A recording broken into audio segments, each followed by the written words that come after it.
official gaming foam.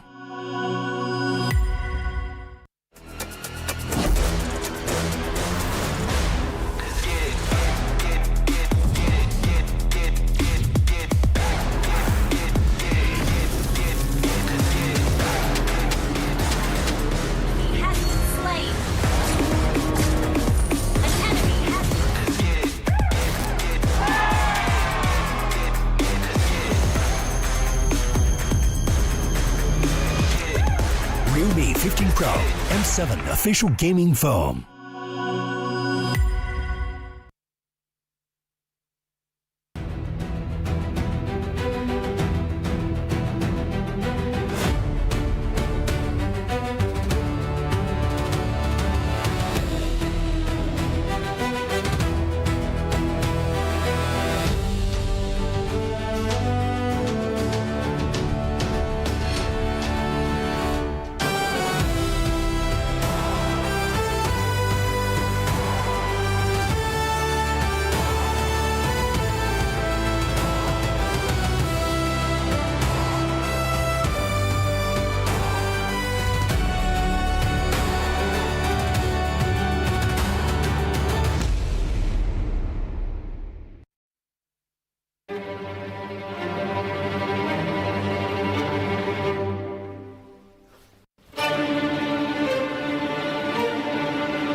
going to the M7 World Championship. Let's go.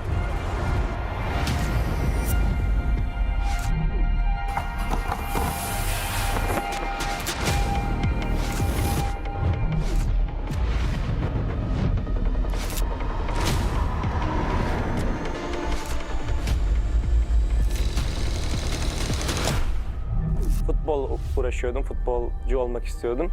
Ama pandemi girdikten sonra futbola ara verdim. Birazcık da Mobile Legends oynamaya başladım o zamanlar, yani yaklaşık. Que nosotros empezamos desde la MDL, la ganamos, después subimos a la MPL, también la ganamos y ahora estamos en el Mundial y también esperamos ganar. I think Team Zone is underdog in M7. Nobody expected us to be here. Evo was once a dark horse, and we break through the expectation of everyone. They broke history! Even though we are coming in as a newcomer, we are not just coming in here for experience. We know we have power, that's all, we are good. Nosotros somos el equipo Dark Horse. Who do I think will be the dark horse? A bit of a Malaysian bias, but I would say CG for sure. I'll lean more towards Yangon Galactic. I don't think anyone really is expecting CG to be a threat. Kita orang bukan dark house. Kita orang cuma pendatang baru. ကျွန်တော်ကတော့အဲ့လိုတော့မထင်ဘူးအများကြီးပြင်ဆင်နေတော့ကြောင့်မလို့ပွဲတဲ့ကြရင်အကောင်းဆုံးပုံစံနဲ့ဆော့ရသွားမှာချပြသွားမှာလို့ချက်တော့စောင့်ကြည့်သေးတယ် Sebab kita orang ni suka invade orang, macam orang memang gaduh tak berhenti. ညီရဥအောင်ချရတယ်ပေါ့အဲ့ကြောင့်မို့ကျွန်တော်တို့ aggressive ဆော့ရတဲ့ဘောကြတယ် Agresif, kenapanya? Karena suka perang. Karena kalau misalkan bermain agresif, musuh bakal kena pressure duluan. មូលហេតុដែលពួកខ្ញុំចូលចិត្តលេង aggressive ដោយសារពួកខ្ញុំកាលមុនគឺមើល player ខ្លួនឯងនីមួយៗហើយគិតទៅថាអ្នកគឺដៃខ្លាំងមែនតើអញ្ចឹងលេង aggressive គឺត្រូវ 我们战术打法无规则打法，就对手可能研究不透我们吧。 We are not that serious. We're just playing for fun because it helps us not get pressure. If you play for real, we get a high pressure international. 可以打进世界赛的关键之一是早睡早起，保持好身体。 Siguro determination lang din talaga and focus sa sarili kasi doon nalalabas siguro yung pagiging consistent sa paglalaro. Our secret in our veterans in our team. Enemies need to respect us. Strong mentality and discipline because it's all about out of the game. King teams for me are gaming us. Siguro para masabi kong king yung team or legends, siguro meron muna silang MSC title and M-World title. Kalau dibilang tim raja, enggak lah. The Sky Kings have been taken down! Kita belum layak lah dipanggil raja. Ya, back to back dulu lah semuanya, baru bisa dianggap tim raja. Tingin ko isa kami sa mga king teams kasi sobrang dami na namin pinanalo na tournaments and sobrang dami na namin na-achieve ng magkakasama. Sa tingin ko kapag na-achieve na namin yung Golden Road, hindi na siguro king team yung tawag sa amin, siguro mas angat pa doon. I think we are because based on the recent tournament in NSC we are the top 2. If we win, we already show everyone that we have the potential to become more than a king. Let's do it for Malaysia. I will redeem Indonesia. I will complete the Golden Road.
Live from Jakarta, Indonesia, the battle will start here in M7 World Championship. Let the world see us.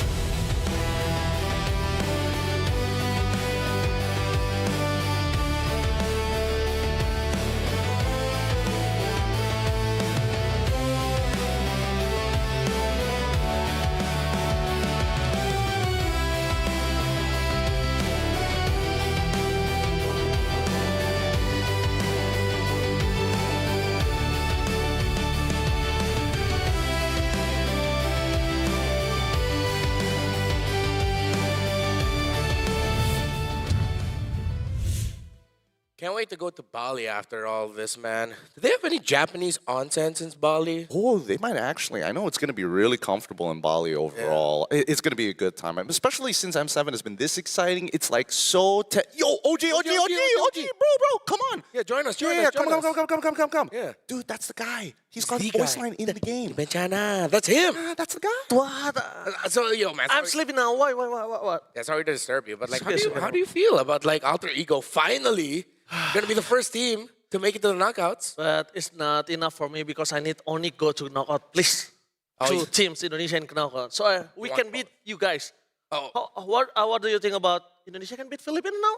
I think. Hey, whoa! I think they've got a chance. They've got a chance. What about you? Yes. See. Bro, respect to the opponents. We can go up, bro. Yeah, just keep going up. But hey, Alter Ego, they're very good. And I'm not losing hope for Onyx. Hey, man, since you brought it going up, check this out. What's up there? Huh?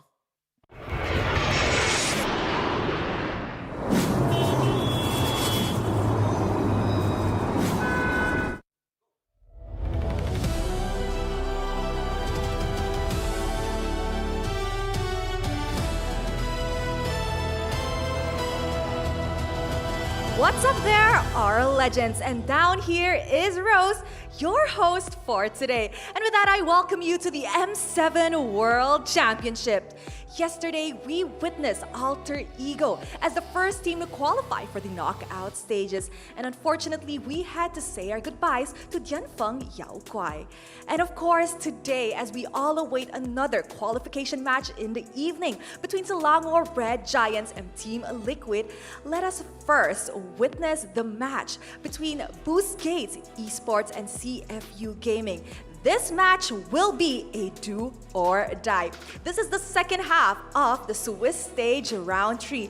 And without further ado, let the world see us.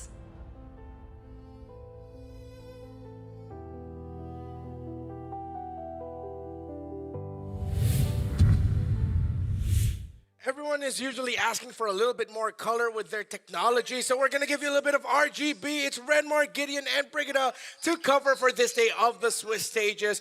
Welcome back. How are you guys feeling? I'm still losing my voice. How are you guys feeling after everything we've witnessed? Honestly, I'm feeling really, really good. After seeing what happened yesterday, it feels like teams are kind of finding their momentum back again, that state of flow. The teams are being expressive, but I don't think that the meta has been figured out just yet. Yep, I was actually thinking of where the RGB was coming from because I'm wearing black and he's wearing gray, and maybe the red is you. But yeah, for me, our names.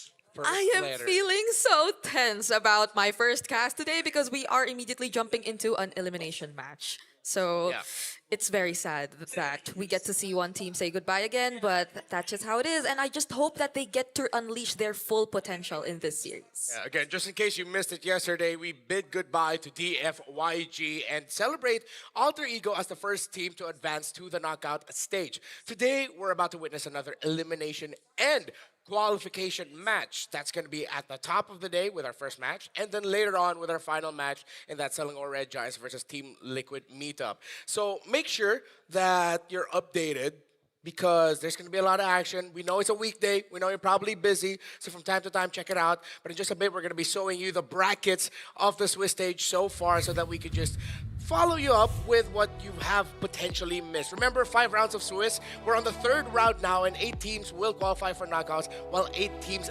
get eliminated. Only teams with the same standing can battle each other. 3 wins you qualify, 3 losses, and you're out.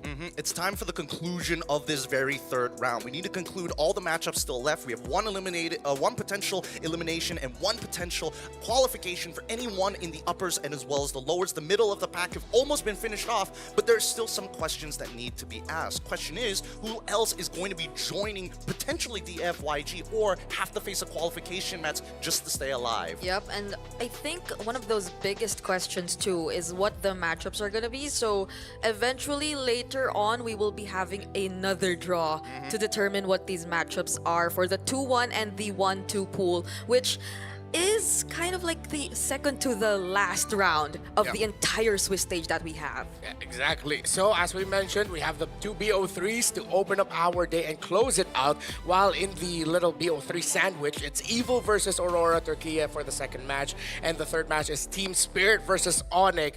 And after Team Spirit versus Onyx, there's going to be no more BO1s. Because at that point, most teams are going to be either a 2-1 or 1-2, meaning that we're just going to be looking at all best of 3s for the remainders of Swiss. Yeah, just look at the last 2 matches that we'll have for today. Yep. I'm pretty sure everyone has their eyes set on these 2 series, and that's why we're saving them for last. I think there's a conspiracy personally. What's that? Always notice that every single team at Liquid game, and especially when it's going to be a big important one with maybe some cultural ties to maybe some of the nationalities that we have here on podcast. Why are we always the ones, Brigitte, who have to go cast these big games against 2 teams that we both like a lot? That's true. But you're in between 2 Filipinos right now. So Not surprised. I've been doing it since M1, so it's nothing's changed.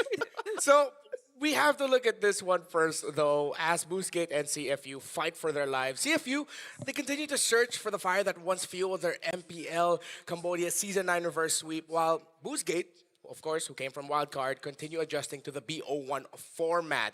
Now, there's something about CFU. They're different. Of course, they didn't have the easiest run in M6, but of course, we all remember them as the team that almost eliminated SRG up until Innocent decided, nope, this isn't going to happen. But it's really different. The CFU from last year to the CFU now is just 2 very different teams. I actually have a bit of a different opinion. I think that the CFU, unironically, is kind of exactly the same, which is the innate problem with this team. Because so far, based on what we saw from last year, right, what gave them their strength is a great understanding of the template or format of how many teams are going to play. This time around, I think it's kind of up in the air because the meta rewards people so much for making huge plays and getting creative with your angles. or maybe it's a slight miscalculation on their part too, because I feel like they're trying to stick with that exact idea as you've mentioned, but it's just that it's not working entirely in their favor compared to how we saw them last M6, where I think they finished 5th or 6th and they've been performing really well. There have been a lot of times wherein they tend to overextend, or if not all of them, a single player, maybe Boxy, when he tries to go for the setups, just really tends to overextend, and the other teammates don't seem to be on the same page. Yeah. Now we have to look at Boostgate Esports, of course, highlights from their wildcard advancement with one of the most surprising results of the tournament so far, them defeating Virtus Pro in 5 games, winning this 3-2. Now, this series was just a back and forth. Stomp win, stomp loss, stomp win, stomp loss, up until a very competitive game number 5, which I feel like maybe for Boostgate, I think this format works better for them. The longer the series goes, the better, more information they have to work with, the more they understand the tendencies of their opponents in terms of where they want to position and how the tempo of their play is, that by the time, let's just say, considering that Brigida is here, that it goes to game number 3, I think Boostgate would have already fully downloaded CFU. I think that's a big problem, right? For me, naturally, only because I have a very differing opinion. When I look at Boostgate, their best of ones probably should have been their penultimate way of kind of beating these teams with their sort of playstyle. Like, they have such a fluid motion, even against facing off against Onyx ID. They nearly won. They brought it all the way to the later stages of the game, and I think that's the big issue, right, for a lot of these these teams. Coming into this best of 3, if you're just trying to figure your opponent out in the first 2 matches, and even if the second match happens to be lucky in your favor, I still think that Boostgate might not be able to get through that last hurdle. I guess I'm a bit hopeful in terms of Boostgate in best of 3s when it comes to their draft. I think there is indeed something that still has to be addressed when it comes to how they carry out or even finish off the game, even though they started really, really well. But Coach Tezet, I think even in best of 1s, has shown us really commendable priorities when it comes to draft. And if we're talking about how they're able to adjust and download their opponents in not even best of 3s just yet. So I'm interested to see how they're going to do that now that they're in this match. Yeah, there's a little bit more to talk about Boostgate Esports compared to CFU, considering we've seen their climb since the wildcard stages. Well, for CFU, it was one game that delivered a very surprising result where they lost to Black Sentence, a second game where it was, and what's happening to CFU? Again, comparing the two stats, of course, it's going to skew heavily towards the M7 wildcard because so far it's only been the BO1s. Things should level out if ever Boostgate continue and maybe if ever they make it to the 2-2 bracket. When we compare these stats, right, obviously the wildcard is going to be our baseline, but then when we're looking at the M7 Swiss stage, notice that both Team GPN and DPM take a dip, but not enough. Like, you would imagine that the DPM would be closer to like 1.9k, right? But it's only down by 300 compared to the 100, well, even less than that, 60 technically from Team GPM, which just goes to show, despite having a 0% win rate, they are still playing their game. They are still getting to that late game. The problem is that closing it out has just not been working for them. Look at their team KDA, 4 points from 6-2. Yeah, teams in the main stage seem to have dealt with this play style that Boostgate Esports has introduced, or maybe that's the thing too. They've seen enough of Boostgate Esports in the wildcard and how they potentially play, so they have probably a decent idea of how to play against this team. Although I've been hearing that even before we entered the main stage, that Boostgate Esports and even in their scripts that they've been performing or they've been improving really, really well. So that's why I feel like there's more to Boostgate, you know? Like, we're not seeing enough of them just yet. Yeah, and that's cool because considering the fact that for the longest time it was Rosa and the gang that's been really setting up or having the standard of what it means to play top Turkish MLBB and how you translate that to global MLBB. And Boostgate has just been following that. While for CFU, yes, in Cambodia, very passionate and also, yes, very difficult region to excel in with how competitive the top teams are. Although CFU is one of those names that constantly get thrown in the hat as one of the top teams in Cambodia, we just have yet to see that form. This M7, question is it similar to Boostgate? Is it really just the BO1s? But then if you look back, this game, especially against Black Sentence, unanimous, they should have won that. They just messed up at the 9th minute and it dipped from there. That's the thing. It feels like mistakes in the game so far can be heavily punished by a lot of these international teams, right? Which is a big difference that we are seeing from last year compared to this year, where the swing of gold is more common now than it was last time. And now there's the real question, right, of the playstyles, the dedicated playstyle we've known for the past 6 to 8 years, the Filipino playstyle of, hey, small incremental leads will eventually get us somewhere. But then you see teams like CFU who are like, we're doing that, but then one mistake knocks the whole building down.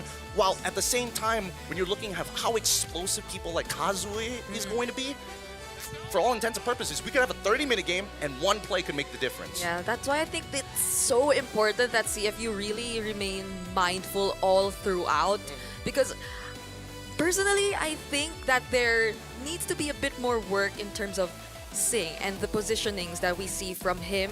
The fundamentals, definitely there. We saw it even, especially in that game with the Claude, especially if they have the Claude, because the Claude is really such a hot pick right now. But when it comes to the latter portions of the game, against explosive players, as you mentioned, like Kazue, or even just Boostgate Esports, who you might just or get surprised at the timings that they try to go for in the latter portions of the game, then Sing will be such a key player, especially when he sticks with those marksman picks that he's always picked up in the previous games. Yeah, when we saw them go up against Aurora Gaming PH, community sentiments were they could have won that if they were just a bit cleaner with their execution. Us Filipinos were sweating watching that game, and it's not just the Southeast Asian heat. It's because that game was so back and forth, and it could have gone anywhere. Could have gone to CFU's way. So let's remind the world of what happened back in M6. They beat NIP Flash. They dropped to Fnatic Onyx PH.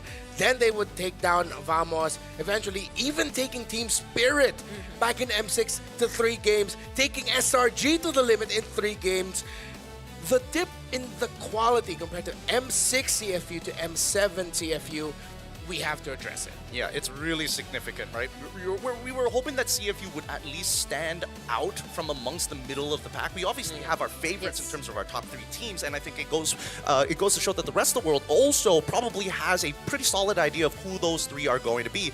And I thought that CFU might get close, maybe a fourth or fifth in that tier list, maybe arguably even in the 6th because some overlap each other. Yeah, and the difficult thing is still so many questions. Is it the meta? Are there internal issues? Are the comms not proper? But this is just one of the top or the things that are unavoidable about the major international tournaments of MLBB. There's always that thing. Yeah, and maybe something inevitable for a team who sticks together for so long. Because again, CFU, their key players, their core players, they've been the same ever since who knows when. And that's something they've always believed in. They wanted their lineup to all be Cambodia players, and they didn't want to change much from their lineups. Their core, or their coach even, ever since has stayed the same. And definitely there will be some ups and downs, but it's very crucial that they find a way around it now, because this is, as mentioned by Rose in the intro, the do or die match for CFU. So is it just a lack of evolution? Are they still stuck in the prehistoric period when they should go to the Palean? I'm not good, like biology time. Don't worry. I think that I don't want to say it for sure because it makes me very nervous to say that this team is stagnant. That could hurt them. Well, it's time to welcome them in. It's CFU versus Boostgate Esports.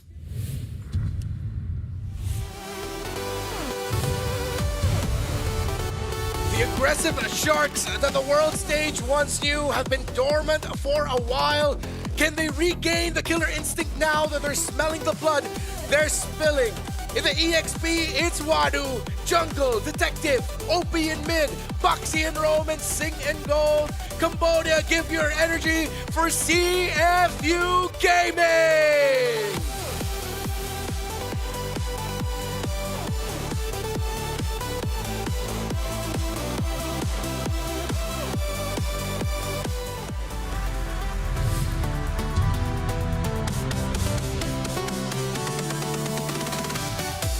They came out of the wild cards in flying colors, but the Swiss stage so far is proving too tough. Is there enough gas for them to reach tomorrow with XPXE? With Jungle Kazue, Mid Identity, Rome Watker, and Gold RX, lock in Boostgate Esports! I have a good feeling about this one. I hope it goes to 3, and I hope we see the best of these two, because one of them has to go home. But it's time for us to also welcome in the coaches.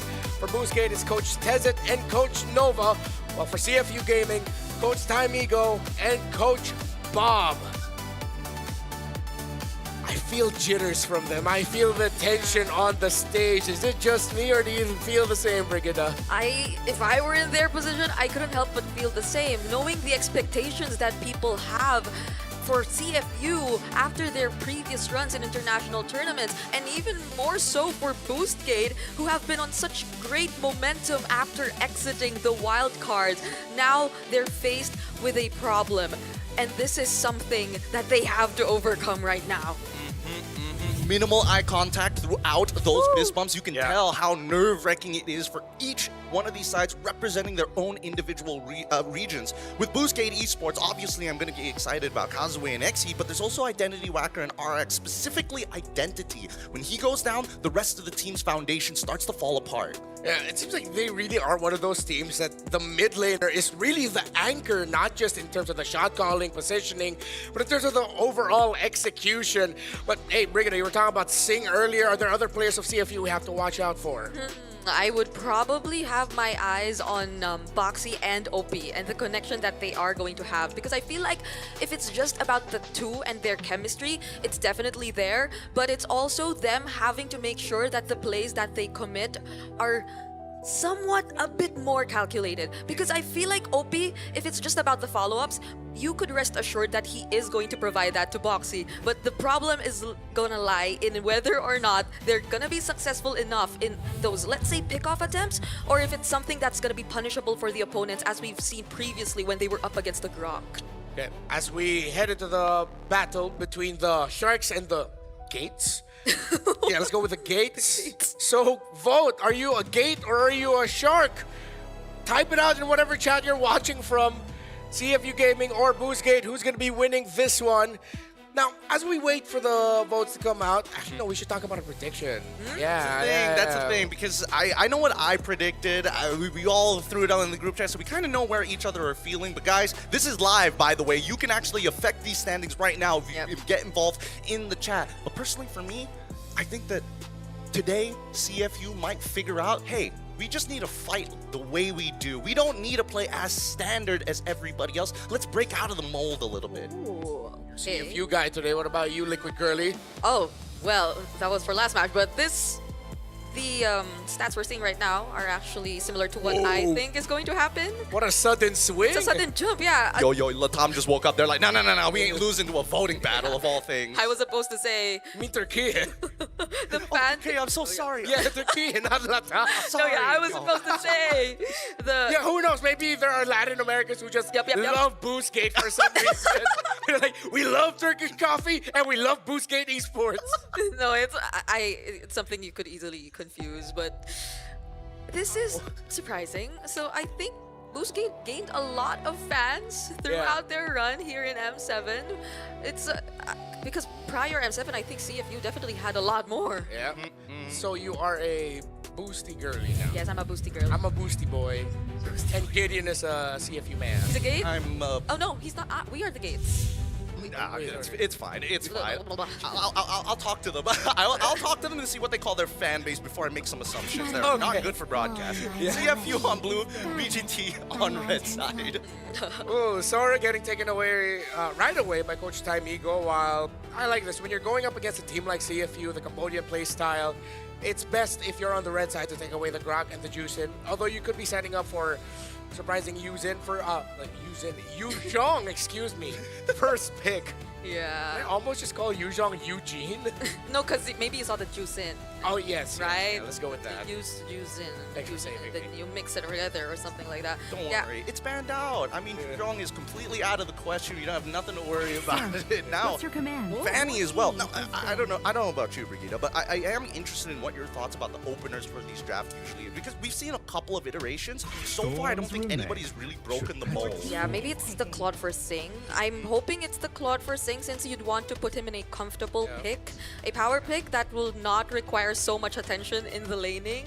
So hopefully it's that, because the Lancelot got banned too. Well, Kalea's still open, by the way. But that too is still open. I think right now, at least now that Sora's kind of out of the question, Valentina isn't such a big deal until we see some mega ultimates start to come out. But also, since Yves is coming through, I agree with Brigitte that right now that Claude is such a phenomenal pick. It makes a lot of sense. What other marksmen do just as good? At the end of the day, Kalea, locked in. Purifies, locked in as well. Yeah, for sure. So I think for Boostgate, considering just how good Claude has been as the top gold laner right now, just pick it up. I would not mind. And then just get another power pick that you can pair with it. Maybe not your jungler, that would be way too greedy. A YSS Claude together will show a little bit too much. But if you can get one of your EXP laners or mid laners. Yeah. What about the Eve, maybe? Banned out. Oh, never mind. Yeah, first ban. That's true. So you didn't have to think about it anymore. Instead, Kazue! Yeah, it's Kazue's Haya, of course. Claude, no doubt about it. It's just been the hot pick of the tournament meta so far, and there's no reason not to do it, especially when teams figured out very quickly that Fire Emblems make this hero kind of disgusting alongside with Carry. Yeah. Add to that the change to the DHS. Oh, that too. Yeah. I'm wondering if Boxy wants to get the Cho again this time, because in a way it could potentially answer some of the problems with the Hayabusa. And oh, never mind. there's the Kalea already. Yeah. For. But what if Wadu decides to be like, let me show you some show damage. Oh, Let me show you what the Indonesian solo queue has taught me.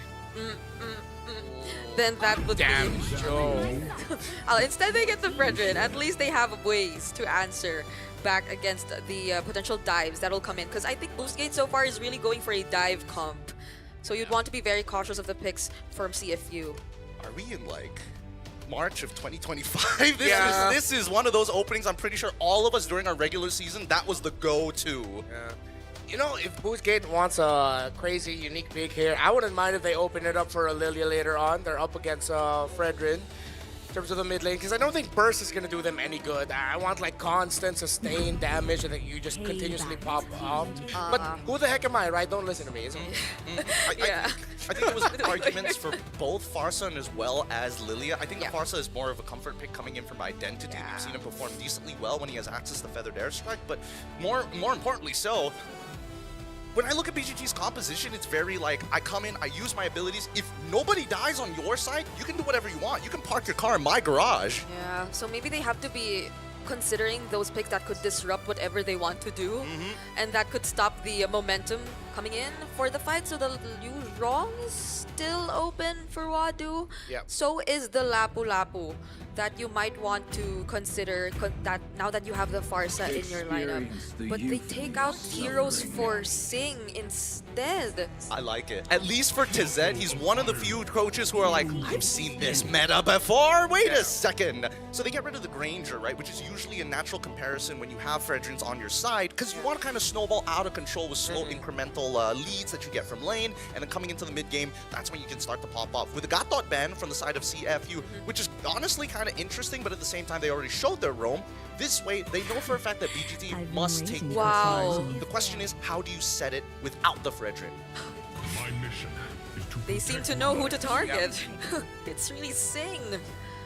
And as expected, they take away the high loss as the last ban for CFU. So the best roamers in terms that you can pack Revitalize with are gone. Grok's gone as well. What? They end up picking the Phobius. Why? They could have just gone to like Uranus. Yeah, what are they preempting?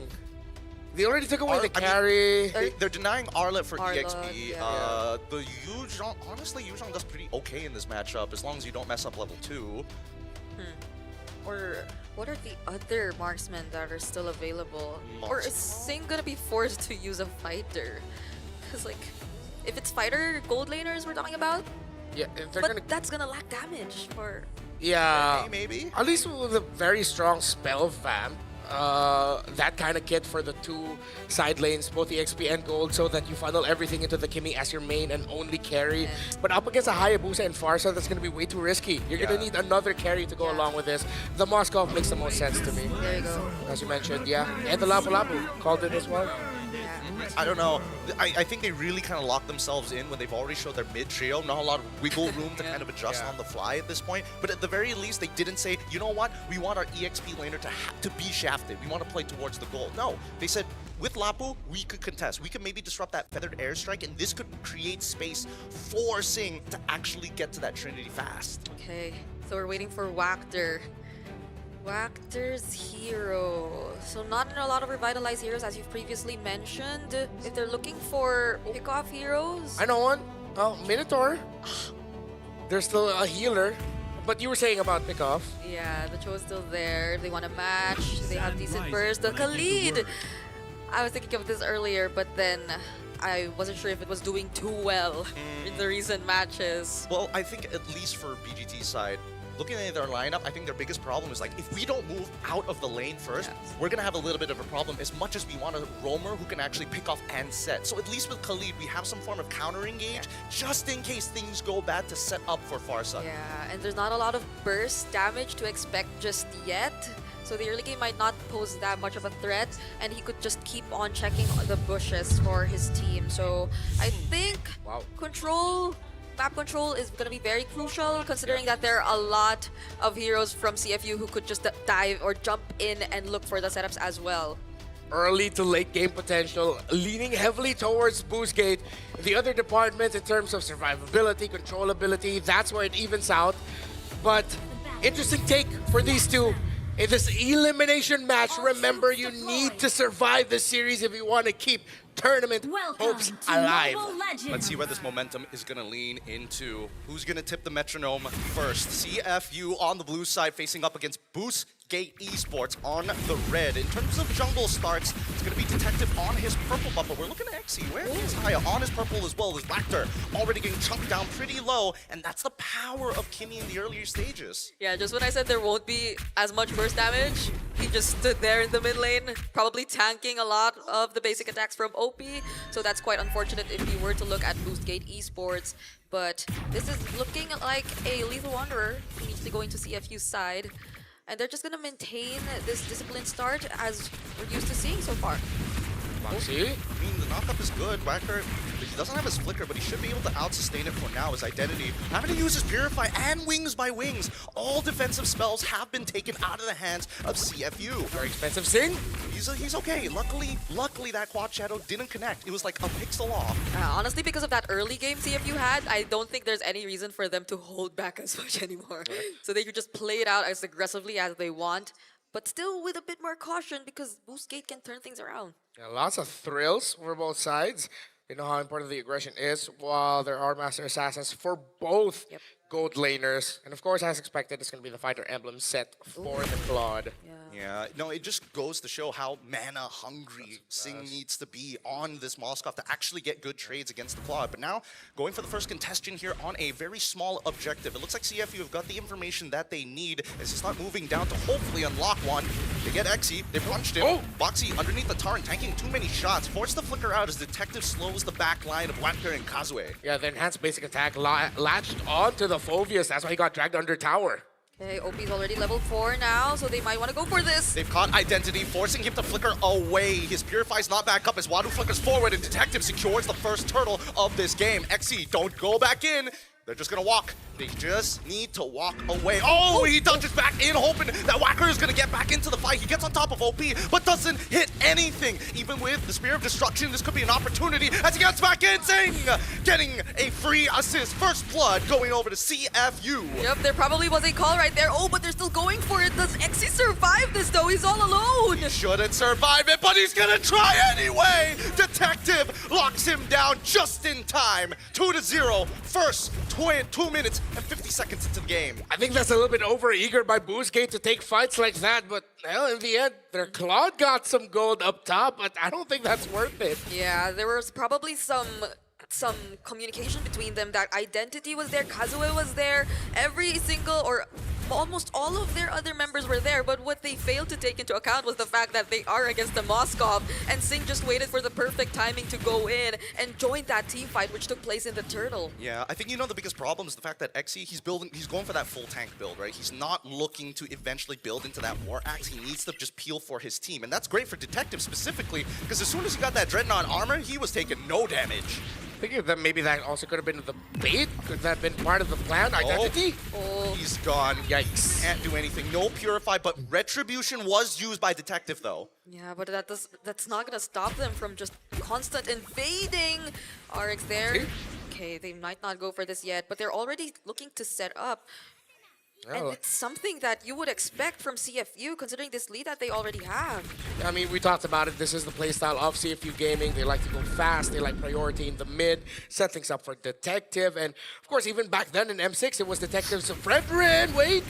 Purify luckily keeping him alive. RX having to use the Blazing Duet. At least Wacker is nearby just in case. And thankfully, this allows Kazue to get a buff for himself as now the Turtle gets contested. They're posturing. Wait for it. Wait for it. Wacker, he's looking for an opportunity to try and steal this away, but it looks like Exy having to use his ult to get in the middle of the fight. Tsunami Slam as well into the Feather Airstrike, landing on to 3. They've lost 2, and now the Spear of Destruction. No assist just yet as Boxy forced into an awkward position. The Oki Shadow Kill is good, and Wadu manages to survive. A 2-for-1 trade in favor of CFU Gaming. Fortunately, Boostgate still got something out of that because CFU Gaming and the plays that they go for prior objectives have been working so well. The fact that they took out the Purify from RX before they started that fight, and that Wadu was readily there with his bravest fighter just to ensure that the zone or the zoning or the space was created.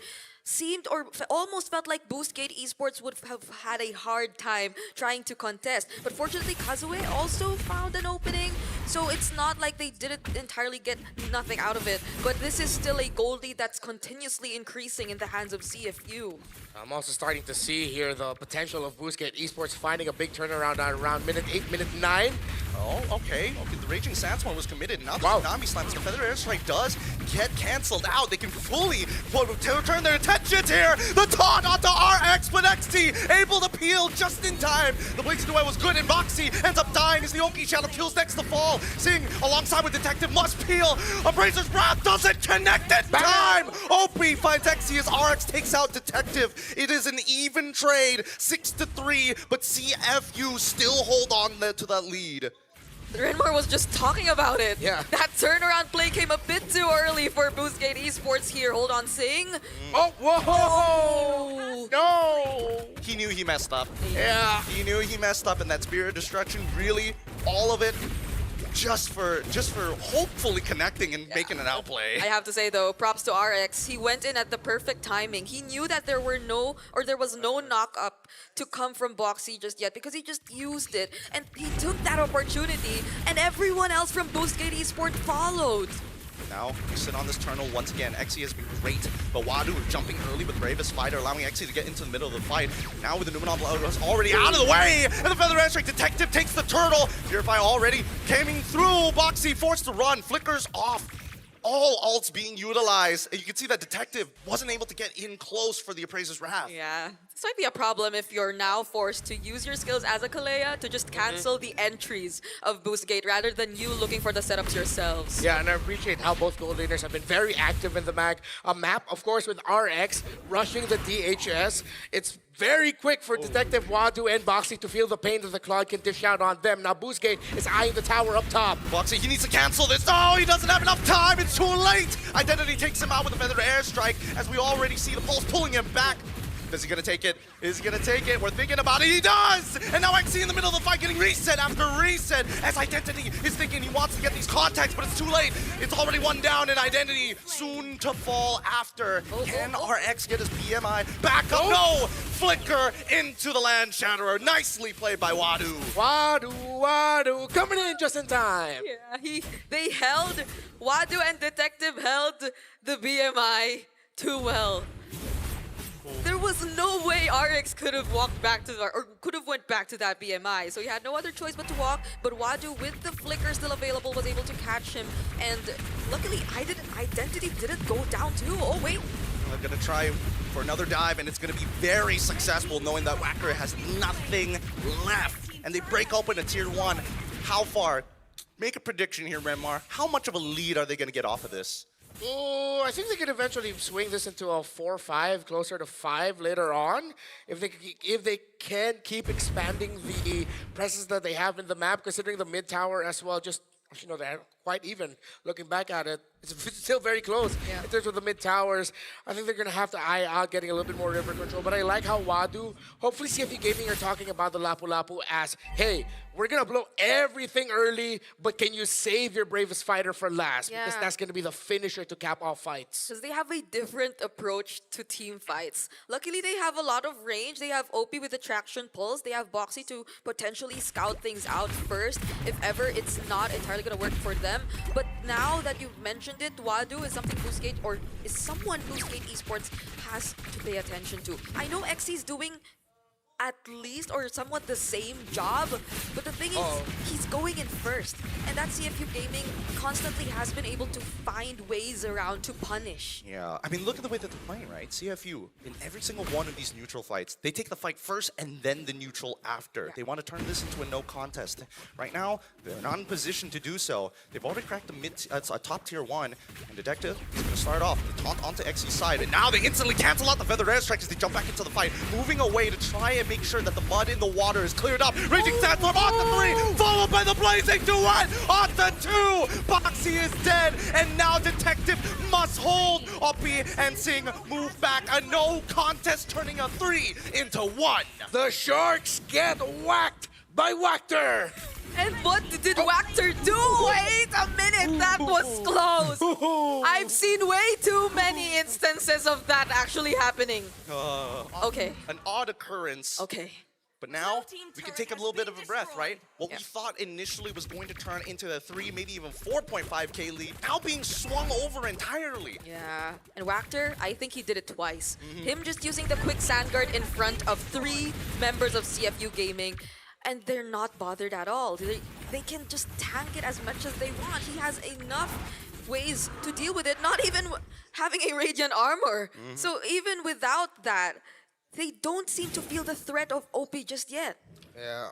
You also see here the reasons why Boxy's been falling down real quickly. It took him until now to get his dominance eyes. Of course, he rushes the fleeting time, but then that's not going to do well for you if your team actually doesn't get a snowball lead. Well, I mean, they had like a 3 to 4, but now the fight continues as the Tsunami Slam has already been Axie finally able to get 1 ult off, but it's not enough as the Feathered Airstrike can't peel enough. The Oki Shadow Kill will trade at least 1 back.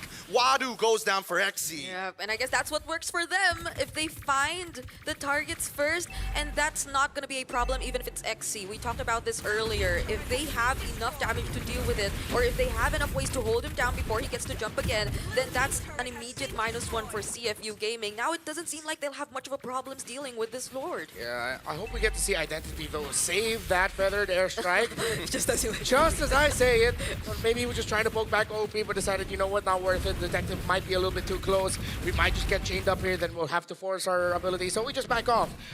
I'm okay with that. Swift Trinity now finally achieved here by Sig, but even before that, he was already a threat. The amount of damage that he dealt with the initial start by Boxy in that big engage before Boostgate got to slightly turn it around. Well, this Moskov now needs to be watched carefully by Kazue, who has been great this game. Deathless, 4-0-2. Yeah. Speaking of which, actually, since we're already coming to the 12th minute of the game, I'm curious about the quote-unquote scaling these teams have. Double Trinity Marksman's trying to go. Wait, hold on. Detective, does he get it? Wait, he's actually getting all right on top of Exie here. It's a bit of an awkward position. Feathered Airstrike now coming up. Exie can peel. He should be okay, but OP is making it hard. Flicker already out. Abraser's Wrath already gone. And back to the question, who scales better? I have to say that CFU have really good defense, but when it comes to the late portions of the game and when they go all out at once, there's so much damage to be expected from Boostgate Esports, so I might have to give it to them because you've mentioned how they haven't paid much attention to Kazue just yet, but in the few and the rare instances they actually saw, or we actually saw Kazue go in, you could expect the amount of damage, or you could see the amount of damage that's coming from him. And it's not like Identity has been landing all these Feathered Airstrikes on the right targets just yet. So long as they're able to accomplish that, Boostgate Esports have such a high potential in the late game. Yeah, you have 2 heroes at the side of Boostgate who use HP-based damage items. The Lantern, with the DHS as well. Okay, a bit of an early release of the Traction Pulse there by OP, but you can definitely see the idea. But look at the waves. The waves are not in their favor. And CFU, seeing that Moskov is on the opposite side, they're looking to get some posture, some territory here by neutral ground. Okay. Very close.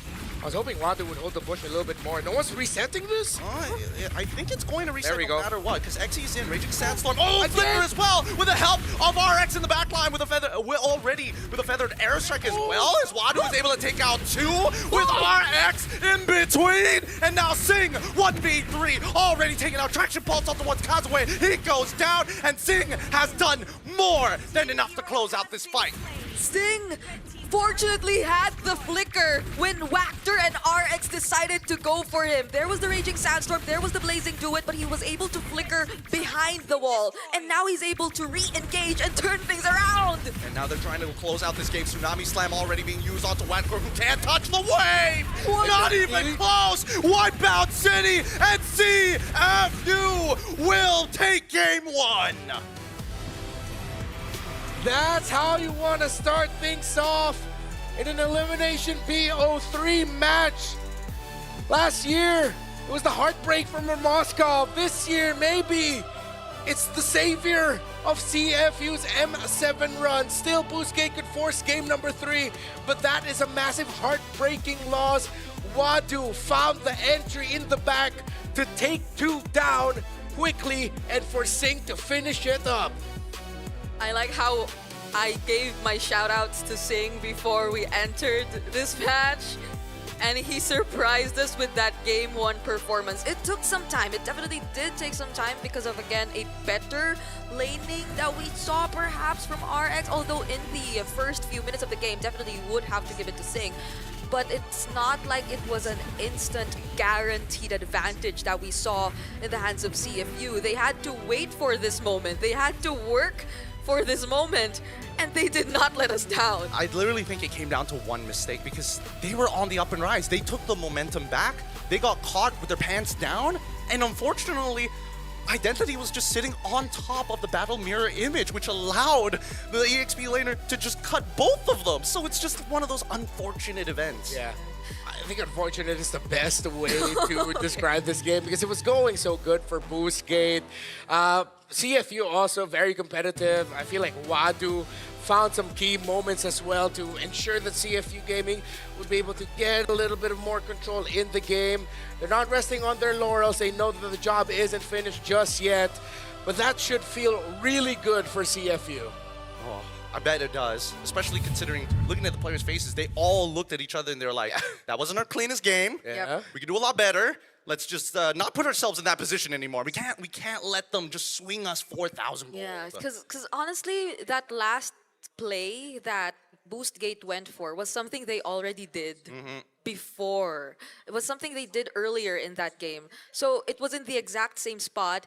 It was right beside that that single jungle creep, and then the golem, yeah. Yeah, the golem. So the exact same spot. It's the exact same spot, and then for some reason, I guess they would, or CFU definitely would not allow that to happen twice because that would be too much. And they had a lot of ways to get around or to get out of it. Again, I did highlight the flicker that Sing had and used just to get out of the range of both the Blazing Duet, not even the Raging Sandstorm, because he was able to dodge that by himself, by a sidestep. And then he used the flicker to reposition himself once again. And the MVP of that game has to be Wadu, because you mentioned it. He was the guy who jumped towards the backlines, who opened things up for Sing to do his job. Yeah, 4, 2, and 8, that dive to the back. This is why man-marking EXP laners is so important in MLBB. With the sheer damage output, the best EXP laners can dish out. Unfortunately, Boostgate decided to go all in, forgetting about the Lapu Lapu, setting up Wadu for an MVP performance. So let's do this thing now with Brigida. Yeah, and even earlier, right, there was a rotation coming in from Wadu towards the top lane, which ensured that the BMI was no longer accessible for RX. But if we were to look at the highlights right now, definitely a lot were somehow working out for CFU Gaming in the early stages of the game, because it's not like Kazue has been as active just yet. It's not like they were, or Wactor was able to look for the right timings of the Raging Sandstorm just yet. But it was those moments that Boostgate Esports decided to fight all at once, which kind of shifted things a bit for CFU Gaming. So long as they were just able to hold their key players or their positions down, and similar to what we're seeing right here, Sing, so long as he's not going down immediately, then they definitely have constant ways of turning things around. Because as much as they were forced to use a lot of their resources defensively, I'd like to particularly point out Boxy on the Kalea. It was something that was necessary for them, and it's not entirely something that was bad, because at least they still had resources that they could use differently depending on the needs, or depending on how they needed to attack or approach that particular fight. And this was where things turned around. So I wasn't able to entirely capture that last moment, or that crucial mistake, you would call it, for Boostgate Esports. But that was, again, all enabled here by Wadu. And I think it's also something we might want to talk about, right? Because we're so used to seeing XC on highlight XP laners and playmakers, and I think we saw that similar approach when he was on the Phoveus. But Boostgate Esports wasn't able to completely follow through. I think they have miscategorized what this Phoveus is actually supposed to do, because XE is playing it as if he is full damage. I'm a 1v5, I'm gonna sustain through all of it. That's just not true with the build that he's going for. He is raw peel. He is supposed to be the mud on the road that's supposed to stop trucks from getting across, right? And that's the whole idea. But CFU made sure, hey, if XE is here, if we position really, really well, we can actually just CC him to the ground and make the rest of his member think twice. Hey, do we have to re-engage? Hey, do we have to actually just play for our lives and just give XE up? That's the big problem that BGT have. Too many decisions needed to be made, but there's one singular call that they need to learn, and that's play to live. They need to make that call early. There's so many fights where they posture like, oh, should I go back in? XE, should I save? No. Play to win. Let XE die. Save your 4 members. I think this is one of those times where of course, one of the questions posed earlier was in terms of the damage output as the game goes on, Boostgate. And I think they leaned onto that idea way too hard, where there were some times where it's like, yeah, we get it, you have the damage, but you gotta protect one of your damage dealers, you gotta protect Identity. At the beginning of this, even as we were heading into it, you mentioned that when Identity falls, you see Boostgate start to crumble. And I think that's a little bit more indicative of a sickness that maybe Boostgate needs to patch quickly, which is XE and Wactor cannot be diving and going together at the same time.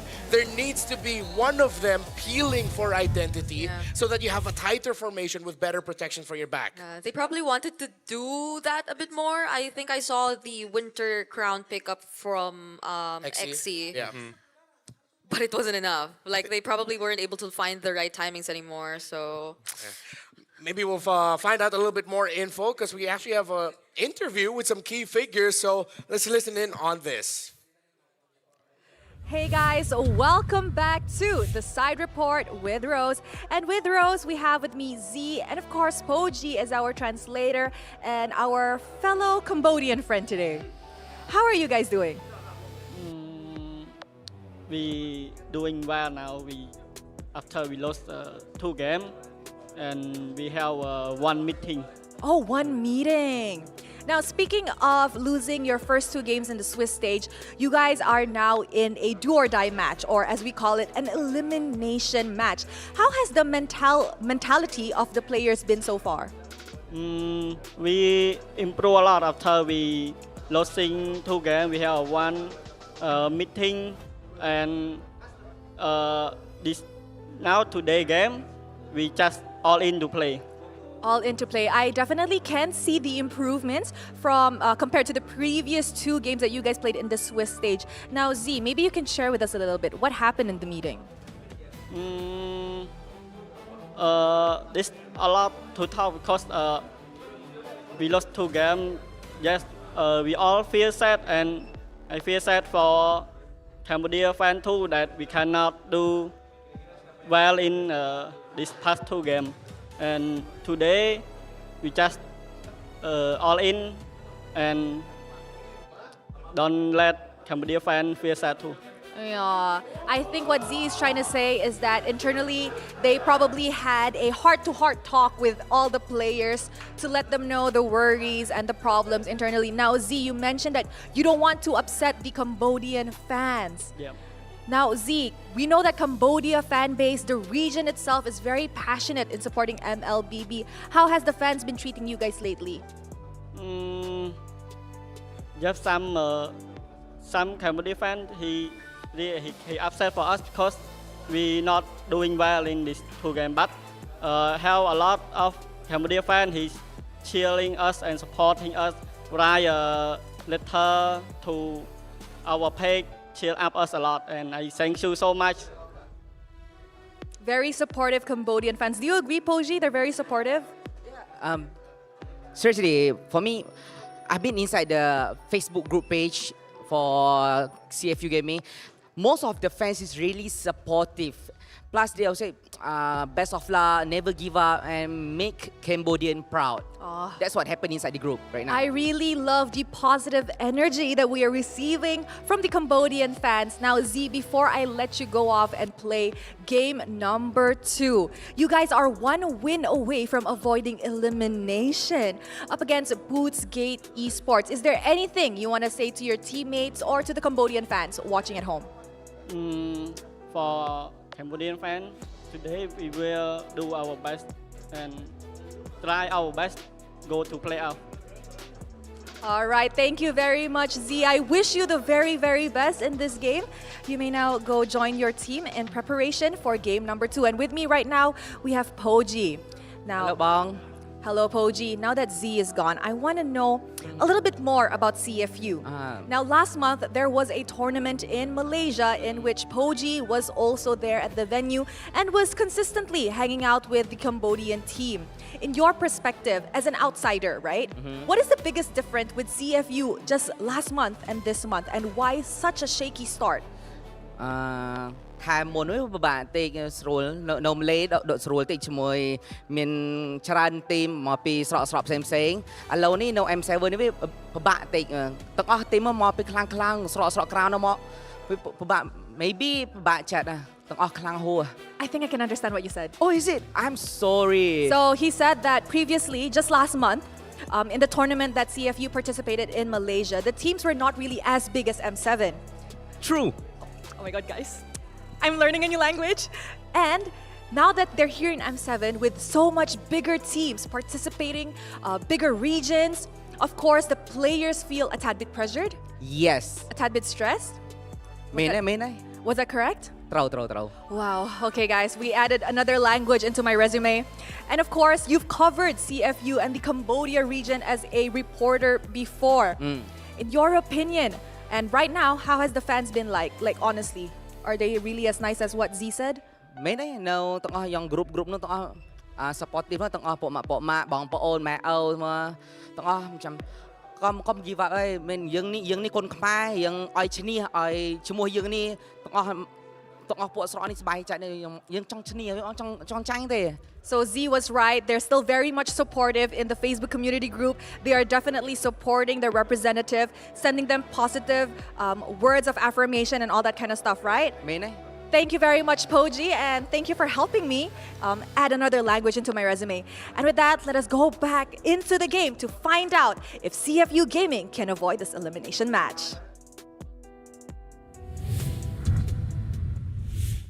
What do they feed y'all in Malaysia? You guys have the trilingual king and queen there.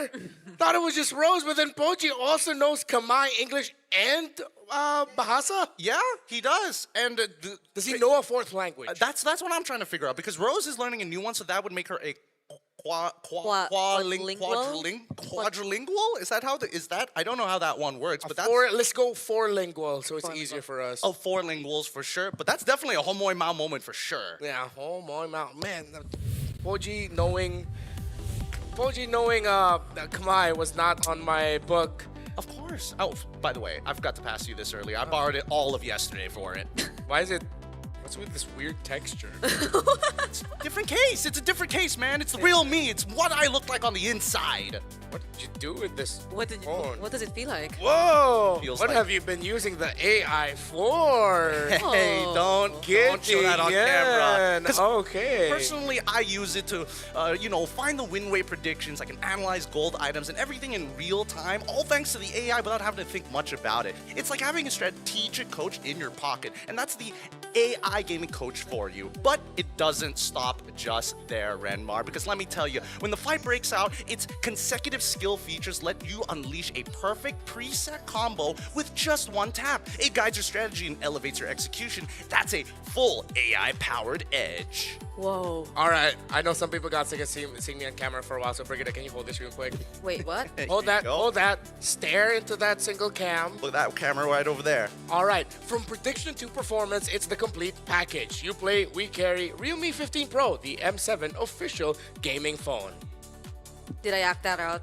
That was perfect. That was perfect. That's going to get all the clips, all of the clips. Because let me tell you, because of all these clips people have been doing, I had no time to do the Battle Pass. Yeah, man, the Battle Pass has been on since New Year's. I know some of us were probably, way too full to even move out of bed, but it's filled with epic rewards. Granger's Thunder Ascendant Epic Skin, the Cosmic Finality Prime Skin, the M7 figurine, battle effects, Prime Avatar Border, and more. We may be including a potential meet and greet with Brigitte as part of the that's actually not true. No, sorry it's not about true. that. Sorry about But that. I want to say it. I want to say it. Okay, Can I go say for it. Yeah. Because it's one of my favorite heroes this season. Plus, you can get Gatot Kacha's Solar Spark for free. I already got it. Fan favorite M5 Yuzhong skins and revamped M Championship skins are also making a limited time return. So don't miss out on all the wonderful rewards. What I love about this Gatot Kacha skin is that the joystick looks different. The basic attack buttons look different. Oh, yeah? Yeah. Yeah, it's a special skin.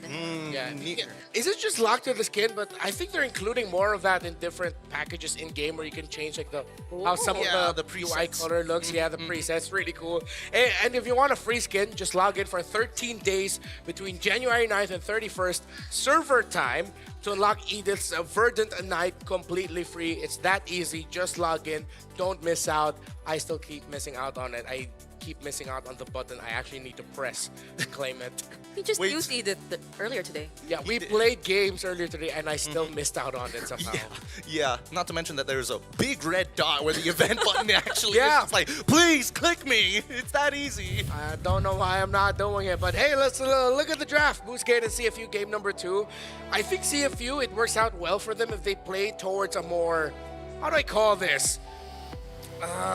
Standard approach front to back. It works out well for them. Yeah, they're susceptible to just getting dove on, but it looks like with Wadu being as locked in as he is, EXP laners are usually the saving grace of the front to back lineup because they're the ones that can dive the opponent. Speaking of which, I do want to kind of talk about specifically the wild cards, right? Because that's a lot of information, and luckily with Tezet, we did get a bit of an idea of what he was thinking. It's like, I think we revealed too much data during the wild cards, which could be a disadvantage for us, but we accept that and will continue to work with what we have.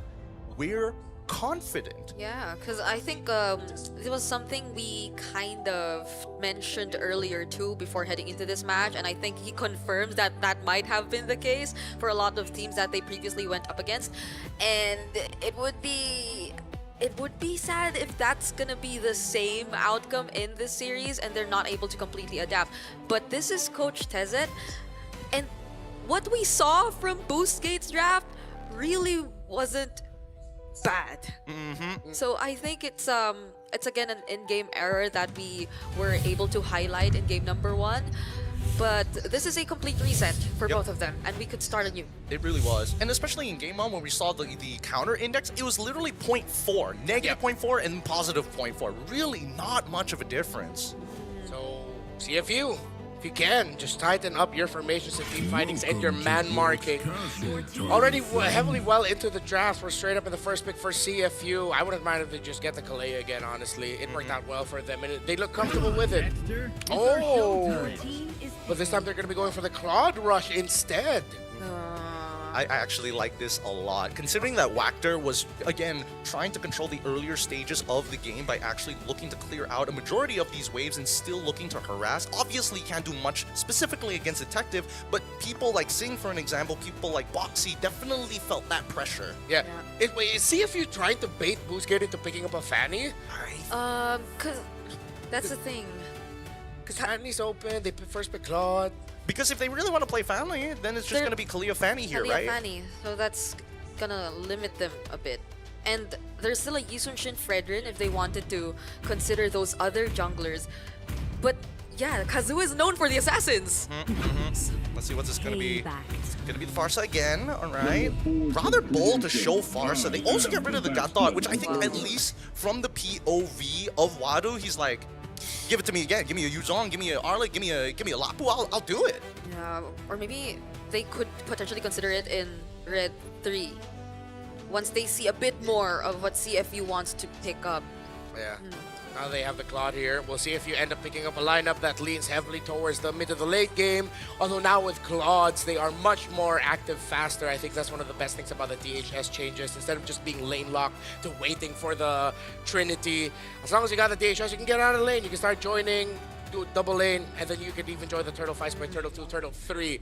So I think you mentioned some of the best EXP laners are used, Lapu, Arlot, all of them great options that they can pick up now. Yeah, so they don't get banned out. Although Uranus show will be the option instead for CFU. Not a lot of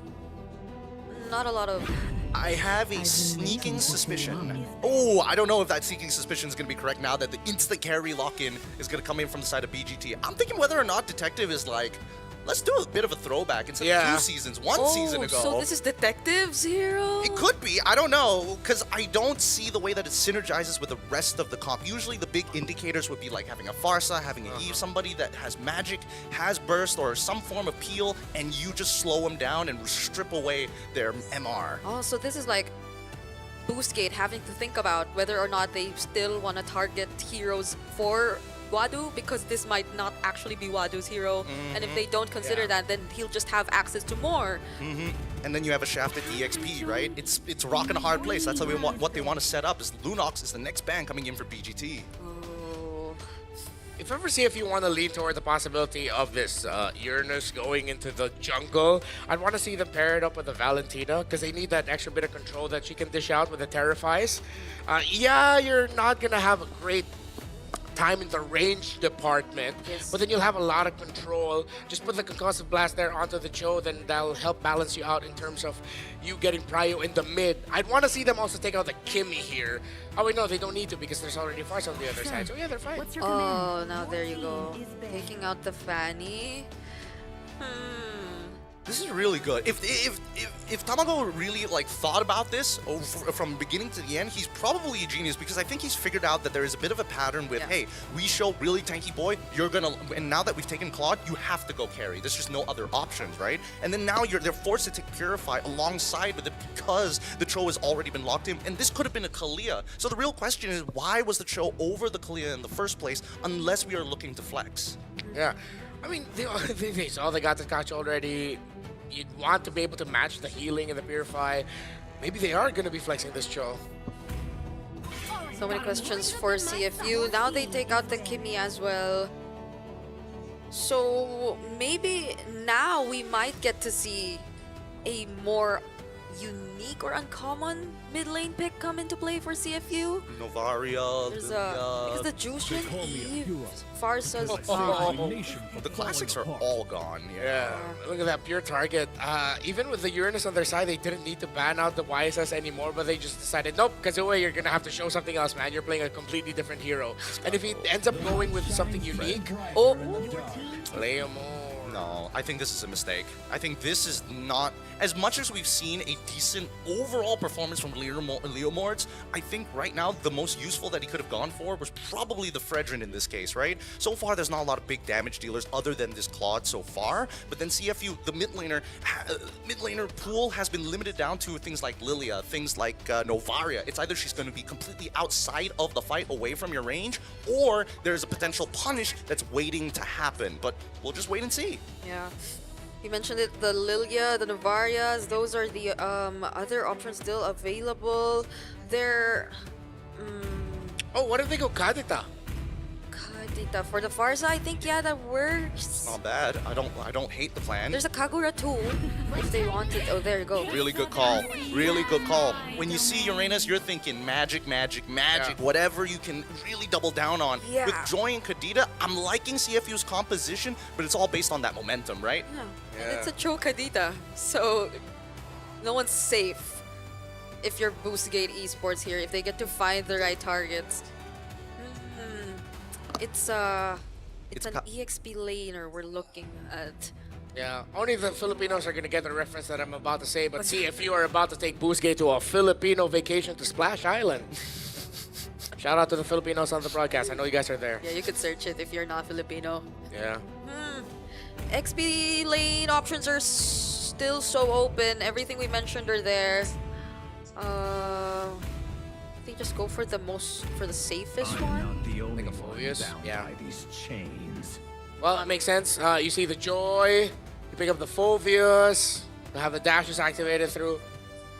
I'm leaning a little bit more towards CFU for this one, but both of these lineups to me are like, if any one of us mess up in the first big fight, maybe around Turtle 1 or 2, then we're just gonna completely lose it. Yeah. And then we're gonna have to crawl back. Personally, I think it's a lot easier for BGT to kind of snowball out of control. CFU, they need those kills specifically onto Detective, specifically onto Oppie, to make sure that they can just chain their ults to always get those kills. Yeah, they'll there you go. RX will be picking up the Purify. Identity does not, though.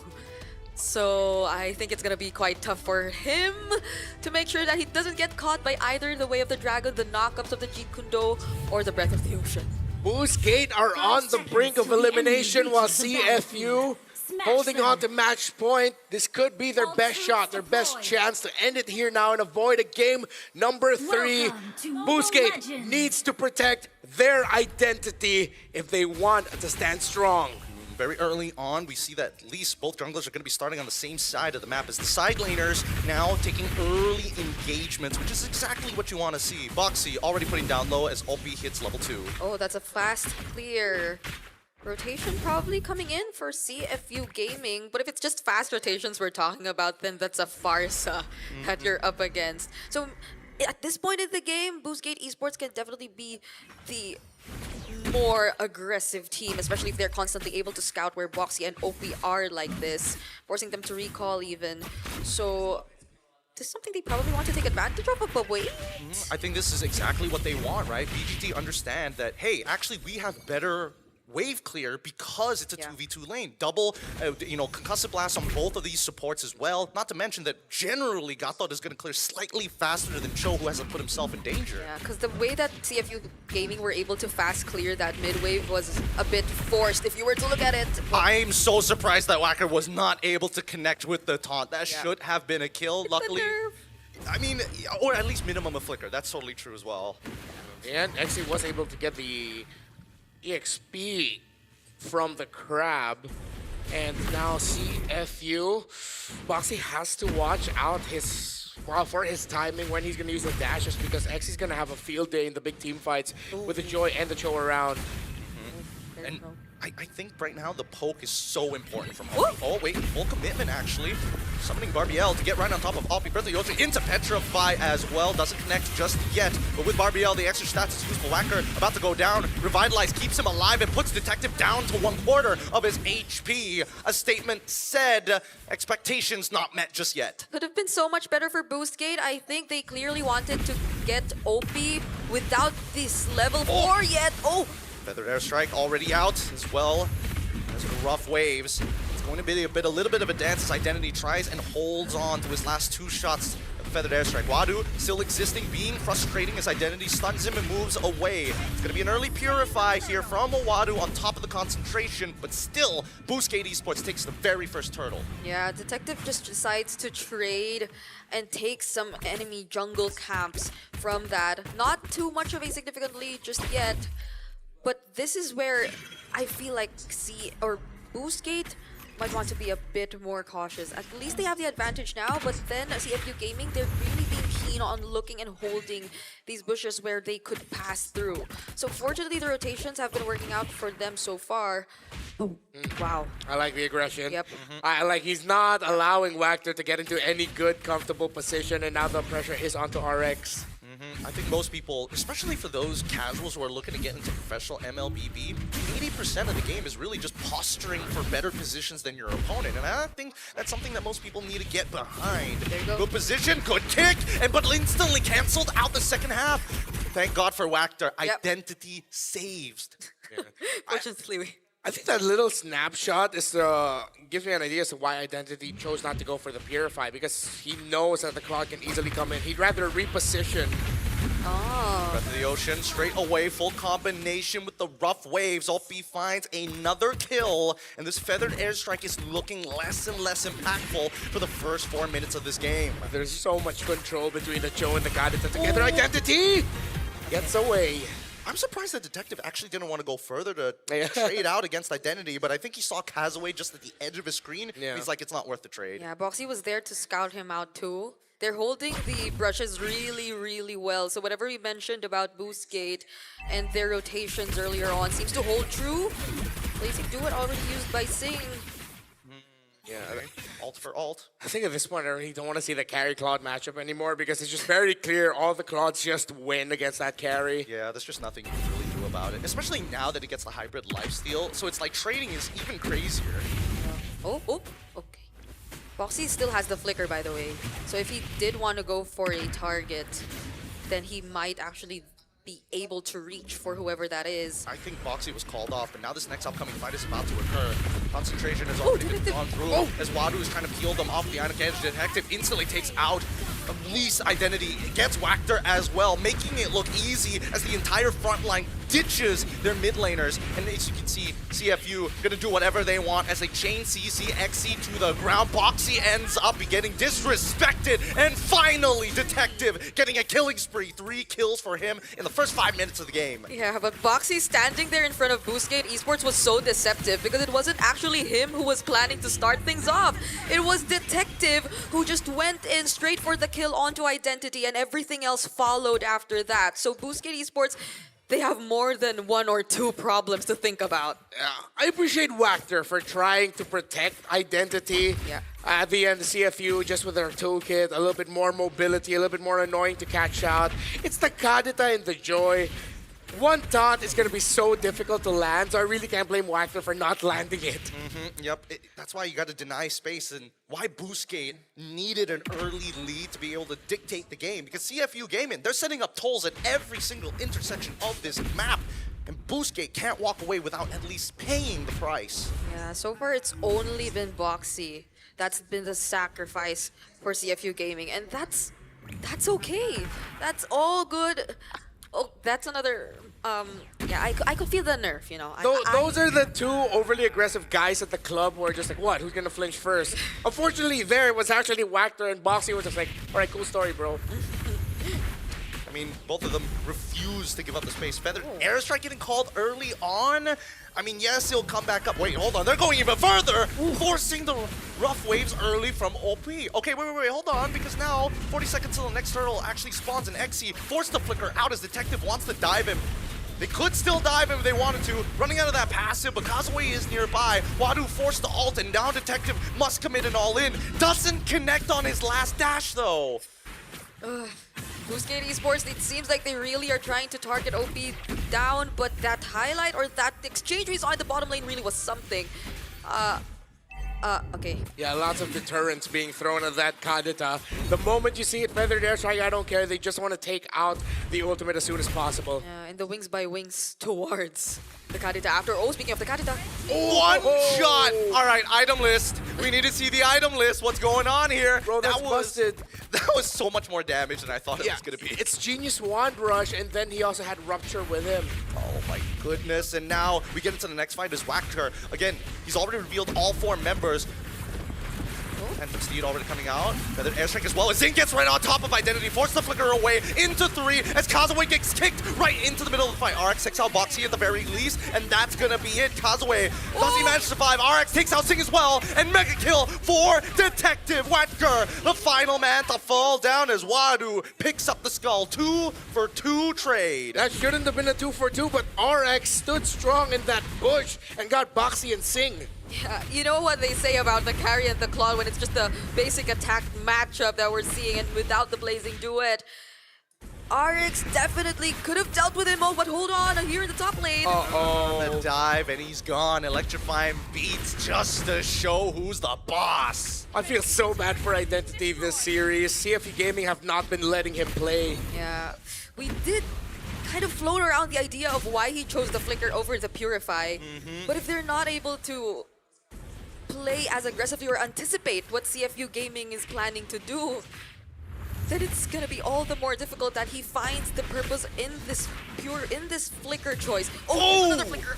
Really good way of the dragon into the flicker, into the rough waves, petrify, follow up, perfect chain CC as Identity is able to take 1 and back in Detective, getting a shutdown for himself as XC flickers the wrong direction.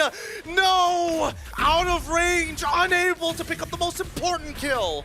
Or did the Dark Wave actually land, but there was just not enough damage? Yeah, again, they flickered in different directions here. Blazing Duet! It's good enough, 50% of their HP in a mid turret down.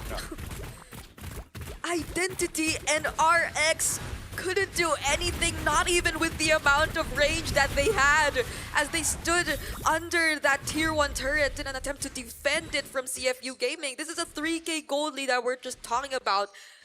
But even without all this, like the burst damage that you could already expect, OP and Detective, the magic damage, and that's That's without Sing going into Blazing Duet. Yeah, speaking about burst, Identity just built up his first main damage item. He had to go for Blood Wings first and just built up the Lightning Truncheon. So maybe now we're gonna start to feel even more damage from this Farsa, not just on the squishier members of CFU Gaming.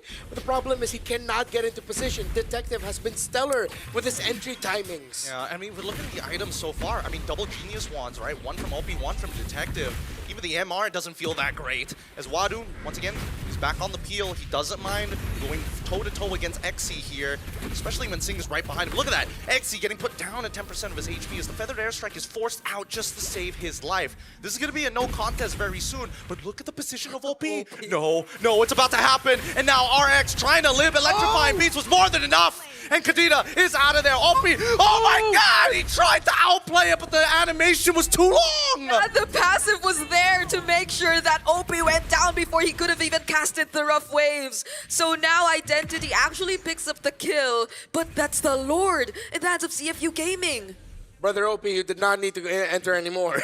He was... Detective did the job.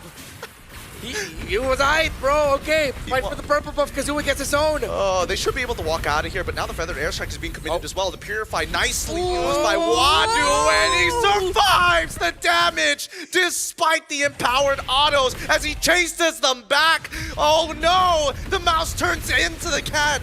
Predator now turned into prey as they hold their ground into the mid lane. Notice that the orange buff is being stolen away as well as getting shoved from the top side. The continuous back and forth. Nobody will give up the territory. What was that zigzag walk from Wadu that we saw earlier? He was walking side to side and... Hey, Uranus doesn't walk, he floats. Oh, he floated zigzag. Yes, attempting his best rendition of Thriller.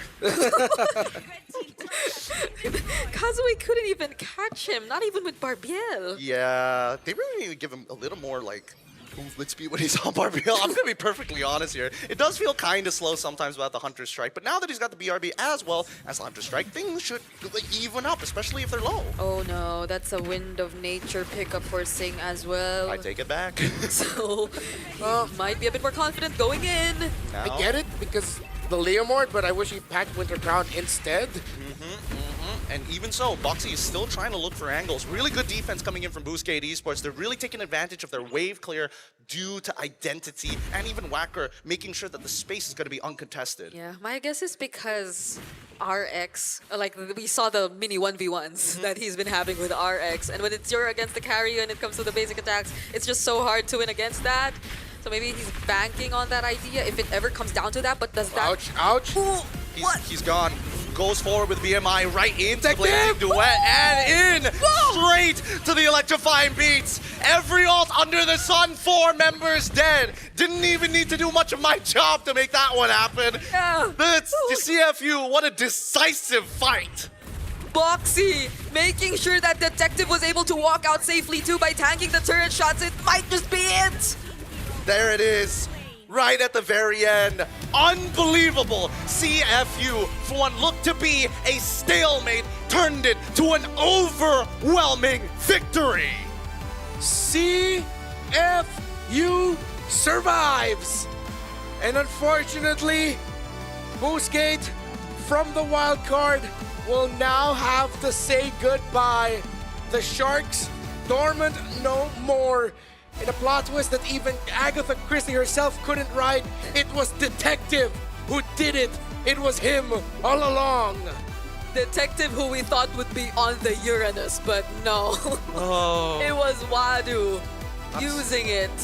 I'm so glad he didn't have to go back to like, I have to use Raiders in the jungle. This time, really, really well thought draft from CFU, from every single aspect. And of course, Boxy just showing his veterancy in the angles and opportunities he creates for CFU. And weren't we looking for M6 CFU to come back?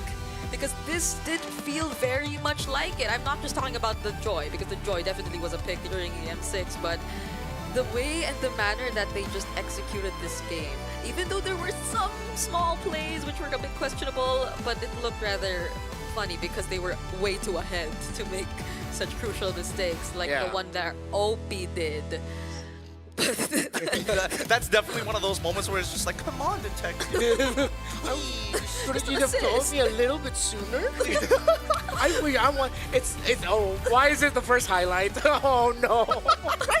Right there. Dude, he just wanted the participation award. It's just like, I couldn't read it. I feel like for Opie, though, it's like, man, I don't care. We won. We're still in M7, man. You can clown me all you want, but I'm still here. And he definitely did show up there in the end, eventually getting the double kill, ending it with 5-1-5. I like the Kadita. Once it showed up, I was like, yeah, this is probably the doom for Boostgate, because it was clear. It seems like CFU already knew just how important identity was to every moment that Boostgate likes to play the game. They said, let's just pick all the picks that will mess up this Forza. Yeah. That's why I was thinking whether or not, like, after seeing the arenas, maybe lean into, like, yeah, sure, you're giving away the Farsa, but, like, take a Purify, take a Lilia, call it a day, you know? Yeah. Fortunately, we'll have to say goodbye to Boostgate. But now, we're going to pass you on over to the stage for an interview.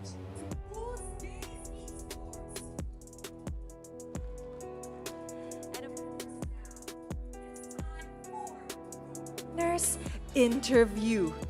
Ladies and gentlemen, a round of applause for CFU Gaming! A team that has made it out of the elimination match today. And with me here on stage, we have Opie and Detective. Hello once again, boys. Let's start with Opie first. Opie, how do you feel after finally winning a match after losing 2 of your first matches in the Swiss stage? ខ្ញុំមានអារម្មណ៍ថាវាធម្មតានិយាយមែនបងធម្មតាពួកអីចាំឈ្នះទាំងអស់ហ្នឹងបានរៀងសប្បាយចិត្ត He said that I feel normal because like we just winning, or if we continue winning and get to the playoff, yeah, we'll be more happy. I agree, but you know, step by step, small steps is all it takes. Opie, you say you feel normal after winning the match, but how did you feel coming to the match today? Did you feel excited? Did you come with full spirits? ខ្ញុំមានអារម្មណ៍ថាឈ្នះនៅថ្ងៃហ្នឹងគឺជាបានន័យថាវាគឺជា power មួយសម្រាប់ team ឲ្យយើងមានកម្លាំងប្រកួតនៅម៉ាច់ក្រោយ For the win today, I have we have more powerful like momentum and continue for the next round. Yeah, I did see the shift in momentum coming from CFU Gaming, especially just now since we interviewed Z. He said that you guys had a heart-to-heart talk prior to this match. And of course, Detective, we've seen that you have been trying to somewhat adapt to the current meta. What are your thoughts about this? I'm not really adapting because I can play any meta. Oh, you don't have to adapt because you can play any meta. Now, if you don't mind, I just want to ask a little bit, because just last month we were together in Kuala Lumpur, right? And in that tournament, you guys placed top 2. And coming into this tournament, you guys were a little bit shaky. And based on my interview just now with Poji, he said that it could be due to the reason that you guys perhaps felt a little bit more pressured coming into this tournament, or what is it really? I think that not really, because it has been a long time since the last tournament. It's just that teams in M7 is a lot stronger. People have been definitely stepping up. Yes. You know what, Detective? OP, you guys have survived an elimination match. How about give a thing or two to our Cambodian fans watching at home?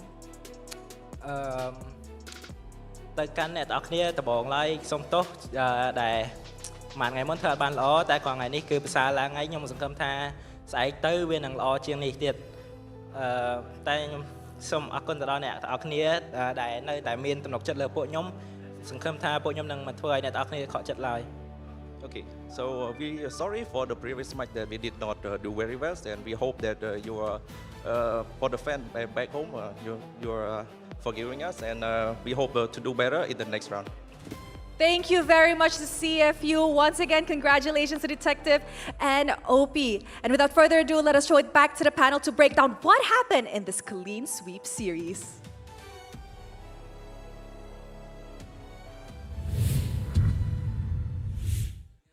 Well, According to Detective, it's not a matter of evolution and adaptation. They are very ready to do just that. Of course, another prolific win here for CFU Gaming. Still retaining their slot in M7. Great effort once again for Boostgate, and a show of love from the Indonesian crowd here, of course, for CFU. Yeah, definitely a lot of fans being converted here within Indonesia, because again, with a game like that and with a spectacular ending, every ult was able to get a kill. That just feels so good. Yeah, and I'm loving the confidence from CFU so far, because you would have thought that they'd feel a bit more, I don't know, low spirits after what they've been through in the Swiss stage. But hearing from Detective how it doesn't matter what the meta is because he could play any meta, it seems like they're still there. This Joy was a menace. It did. Oh, dude, let me tell you about Joy getting with the changes to Genius Wand in particular.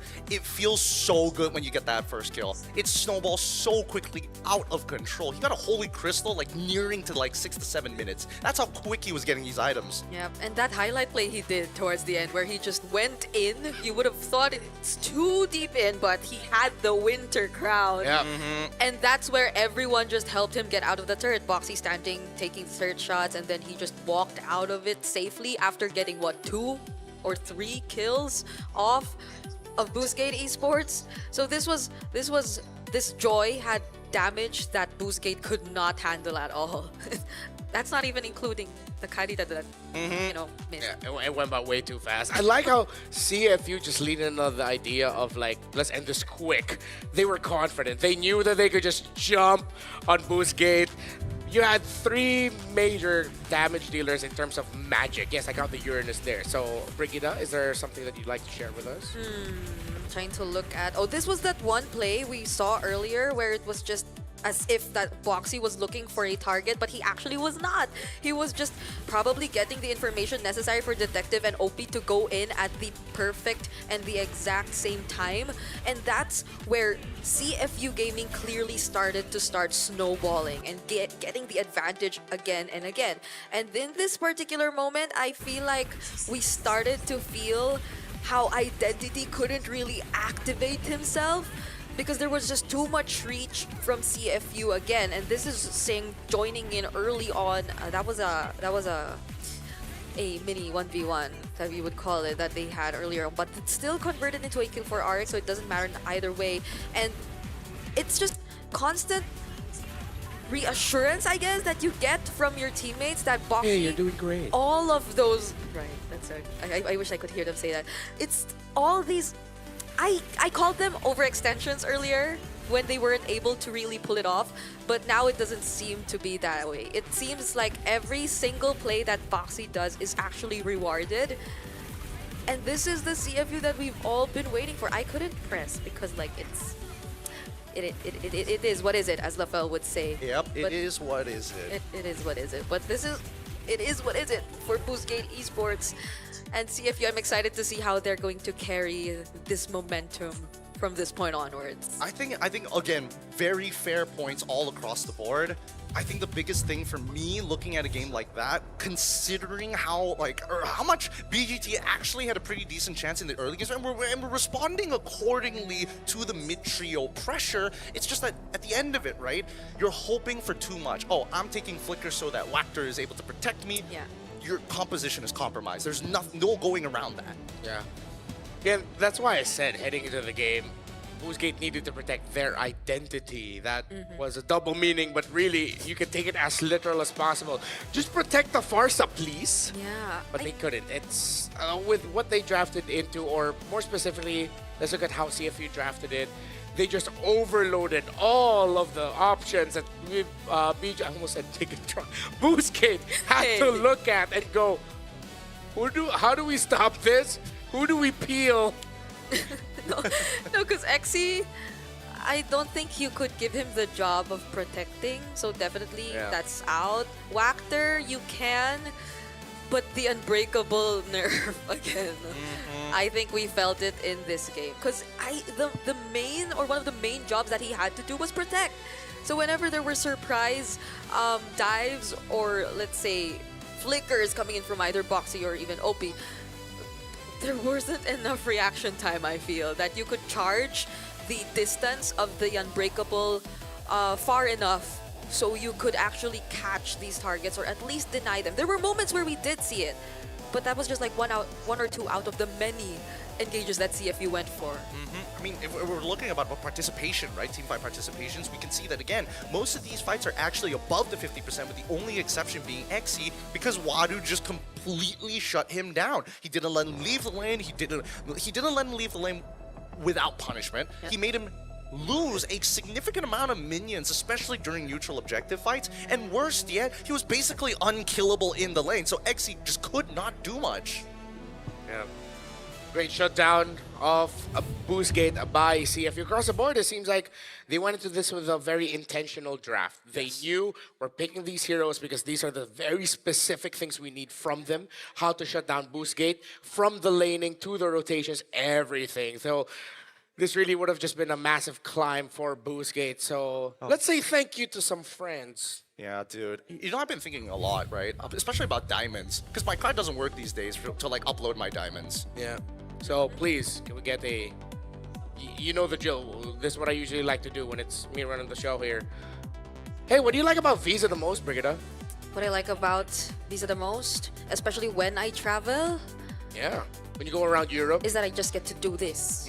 You mean when you rotate around Europe, you get to upgrade each of your packages on every single continent out there. The early rotation, the upgrade path, you map out the skin you unlock that makes your hero feel like yours. Those little choices set everything in motion, and when those moments hit, you want nothing slowing you down. That's why your unlocks, your upgrades, and every step in between stay fast and secure, keeping your game in rhythm and giving you smooth access to everything you need, both in-game and beyond. All brought to you by the official payment partner of the M7 World Championship, Visa. Be the champion you want to be. Hey, Gideon, if Visa walked up to you right now and gave you a card with like 100,000 money? USD? Crazy dollars. What's the first thing you would buy? I forgot the name of your currency. I'm sorry. The first thing that I would buy is definitely going towards the M7 pass just to get Gato Gacha, because who doesn't like not only free stuff, but the fact that I can actually boost my level with the help of the little support chest, because at level 45 is when you get that Solar Spark skin, so keep leveling up and claim your reward. Don't miss it out here today. Please, please get this Gatot skin. It's one of the best skins ever. There are like in-game changes that you get to see. So please do get the Gatot Gacha. We're begging you. Get it. Please. And hey, here's one thing you should remember about life. When you rise up in life, things open up for you. MRO. MRO Season 5 is back. Still open to everyone and flexible to join now with major upgrades. You get hero power based on victories. Good stuff. Team up with your friends. Don't go 5v1 alone because you're doing it wrong if you do it that way. So rewards, there's a lot of them. Win or lose, you can earn MRO coins to redeem permanent skins, exclusive avatar borders, and more. I can read, just not particularly well. Climb the weekly championship to qualify for the championship with bigger prizes and keep the M7 passion alive. Coming up next, we have got Evil versus Aurora Gaming Turkey. Do you think back-to-back heartbreaks for Turkish fans, or is Aurora gonna run away with this? I hate it. I hate it. They always pose the tough questions. I like Turkey. Singapore used to be brothers, and as much as I say I don't like them, we're still very close neighbors. So it's a, you know, older brother, little brother situation. You were right with your prediction in the first series, though. You were the only one who actually went for CFU. I think I will be going for Aurora Turkey in the second series, though. I'm leaning a bit more towards Aurora with this one, but hey, maybe Evil will prove us wrong and bring a little bit more hype towards the Singaporean fans out there, of course, with their newest representatives, no longer NIP Flash. It's Evil. I just love saying it. So when we come back, it's them against Aurora Gaming from Turkey. So please stick around. Once again, my name is Renmar. That's Gideon. That's Brigida. And we are going to be seeing you in just a little bit. Deuces. See you around. Bye-bye.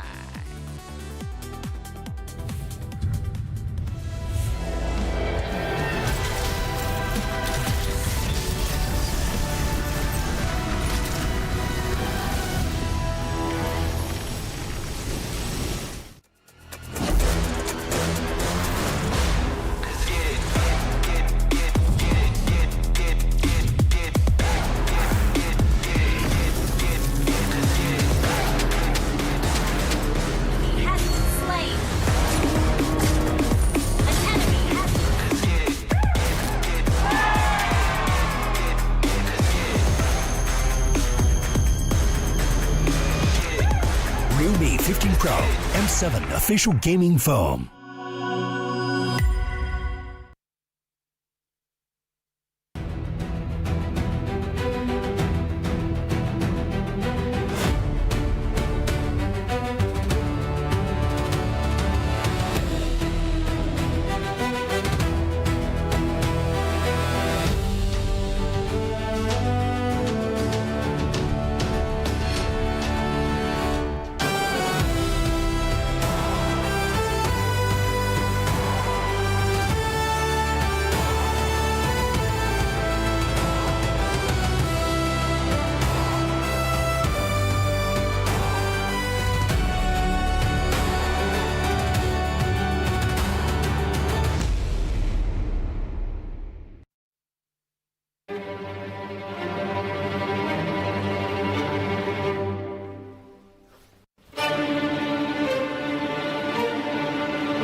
Nothing can withstand the withering. Against the endless erosion, my strength grew weaker by the day.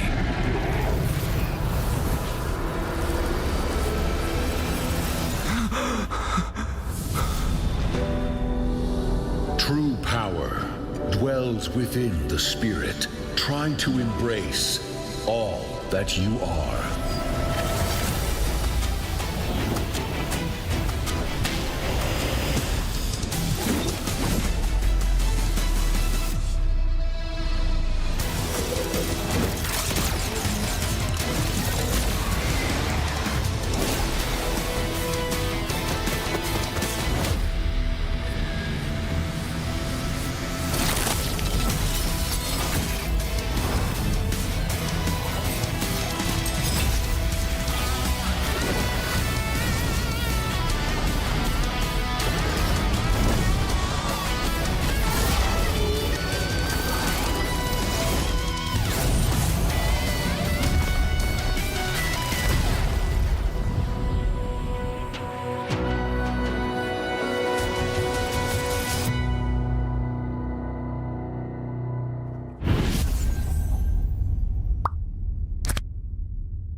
Are going to the M7 World Championship. Let's go.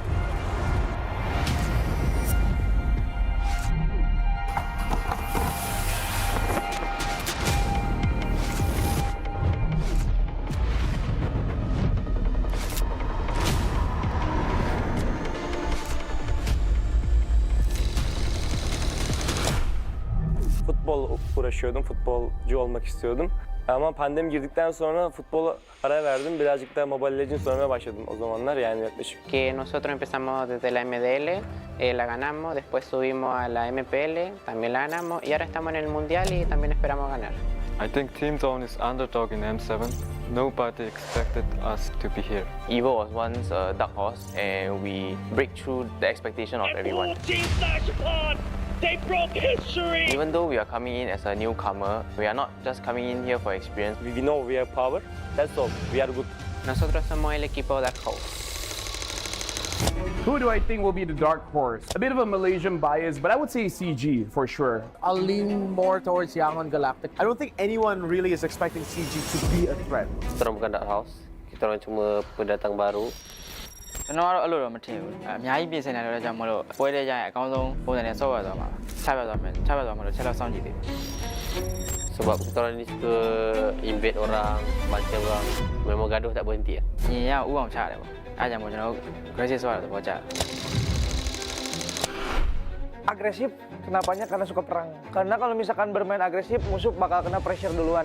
មូលហេតុដែលពួកខ្ញុំចូលចិត្តលេង aggressive ដោយសារពួកខ្ញុំកាលមុនគឺមើល player ខ្លួនឯងនីមួយៗហើយគិតទៅថាអ្នកគឺដៃខ្លាំងមែនតើអញ្ចឹងលេង aggressive គឺត្រូវ 我们战术打法无规则打法，就对手可能研究不透我们吧。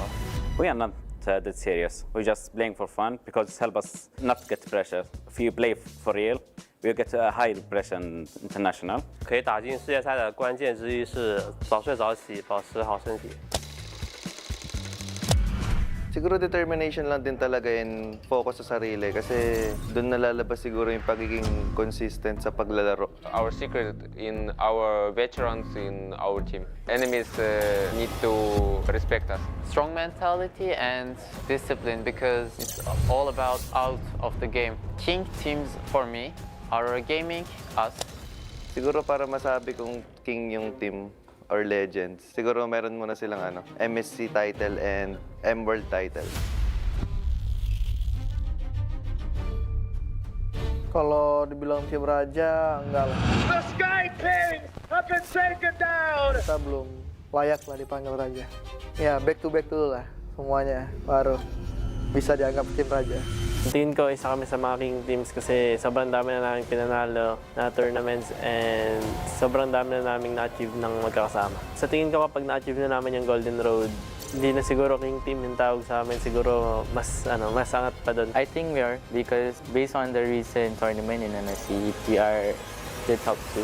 If we win, we already show everyone that we have the potential to become more than a king. Let's do it for Malaysia. I will redeem Indonesia. I will complete the Golden Road.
Welcome back to the Swiss stage here of M7 World Championship. It's still Renmar, Gideon, and Brigida on desk. We just came from Boostgate Esports from Turkey getting eliminated swept by CFU Gaming from Cambodia. For those who missed it, how would you sum up that previous game?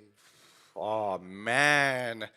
It's like one sentence. That's the thing. One sentence might not be enough, but I'll try my best. In-game mistakes. I think that was the biggest one that stood out to me. Obviously, there are other issues as well, but I think that one stays true. What about for you, Brigadude? You did mention this word earlier, unfortunate. Like the gates, or we labeled them as gates. We're so close. But like, I don't know, the sharks were a bit too much. So I'm thinking of something about gates and sharks, but I don't think gates or sharks get trapped in gates. So Sharkgate coming to you in 2026. The movie. Sharkgate. Isn't Gate there NATO. what's that? What gate? Sharkgate NATO. Oh, Gate NATO. And then the second one comes 2 years after. With more gates and newer types of gates. Yes, newer types flying of gates and more around. sharks. All right, coming up, it's not an elimination match, all right? So these two teams, yes, they're both in the 1-1 column, if I'm not mistaken. However, it is still important to get that win. You don't want to fall down to the 1-2 bracket, but none of them are saying goodbye. It's Evil, the newest champion from Singapore, against Aurora Turkey. So win, whoa, that is a deep headline. Yikes. Win to breathe, lose to bleed. That's pretty intense. That is intense. Because I was not expecting that headline. I would have set up with a completely different tone and not what we did. Look, both Evil and as well as Aurora Turkey, they both stand at 1-1 currently in the standings, and they're fighting for that momentum, right? Yeah. And this is what I've been the most worried about for teams coming into the Swiss stage, because the worst feeling is when you get that qualification attempt, you're 2-1, and then you lose. And then you lose again, that completely crushes your ego. Yeah, and I mean, I think so much eyes are on Aurora Turkey. This is, in a way, people would still call them, I think especially after the addition of Pago in the Rome, as really an all-star team in Turkey. And I think they've been constantly living up to expectations. But their campaign so far has been a bit different. I feel like there might be a bit more adjustment that we're starting to feel, but I also probably can't blame them that much, because it's like their first match was against Alter Ego, and Alter Ego, as we all know, has been really smooth in their run so far. And to be fair, that was a really good match. Yeah. Yeah. So. And then afterwards, they were able to bounce back and looked all the more impressive. They looked significantly stronger against their opponents. Them, I believe it CG. was CG. Yeah.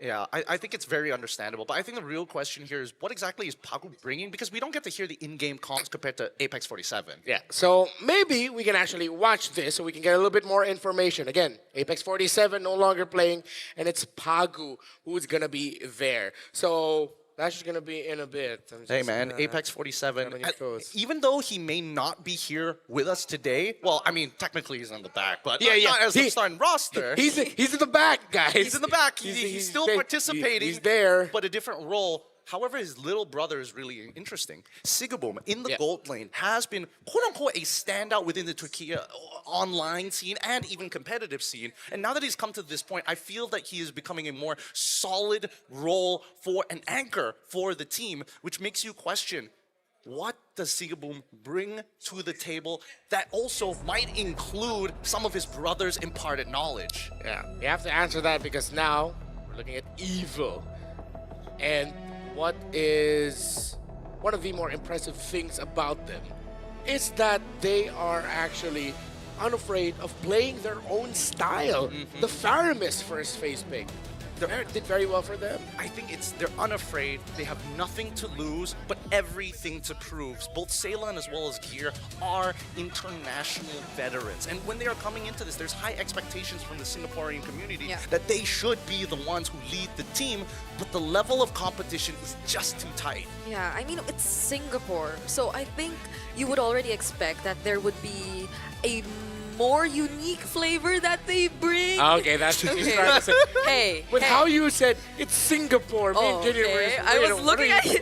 What are you trying to set up here? They could see you. So I was trying to say that they have this much more unique approach to play the game. I wasn't trying to hint at anything else. Don't worry, I'll say it for you. I think Singapore is weird because they are so out there with their bigs. And I think this gives them, yes, a unique flavor, but against a team like Aurora, I feel it's going to be a brick wall, just slamming their heads against iron. One thing you could say about the Aurora teams, Turkey and Gaming PH, Aurora Gaming and Aurora Gaming PH, the two Aurora teams, okay, is what I'm trying to say, is that they have that great hold of what the template is, of what you have to do from not even just like the first 2-3 minutes, the first 5 to 8 minutes of the game. They have it all locked down. Positioning, the strengths of your lineup, they know and do that very well. That's always been their strengths. So if you want to go kind of weird and cheesy here, similar to Gideon, I feel the same way. They're going to have to find that balance of, okay, how cheesy are we getting here? And does it make sense in the bigger picture of how does it look in the full 5v5?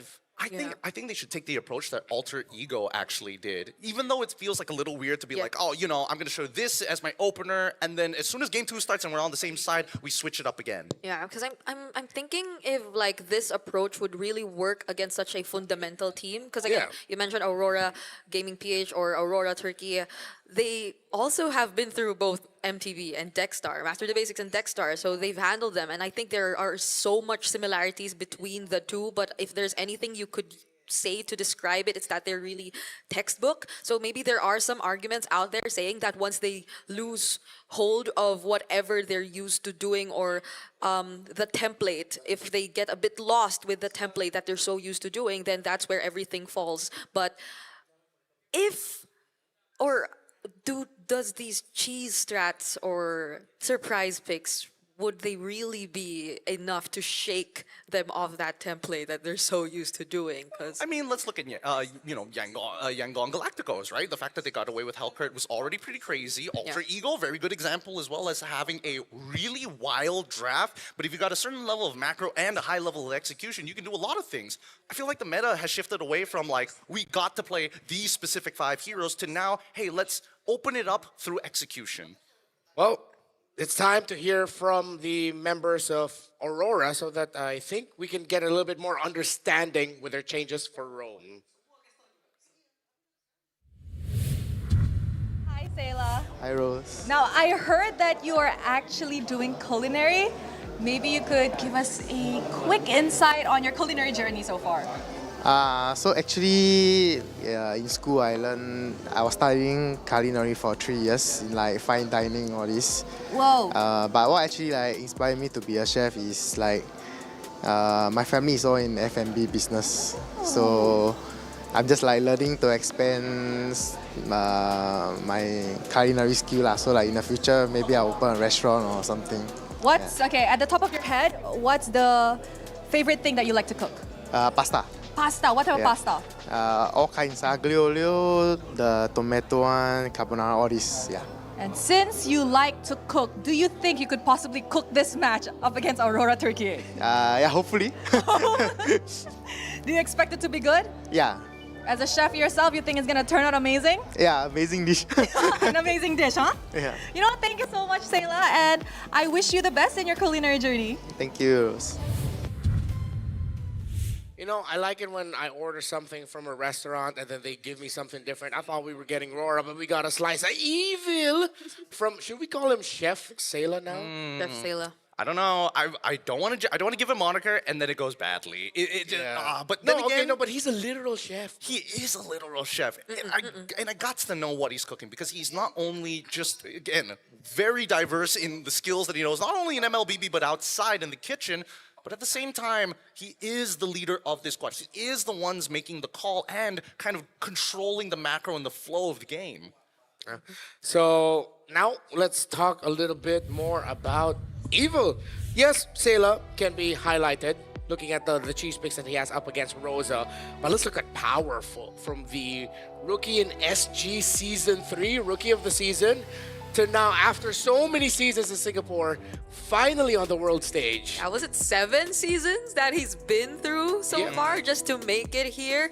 And I'm loving how I think he also has this balance of maybe a bit of the unique picks, and then he still has like what you want or how balanced it is if you want to expect for a bit more meta, because he was the one to use the Tigreal in their first match, and it's not like it was that bad. It was just a bit lacking, I guess. Meanwhile, for Aurora Gaming, well, Pagu needs to be on point here if he wants to stand toe-to-toe against Powerful. Yeah, I think that right now, there's so many questions with this squadron because the way that Aurora is winning games hasn't gotten to that level and impact that we saw when we first set eyes on this beautiful team. So many veterans on their side, so much history behind them, and now, again, facing off against another region who has been kind of shunned out of Southeast Asia because of the booming economy everywhere else, but Singapore still feels a little more stagnant than the rest of the world. As we head into the draft, we have to check what Rosa is gonna draft here or what might not end up on the hands of Rosa.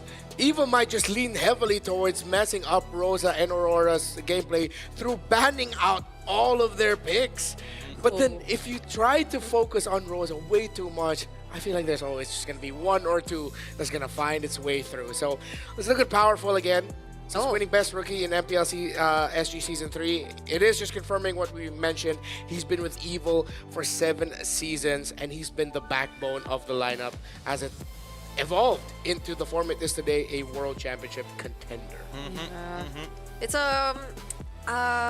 if we were to look at Rosa though for Aurora Turkey, when it comes to Evil, I feel like that's where it gets a bit tricky, because like more than having standout quote-unquote players, it's like the highlights or the standout plays can come from anyone. It's like they have really unexpected timings, and you can't really tell where the focal point of the draft or the gameplay is going to be, because I recall even during their finals in MPL SG, I think across all their 4 games where they won, they had different players as game MVPs, and so that just goes to show how the trend for Evil SG is that there's no really highlight player, quote unquote, or per se.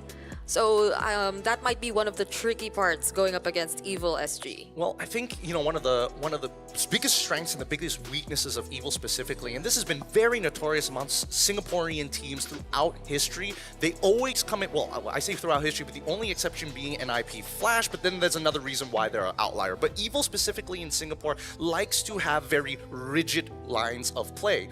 We are drafting in this specific way to create one specific interaction that will win us the game if we all execute perfectly. However, you're asking and demanding so much from your players every single time. That's a very high standard to hit from the side of Singapore, in comparison to Aurora, where there is a little bit more flexibility to have a margin of error as we check out Broken Walls for the map reveal. It's the most played map so far in the M7 Swiss stage. I believe this puts it at the 9th, or are we past 10th in the times we played Broken Walls? It's the most played, pretty much. Wow. So right away, focus on to Rosa's picks. You take away the Juicin, the Selena, and respect, of course, the Fanny. I think these are just pretty standard bans if you're going up against Aurora Turkey specifically. Yeah, so that leaves a lot of the jungle picks actually open, similar to the...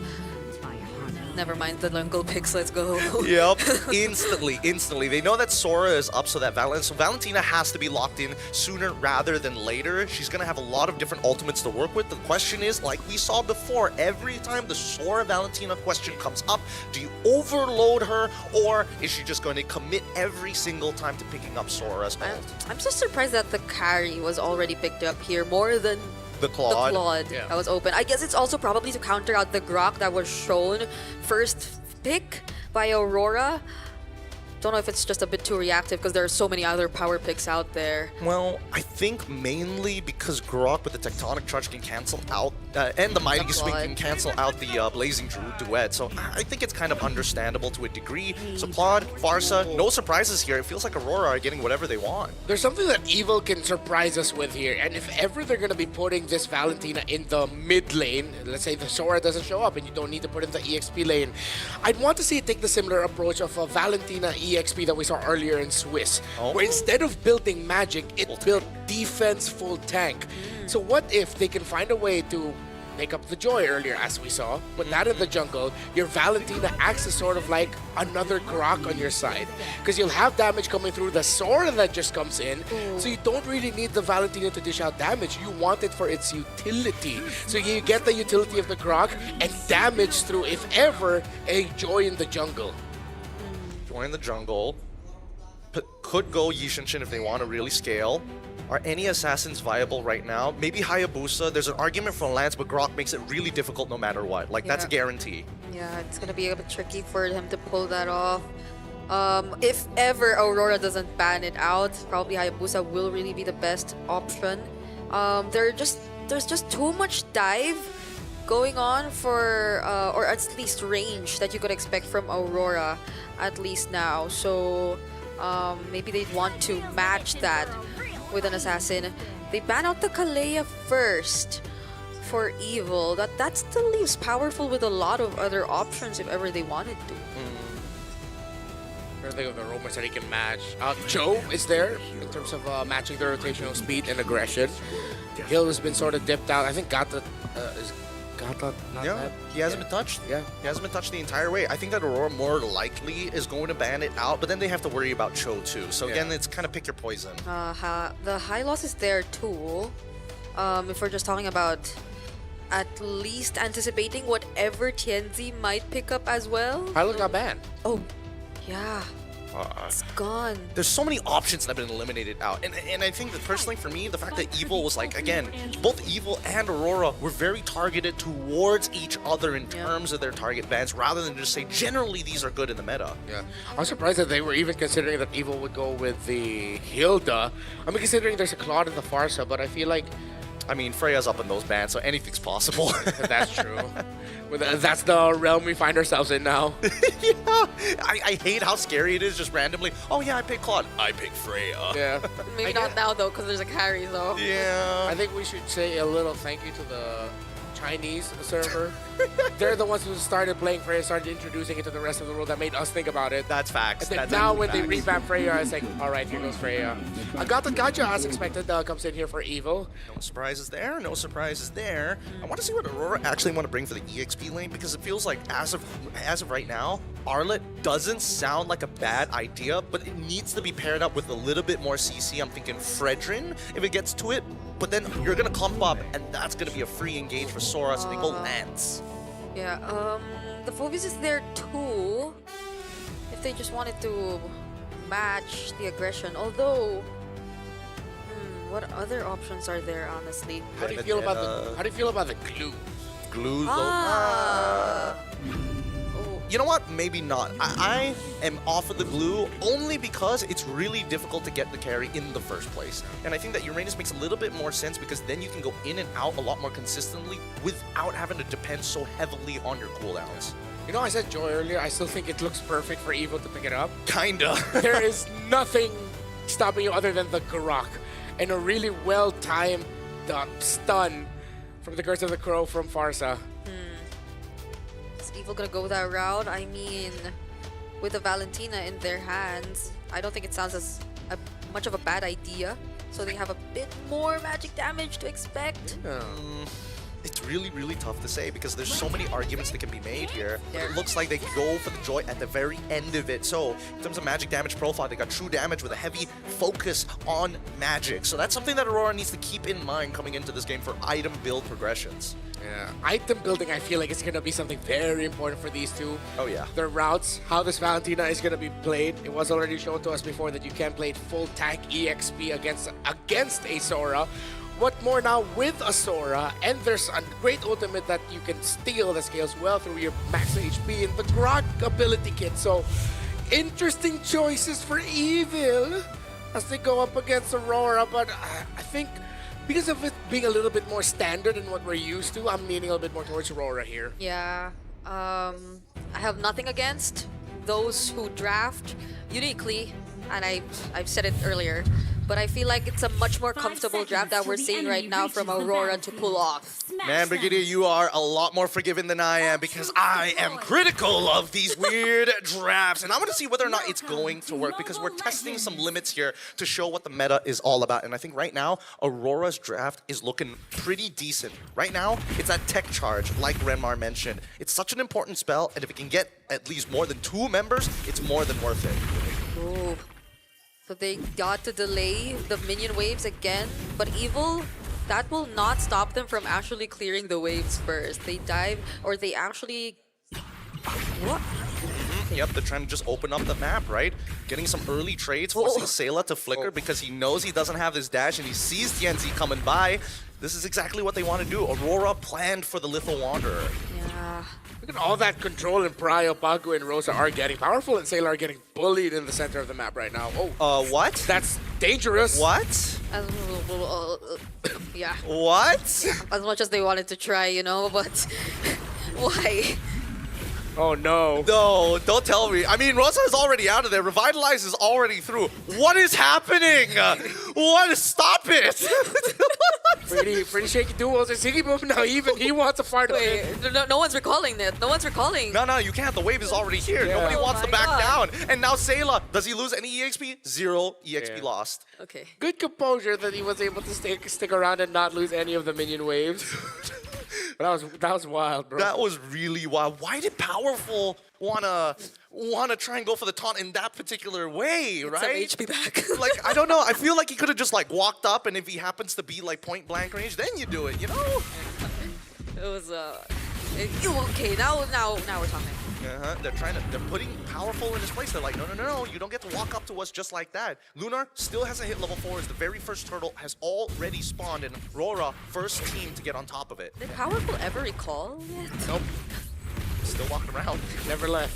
Oh, it did a reset. Oh, interesting angle. Aether still holding on strong. Whoa, looking really good. Now in the lightning form immediately. Trying to get back out of the electrifying beats is gone. Whoa. As Rosa's looking for an opportunity. Gear able to find one. Mighty swing into the auto. Lunar with the Ionic Edge able to find Gear. Now Sayla can't seem to run away from this tough position he is currently in. Too high are the cooldowns, and Lunar gets a double. Might have been worth it earlier with that turtle steal and kill onto TNZ, but I think Aurora Gaming have actually balanced it out somehow. Wait, Siggy Boom. Whoa! Yo, that was... I get the idea from Sigurboom, but I think he miscalculated how long that ult actually lasts. Carry. It's always fun to see a carry and a Cloud duel it out real quick, although I am still on the fence about seeing them all the damn time. By the way, Realme 15 Pro 5G, our official gaming phone, you saw it there on the hand cam. As Evil and Aurora still trying to jockey for a better position to get a lead. Maybe taking down Pagu here might be the thing for Evil, but Pagu will just easily walk away. Unironically, despite the weird movements we've seen on the map, it goes for both of these teams, right? They're trying to play a very standard game. They're looking for those weak points before they can snap the joints. Yeah, and it's not like we've seen any major plays just yet. It's as if there are attempts, but both teams are just quick to disengage whenever they feel like it's not going to be favorable enough for them. But down bottom, Ven senses that there might be rotation. Yeah, they know something is wrong here. Mid lane is missing. They only see Pagu so far without anything like a feathered air support, any signal to give against them. Tech charge. Pagu sets it up perfectly. What a instantaneous play. They made that look easy. Yeah. And that was such a quick decision from Aurora Gaming, because the moment that they felt that Ven was a lost cause or that they couldn't really go after him, they got even better targets in the mid lane. Yeah, Sayla cannot disrespect Grok like this. This is why Grok has been highly banned throughout the tournament. There's just so many things that Grok can do to mess with you. He doesn't always have to go for that mighty swing. He can just use a traditional attack. He can just use an empowered auto. So many ways to guarantee maximum crowd control. Yeah. Corrosion Scythe now built up here for Ven. Siggy Boom, if I'm not mistaken, also just did run the DHS. Second turtle of the game. The broken walls allowing Aether to get a more comfortable position against these members of Aurora, specifically that Grok. TNT's nearby, they could go for the full commit in just a bit. Oh. Roka's been watching out for Oh! Flicker in from the tech charge onto Pagu instantly with the blazing away coming in from Sigmund. The feather airstrike is good as Ven is out of fight. AOG to cut them off. As you can see, that Gear gets into the fight and secures the turtle. Pagu might be the next to fall as a stolen tech charge finds the counter engage to cancel out Sigaboom's BMI. Oh, goodness. As we thought that Aurora already had pretty decent control over the objective. Hold on. Does Lunar actually get to clear this? I think he will. He should be okay. I don't think they wanted to dive the Uranus just yet, but they're setting up for it. Luna, he does get his ult just in time. He can pop it at any moment. He's waiting for it. The engagement coming in, the lightning phone coming in from here. He can deal the damage, but Lunar just does not care. Pops the ult early as Aether. Now looking for an opportunity. Electrifying Beats realizes Rosa's too healthy. Not enough damage. They back off for now. There's a Radiant Armor now on Pagu's Grok, which means that the damage of this Joy might just get stunted a little bit, and Evo might get surprised as to why the Grok isn't going to be falling down quickly. They really have to watch their positioning around that tech charge. Pagu has been on point, has been committing the flickers, maximizing the animation of it. Really nice movement coming in from Gear, locking him in place. AOG, but Pagu with the CC immune walks out scot-free.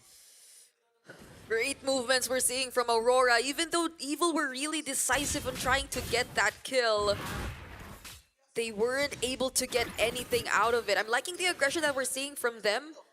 Even though Aurora Gaming are the ones leading in terms of kills, they're the ones who are actually constantly able to steal away the necessary objectives. They're the ones able to convert things so far, taking a turret off of Aurora and potentially might even go for another one here up top, unless Aurora actually are the ones to start things off.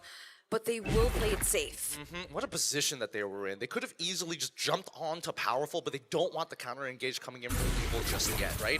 As we see Ven now baited into a fight that he cannot win. Luckily, the spin light wheel is able to catch two. Buys time as Pagu is going to go right onto Ven. Even Lunar as well with the Ion catch finds it with the help of Pagu. Good stuff coming in from Aurora. Great late entries by Pagu. Again, tech charge on point. Not the big team set, but at the end of the day, it's a kill onto the gold laner. Aether already started off the turtle earlier. Gear and Powerful are here. Can Aether get a kill? Oh, Rosa, wings by wings. Electrifying Beat's going to be popped a little late here on purpose. Waiting for the opportunity for a feathered airstrike as TNT is able to secure it. Oh, the engage coming in from Gear, almost good. Didn't catch two. Double flickers were committed though. As Aurora Gaming walk away, they at least get the turtle. Yep, first objective that goes over to Aurora Gaming, and I don't think they really wanted to look for a fight after that. Tianzi just resumed jungling and did not decide to join in the mid lane. So Aurora were just playing it or keeping it safe after getting what they needed, and maybe now's the time they could just join together, include Sigiboom in their rotations, and have enough damage to deal with Evil. I think that Evil, especially Powerful, now that he's got the Pauldron already purchased, he's gonna need a little bit of anti-heal. Everybody avoiding the anti-heal like it's a plague. No Dom Ices, no Glowing Wands as well. Things might start looking different once they have them locked in. I think he decided to rush the Chastise Pauldron, really thinking about the Claude. But the Downmite should be coming in just a bit for that God to Tacho, while the Valentina, that will be the second item it will build. I don't think they're going to be able to get the anti-heal in time. Good engagement coming in from Gear, but faster movements coming in from Lunar. Single sidestep was all he needed. As the waves are now getting pushed and pulled consistently, Aurora Gaming is taking advantage of the whole situation, right? They're probably waiting for the Trinity to come in for Sigiboom before actually trying to look for a fight, so that they're a bit more confident in terms of the damage output that they'll be able to provide, because I think he's lacking just one more before actually completing it. Oh, wait!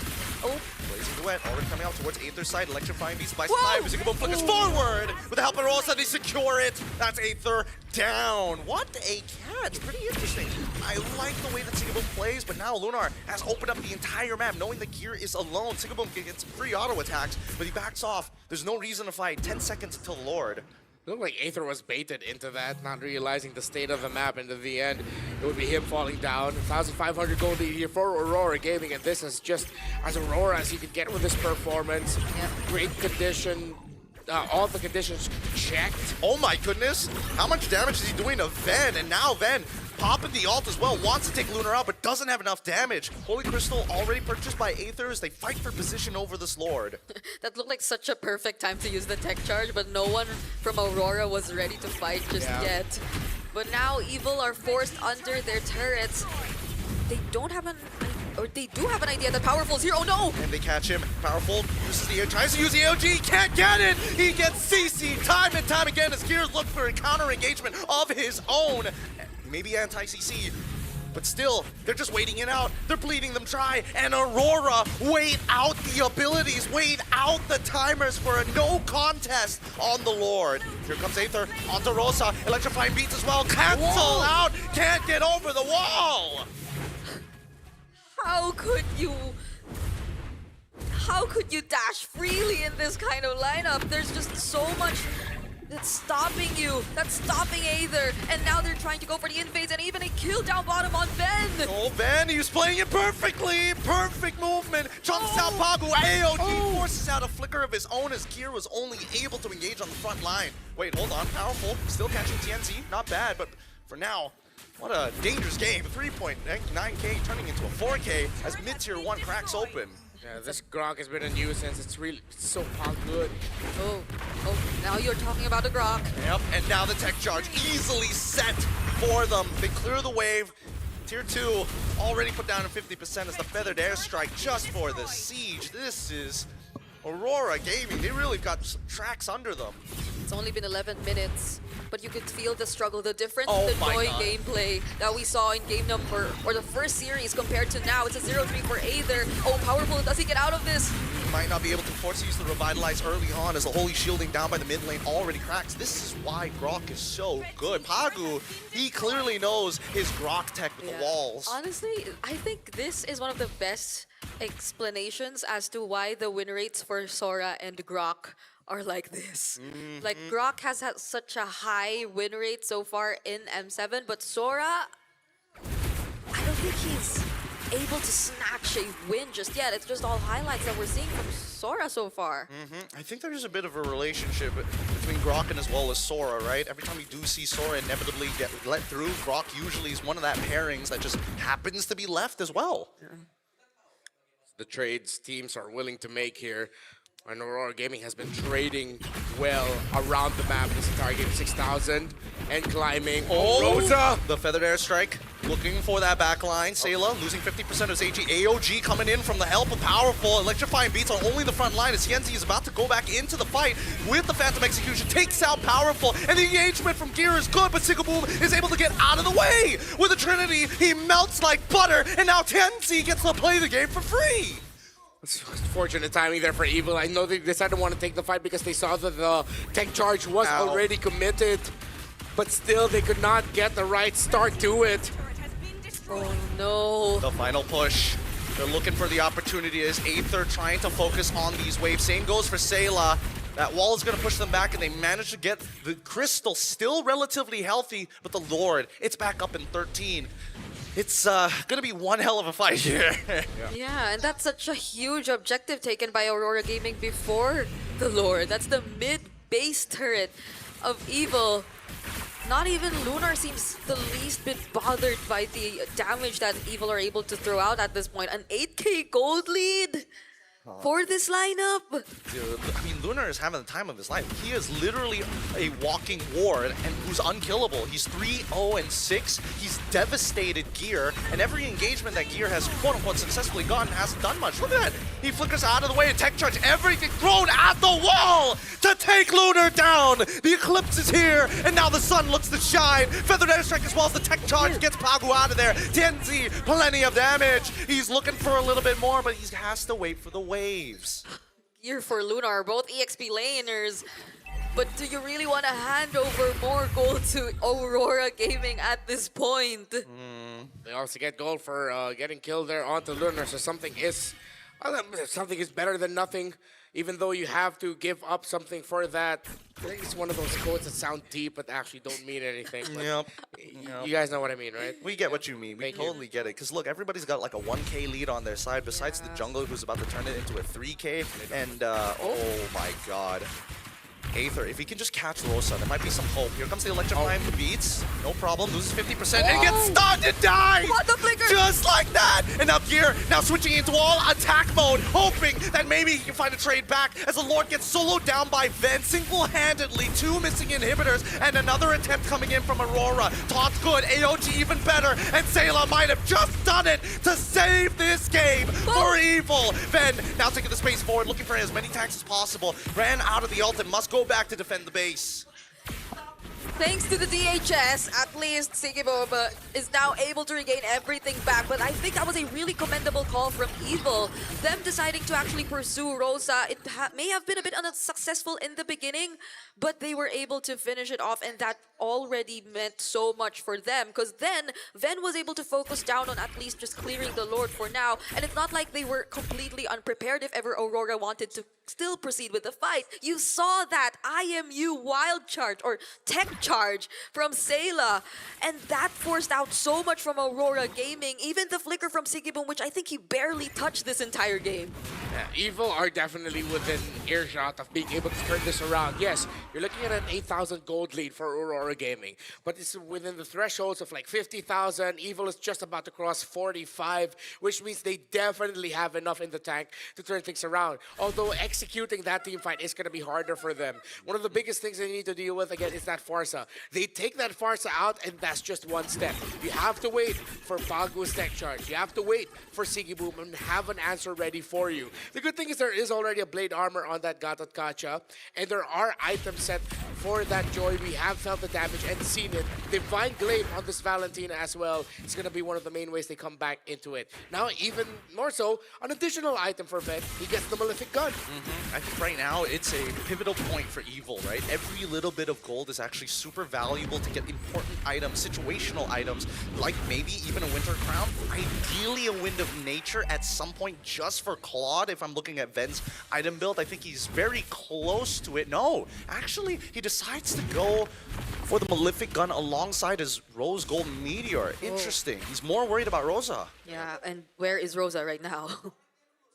Silent Assassin, look at him, so far away from the team. I love this this kind of positioning coming in from Farsas. Yeah, I think I recall many plays of this with Sanji, just holding the orange bush or the orange buff. Okay, so it's Rosa going with TNC. Okay, they're hopping one after the other. Sigiboom, okay, manages to get out there with the BMI. Nothing to be worried about, but look at the fattest tank of all time. Oh my goodness, stole a Feathered Airstrike, try to buy some time as Aether gets back out of there. Powerful, must fight. And now the Blazing Duet gets cancelled. Ven, he's done it. And now they're turning the fight around. Tech charge ain't good enough. And Sayla, he could fight, but he doesn't want to flicker. He sees Rosa. He doesn't want to do any more than this here. Must hold him as we see the base now getting attacked in the mid lane. It's a base race. Evil, they gotta go back. Oh my god. Sigibum might have just done it for the team. BMI to switch places. Flicker as well. And there you have it. A clutch base steal. Sigibum. Well done. Hand in his pocket. One eye closed. Not a lot of tech. The Turkish Trigger Man gets the win for Aurora. Not like that. Unbelievable. Evil were already on that one team fight that could have potentially turned things around. Ven was doing it. You mentioned it. What a crushing blow. A crushing blow to Singaporean fans. They all know, all of them, they messed up. They just needed to recall, and Sigibum put that final nail. They didn't even know that it was there. They didn't even see the tip of the coffin. Yeah, because even Pagu chose to sacrifice himself just so he could at least lessen or reduce the amount of people who could call back to the base. And that was literally Sigibum's decision from that exchange he had with Ven and him popping his mortality and then choosing to not fight anymore, but just seeing the opportunity, seizing the opportunity in the mid lane. This is literally Sigibum. This was all Sigibum's call. Oh, I believe that was also a Winter Crown that kept him alive. Yup. Yup, it's so insane when you look at the moves of this game and notice that it already was pushing into the 17th minute when this final sequence finally occurred. Yeah, there, the winter crown. And then he BMIs out of there and he runs straight down the mid lane. He just left everyone and decided to push. Look at that. It's so beautiful how this all played out. Everything that could have went wrong. And Sigaboom, he even got out of there. Look at Rosa. Rosa was like, I'm going to help you. Realizes they're recalling. Sigaboom, this is all you. We're going to get the Lord. Whatever happens, happens. Yeah, because it almost seemed like a slight failed attempt of the flank, but none of it mattered anymore. Oh, it's a crazy moment, so it's time to hear from Aurora to hear what they have to say. Aurora Gaming finally enters the 2-1 bracket. And with me here, I have with me Pagu, TNZ, and Apex. TNZ left. Oh no. I wanted to sing happy birthday for TNZ because I heard it's TNZ's birthday today. But TNZ left me on stage, so I guess we can all say happy birthday to TNZ. Yeah, it's actually 1 month ago. It's just written like that. Oh, it's 1 month ago. Oh no. I'm so sorry. Belated happy birthday, I guess. Okay, now, you know what? Let's talk about the game. We know that now Aurora Gaming has entered the 2-1 bracket. Boys, how are you all feeling so far this M7? I mean, we are very excited as our previous game, we ended in such a way that I think now we are super hyped for next game. Yes. Now, we definitely could see that you guys are very, very much hyped, and we could see the composure coming back from you guys. Now, I have a question. In such a very packed schedule, and of course a very tight tournament where we have best of ones only so far in the Swiss stages, how are you guys coping with it? Apex? Şimdi seriler BO1 sürüyor diyor. Hani yani bu sıkı hani şey hakkında ne düşünüyorsun diyor. Hani. Bence bu bir yandan iyi bir yandan zor bir şey çünkü kimin kazanacağını gerçekten kestiremiyorsun. En kötü takım en iyi takımı yenebiliyor, underdog'daki takım en üst seviyedeki STR takımı yenebiliyor. Ama ben beğeniyorum. He said that I mean about BO1, every team can win every team, so it's really risky. Sonra ne dedi? Tamam, başka ne dedim? Yeah, he likes that system because it's like exciting to watch because anything could happen. Yes, anything could happen, and one small mistake could literally cost your team the game. Now, tomorrow we all know it's going to be a rest day. We don't have matches tomorrow. How are you guys spending your off day? Are you guys going to stroll around Jakarta or really hardcore locked in training mode? Again, your voice a little bit cut. Oh, it got cut off. It's okay. Tomorrow we don't have any matches. It's an off day for everybody, but how is Aurora Gaming going to spend your off day? Yarın tatil gününüz olacak diyor. Yarın ne yapacaksınız? Yarın scrim atacağız, hatalarımızı gözden geçireceğiz. Bir sonraki maçımıza odaklanacağız. Ne? Kameraya bak. Tomorrow just scrim, training, focus to next game, watch replay if have mistake something like this. They're very much locked in. I don't think they're going to be having too much fun going around Jakarta tomorrow because they are locked in and ready for training. Pagu, is there anything you want to say to the Aurora Gaming fans that are supporting you guys? Yeah, I'm really grateful. Like, you guys support me so much, and because of it, we can play so well. Thank you, guys.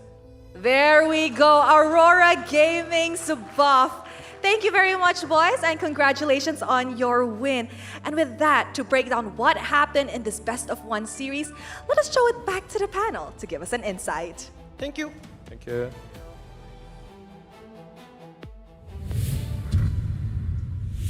It's great to hear from Aurora Gaming, of course, showing their love for all their supporters, keeping them going, their families as well, and they're locked in. Even though it's going to be an off day for all of us here tomorrow, they said, no, we're not going to be thinking about that. We're going to be looking at what we got to fix up, as now they are going to be heading into the 2-1 brackets, and they are now heading into best of 3 territories. But this was a great way to win this. I like what they said about how, I think it was Pagu who mentioned, with how he won today, I like the momentum that we have because that kind of win is going to keep you going. Oh, yeah. It feels so satisfying. But because it's like they were winning the entire time, and then the one time Evil actually felt like, we got one hell of a chance. We're actually doing this. They ended up losing their base in the process. That's how bad it got. But, I mean, when we look at the items, hopefully we get a bigger story here after the MVP, because, God, give it up for Sigeboom here. He deserves all the credit for that final play alone. Even that sequence he showed us when he was trying to accomplish the base siege all by himself. Because yes, Rosa was around the area, but majority of it was really just him. He was just targeting it. He used the BMI and then the flicker.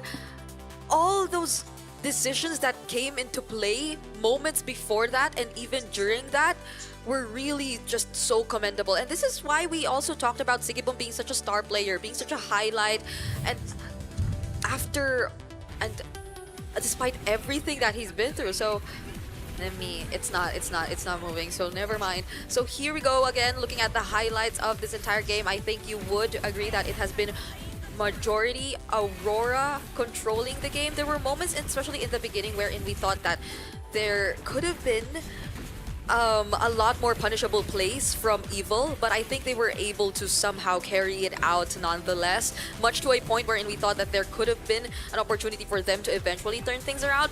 But there was just multiple attempts like this from Gear. He was using the Stormbind, but there wasn't enough follow-up, and there were just a bit too much displacement skills that were also readily available for Aurora, so they could just reposition themselves out of it after that. And I feel like Aurora in this game have read the map so well that even when Evil were trying to look for opportunities, similar to what we saw just now in down bottom when they tried to pick off Lunar, they were actually working on other things. And that was something Evil probably did not entirely anticipate. Now this, I feel, was the flank that we were talking about. Rosa and Tianzi clearly coming in from behind. Yep. If we were to look at it closely, it didn't feel as if it was entirely working in their favor. Pago was bursted down and then was already finding the right targets. But that switch up from Sigeboom and his decision to just walk away from everything, Gear sensed it. He actually followed them. Yeah. Followed Rosa, followed Sigeboom, but then only Aether and Ven were able to recall, and it wasn't enough. He was already able to bring the base down to half HP by the time they were able to recall and come back. And again, even that, I think we have to give it to Pagu for also not letting any other players get to follow up. For sure. For the moment, it was Sigeboom's moment. For majority of the game, it was Pagu's control. His play on this Grok really kept Evil in check. Genuinely disgusting. 4 times we see that Aether actually gets caught out in the middle of the electrifying beats. Who set it up? Pagu, every single time. And it's crazy how much he got away with in this game. Obviously, I'm looking back into the old days because I'm an older man at this point. Because Apex 47 did very similar things. And Pagu is coming in, not only doing Apex 47 tech, but showing that there is more to Grok than what you can see with the naked eye. I don't think also in the end there, it wasn't intentional that Pagu drew attention away from the members of Evil going back. It looked like they just saw a low Grok and said, yeah, let's just kill this guy. Wait, our base? Our base? What happened to our base? I feel like Evil, I get the frustration. Yes, it hurts to get split push like that, but I think they also knew that it was, in a way, their fault that happened. They spent too long reading the situation. They saw the waves crashing in. They knew where Sigeboom was heading. There was a good 2 seconds where they stood there as if playing for positioning, and then they decided, let's go for the Grok. And then let's recall to go home. I mean, I guess you can't entirely blame them. The momentum was there. They were winning the fight. Ven was probably screaming that he got this. Like, he was getting to take off immortalities from people, and I don't know, they just probably did not notice how Pagu or how Sigeboom and Rosa just decided to exit the fight. Yeah. No, I mean, the shape of the fight was really awkward as well. Like you mentioned, as you showed, like again, Rosa as well as Tianzi managed to get a super far flank into the enemy, into Evil's purple jungle, right? And most of the time, I'm thinking to myself, could I do better? Maybe if I played like more 1v1s, I could definitely do it. Yeah. And if you want to win $20,000 while playing more 1v1s, then download Fairy Games, play MLBB 1v1, and win that crazy amount of money. So how it works is, number one, you download Fairy Games on App Store or Google Play. Number two, you play MLBB 1v1. There are no teams. You're only going up against AI and you're comparing your best personal score. This is personally the best chance in my life I can turn my life around with one simple thing that I know I'm good at, and that is playing video games, and that is playing MLBB. So if I really want to turn my life around and just change up can someone else do that? Yeah, don't worry about it. Because you can win up to 20,000. Money I'll give, happily donate to Renmar as long as I beat these clankers. Either way, don't forget, if you're thinking about like, hey, maybe AI is going too far, then maybe you could take a step back and let the auto battlers do it for you. The Magic Chess Go-Go World Championship is coming. This is the first World Championship for MCGG. On January the 10th and the 11th, the group stage and semifinals will see fierce competition. And on January 25th, the grand finals will take place at the M7 Carnival. So please, follow the official channels to get the latest information, and let's jointly witness the birth of the very first MCGG World Cup, essentially. Hey, the M7 Carnival sounds really fun, but I think I'm gonna see something too. I don't want to risk. Let's not. Yeah, but let's just hand it. yeah, you can check this out if you want to. This is Acecraft, an SDG built around adaptability, so random skills, bullet deflection mechanics, and a retro cartoon style, which is really cute. All designed for fast, skill-driven aerial combat. So you guys can jump into Acecraft now for some nostalgic fun. I mean, just look at how he's driving the helicopter plane. The little plane. Yes. The little plane. Hey, women love it. Boys wish that they were in that plane as well. And it's a two-player game. So again, get your significant other. Get in on the fun. So it's by twos? No third wheels. No third wheels. 0 third wheels. Yeah. So we can't play it. The three of us can't play it. Me and Renmar got rock, paper, scissors, 100%. Okay. Oh, they're doing it right now. All right, let's just hope that's the only Malaysian win today. I am kidding. I am kidding. Coming up next is Team Spirit versus Onyx IT. Y'all didn't expect that, huh? Hey, man. Art beats red, blood beats blue. Let's go. But it's not yet. Seven more Red Giants and Team Liquid will be later on tonight. But of course, it's Team Spirit versus Onyx. I'm excited for this one. Yeah. Team Spirit didn't look all the more impressive in their last one. Onyx also, no one expected them to lose to Young on Galacticos like that. I think this is going to be one of those battles that's just going to be really juicy as hell. Personally, I think that like Team Spirit definitely don't look as on form as they were during their EWC runs. And I think this time around, I think that's going to affect them. Like, we're getting close to our last couple of lives here. We better, step up. Yeah, it's a bit sad to think that you've been so consistent in at least having very commendable finishes in the past few international tournaments, and just as people were expecting you to really start exceeding that because of the way you left your past international tournaments, then the road gets a bit bumpy. So now that they're going up against Onyx, who I feel like really want to redeem themselves as well, this battle is gonna be definitely something you should all pay attention to. I'm excited to see a great duel between Skylar and Hikomania. Oh, yeah. Although Hikomania has been very...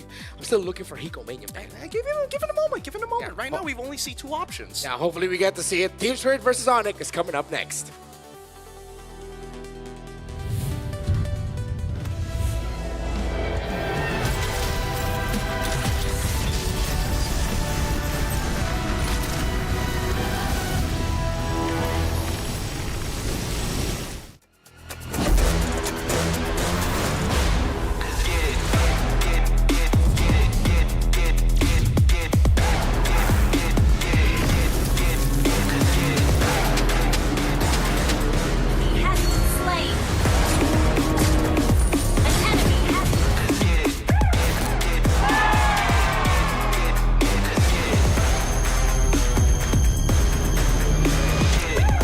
Realme 15 Pro M7 official gaming foam.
are going to the M7 World Championship. Let's go.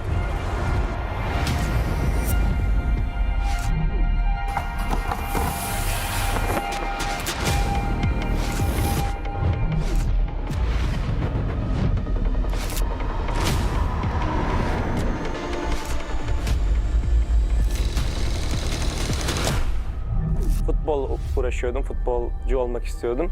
Ama pandemi girdikten sonra futbola ara verdim. Birazcık da Mobile Legends oynamaya başladım o zamanlar yani yaklaşık. Que nosotros empezamos desde la MDL, la ganamos, después subimos a la MPL, también la ganamos y ahora estamos en el Mundial y también esperamos ganar. I think Team Zone is underdog in M7. Nobody expected us to be here. Evo was once a dark horse and we break through the expectation of everyone. Team Flash upon! They broke history! Even though we are coming in as a newcomer, we are not just coming in here for experience. We know we have power. That's all. We are good. Nosotros somos el equipo Dark Horse.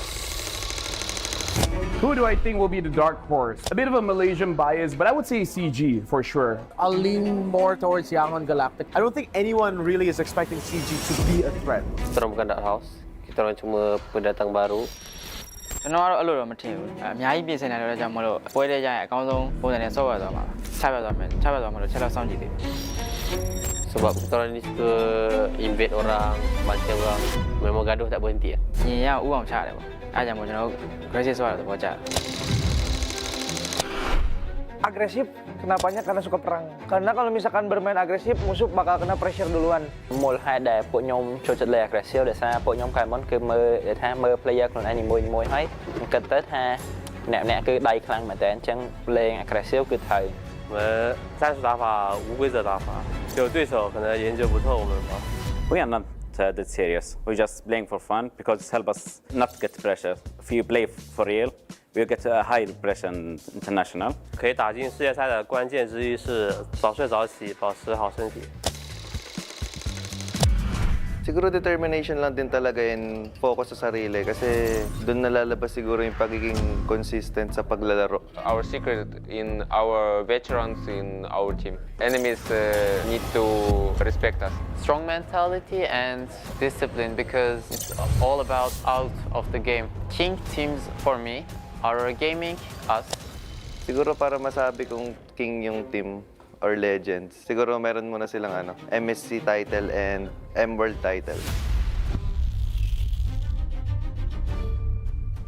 Kalau dibilang tim raja, enggak lah. The Sky Kings have been taken down! Kita belum layak lah dipanggil raja. Ya, back to back dulu lah semuanya, baru bisa dianggap tim raja.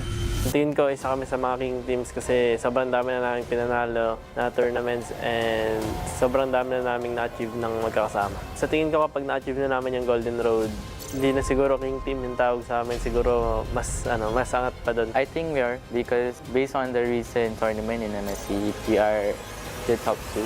If we win, we already show everyone that we have the potential to become more than a king. Let's do it for Malaysia. I will redeem Indonesia. I will complete the Golden Road.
Hopefully that was picked up. I've been forgetting to use this all this time. I've been wanting to. And that would have been perfect against the Evo versus Aurora series that we just came from. Again, it's Renmar, Gideon, and Brigida here. Remember, what happened was Evo looked like, hey, they're turning things around. Bam. There goes the Turkish Trigger Man. There goes the split push. A split push win by Aurora to end things there. You never know with these days, because again, I haven't seen like a backdoor finish in so long, and they don't happen very often in the game of Mobile Legends these days. But I think at least it just goes to show, if the fight is that hectic, you kind of missed certain details out. Yeah, the last I recall was with a Lu Yi. Yes, And now we MLBB Grand Finals, Season 16. And now we see one where he just walked towards the base all by himself, accompanied by a bird, being chased by a cloud. But it all was not enough. I'm right? He was chased by Sora. And a dragon projection, because the skin of the cloud is a dragon projection. yeah. It's not a monkey. That's a lot of things in the air. Yeah. Too many in a matter of fact. But it doesn't change the difference here that as much as we are bringing the whoever's got talent, we're looking for the golden ticket. And I think right now, looking between these two teams, Onyx, like, they feel like they deserve it, but TS has pushed literally tooth and nail every single season in EECA on top of the internationals to get progressively better and better scores. And now they're up against Onyx, the Sky Kings, that everyone thought would be coasting through the Swiss stage.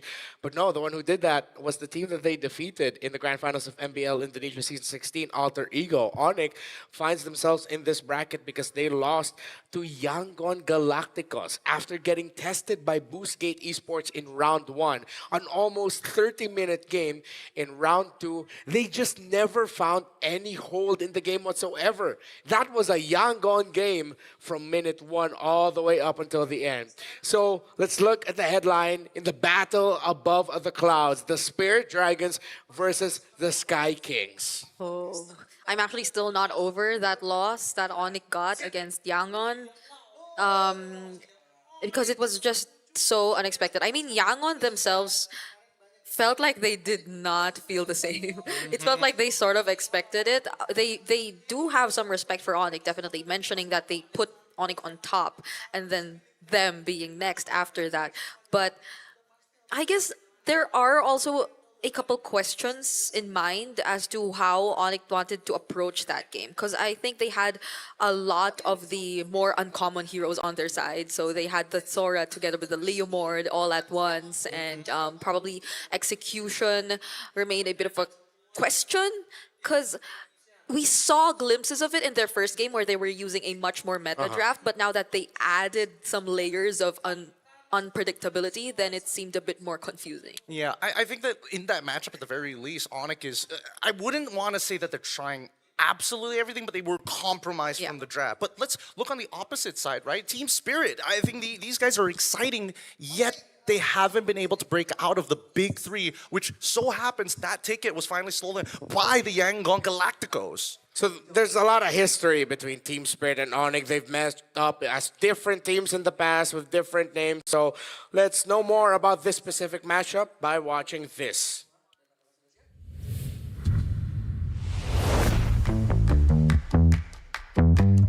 We always wake up from 11 to 12, then everybody showers, play the first scrim. Everybody eats, play another scrim, then we eat, that's it. Then everybody just sleeps, and same thing over and over.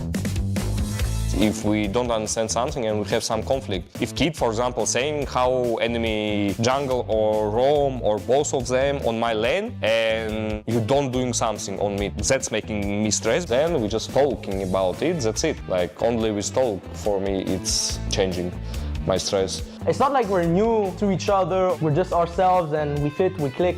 It's just like 5 friends, that's it. In M6 boot camps, there was one room with 6 people. It was our old coach Ren, Hiko, One Shot, Sunset Sabo, and me. And then Hiko went to the toilet, but it didn't work anymore. So then they had to fix it. But One Shot had to go to the toilet as well in the morning after Hiko went already. And then he just went to the toilet with a broken toilet already. And then there was like a mess. Same thing happened with me one more time. That's like the funniest story. But if I would go in detail, it's gonna be way funnier, but then everything would be censored. For me, Malaysia was the best. I really like Malaysia. I like Kuala Lumpur a lot. I like the apartment that we lived in. I like the quality of the products. You know, it's just like, it's very close to European life. We always watch MPL. We always try to see what they do. We don't try to adapt. We just bring our own style. Our region has improved enough so that we can compete against them. But we have our own ideas. We have our gameplay against the other teams. And then whatever is new, we try, we play. If we like it, we continue with it. If we don't like it, just drop it and then keep progressing like that. Wow, again, the Brotherhood of the Broken Toilet get a big win over Onyx today. I love that we got a little bit of a sneak peek of their life. And thank you, Kid Bomba, for sharing that little anecdote about what happened to you guys back in M6 in Malaysia. Luckily, no toilet problems in M7 here in Jakarta so far. Hey, I mean, a big fan. Again, he knows how to play with the fans. He's an outspoken character, and he's outspoken in-game as well. With the way that they look to kind of refine these engagements, you never really see a predictable play style coming in from Team Spirit. It changes draft per draft. Yeah, I just love hearing interviews from Kid Bomba, and I love how they always translate that even in game, which is why I feel like even despite all that's been happening, it still remains a surprise to me whenever I see Kid Bomba not being able to do Kid Bomba things, because he's just always been that guy. And I feel like that's one of the biggest benchmarks as to when they are clearly struggling, if it's when Kid Bomba is not able to accomplish that. But speaking of, look at him, very chill. He's chill. Hopefully he's feeling a little bit better. Heard that his health took a bit of a toll in the early days of the tournament, so hopefully maybe that's why they were looking a little shaky. If he gets back in form, they could be back at their peak. Yeah, definitely looking much healthier here today, and I'm pretty sure they've been given some wings, of course, by Red Bull. Hopefully things are looking good there in the Team Spirit camp, which they are. Now, honestly, I'm going to say this. I think Sawa, Sunset Lover, and One Shot have it in them to at least match what the legendary mid-trio of Onyx bring to the table. What I want to look at personally is how well are the side lanes going to fare. How well is Kid Bomba going to be able to do his explosive Kid Bomba things against Lootby? And most importantly, will Hiko Mania finally wake up? He'll need that when he's going to go up against Skylar, of all people. I think that I'm less worried about Hiko. I'm also not as worried about Kid Bomba, mainly because of how Lootby plays the laning phase, right? And considering how they've been utilizing their EXP laners, it's not going to be so lane dominant as we think. Looking back into the last time we saw them play on the international stage, EWC 2025, as well coming in towards M6, right? Moments in those games really boil down to, hey, we're at the 25th minute, and then Sunset Lover dies. That has been the two main causes of their big defeats at the international stage when they are breaking their own records. Might change this time round. Who knows? It might be instilling some kind of fear in Sunset. Yeah, I think it's also one of the things I noticed. I think that's the contrast between these two teams. When Onyx first played here in M7, it was clearly very shaky, but it wasn't something that they were entirely out of just yet. They eventually were able to find ways around it, although you really don't want it to reach that point. But I think that's one of the changes we see in Onyx. It's that they clearly know when to acknowledge that now is maybe a loss for now, and that eventually they play the more disciplined route and find the necessary openings to turn things around. Because I feel like Onyx, in my mind, before used to be the always just so aggressive, hyper-aggressive team that will just keep going for it even though it's not entirely on their terms anymore. But I think now we're seeing a bit more different, we're seeing growth, and that hopefully is something we see from Team Spirit as well, because it's more on the things that are lacking that we point out from them in the past few days. The shades of the Onyx that we know are definitely there, but what's lacking is, well, their lack of mistakes. Onyx has always been known as the Sky Kings for the sense of the refinement that they bring from each position in the game and together as a team when they move as a unit. So now you see here, looks like Coach Yeb. This is a behind-the-scenes look. Of course, you're not going to be hearing anything, but this is him really talking to the players and the entire staff, letting them know what he thinks, what's going on with the team, what they need to fix. And we can tell you now, behind the scenes, even with their win up against Busquets to open it up, Swizz, they weren't happy because Onyx knows they can do better we have yet to see that form of Onyx that does better than everyone. Yeah, and I'm wondering what that mental block was initially. Because again, right at day one when we started the Swiss stage, they got pushed all the way to the edge, and then the late game, it felt like Onyx kind of came back into form. Yeah. Second game, they played completely dropped the ball against YG. So begs the question, what is stopping them from getting back to, hey, let us express ourselves and play the game that we want, rather than, I'm so worried about everybody else messing up my one role. Yeah, I guess it's also partly them proving that they tend to really be shaky when it's best of ones. We have had theories or records of them being this way, but now we're seeing that maybe they aren't completely over it just yet. Yeah. We actually got a few words in with some Sonics here in the crowd, so let's listen in on this. Hey guys, this is Rose, and right now I am with the Sonics right before the match, and I have quite a few questions with me before we begin. Now, first up, after yesterday's match, what made you still believe in Onyx? Selepas match Onyx kemarin, apa yang membuat Sonics masih lagi percaya dengan Onyx? Because Onyx, we just love Onyx, and we will always believe in Onyx. Wow, the Sonics will always believe in Onyx. I love that. I really, really love that. So positive.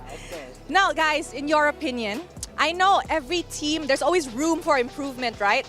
But in your opinion, who in Onyx needs to improve the most so that Onyx can get a slot in the knockout stages? Siapa yang perlu improve lagi? Ya, paling untuk lebih disiplin aja gameplaynya dan chemistry-nya lebih bagus lagi. Semoga bisa. Semuanya kena disiplin dengan improve. Okay, he said that in his opinion, he thinks everybody has to improve on their discipline, decision making, and their gameplay. And hopefully with that, they do have the chance to qualify for the knockout stages. One last question. Anything that you guys want to say to Onyx? Buat Onyx, tetap disiplin aja, terus main yang bagus, lakuin sesuai yang di scrim, and then buat semua Sonic yang nonton, keep support Onyx everywhere you are. There you guys go. To Onyx, just keep your discipline, do as you do in Scream, and just do the best. Okay, guys, I need you guys to teach me how to chant like a Sonic. Okay, what are we gonna say? I think when I say, what time is it? You guys say it's Onyx time. All right, let's go. In 3, 2, 1. What time is it? It's Onyx time!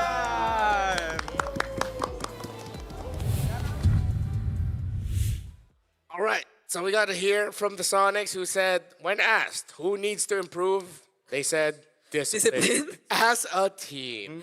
Which, I mean, makes a lot of sense. I was trying to read a lot of the Indonesian comments with great failure. I had to, I thought I knew enough Bahasa reading it. I do not.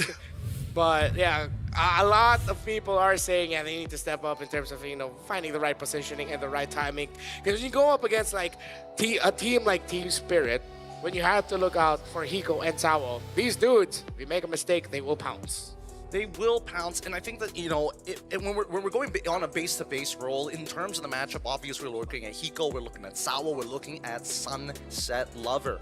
One Shot and as well as Kid Bomba. One Shot impressed me a lot on his first debut, and he's continued to be consistent and a prominent member here of Team Spirit. But Sawa, Sunset Lover, and as well as One Shot must work together, especially when you're looking up on the opposite side, having to deal with Mr. Sans Kairi and Keyboy. Keyboy in particular. He has a way to get underneath your skin. He has a way to kind of fake out their opponents, causing roamers everywhere to get a huge headache. Yeah, and I can't help but think about what we talked about before we headed into the lineups, because of like how the matchup between Sans and Sunset Lover could potentially look like. Because if Sunset Lover has been only on the Farsas so far, and Kadita. And Sans is known to bring out these picks similar to the Kadita, which we also saw earlier today, then that might be something they have to carefully consider. Because pick-off burst-type lineups aren't new to Onyx, but it's not working for Team Spirit. So where do they bring in the change, and what change exactly should they do? All right, let's start a war. A fandom war. Wow. Between Onyx and Team Spirit. Go to your chat right now. It's a different question this time. Who will get first blood? Yeah, I think this one, as much as Sonics are going to go with their blind belief on the 168, I think it's anybody's game when it comes down to first blood. If it's wins, I get it. I totally understand. But first blood is dangerous. Somebody could make a mistake. There could be a cheese rotation as well. A level 2 gank by EXP. Too many factors. Yeah.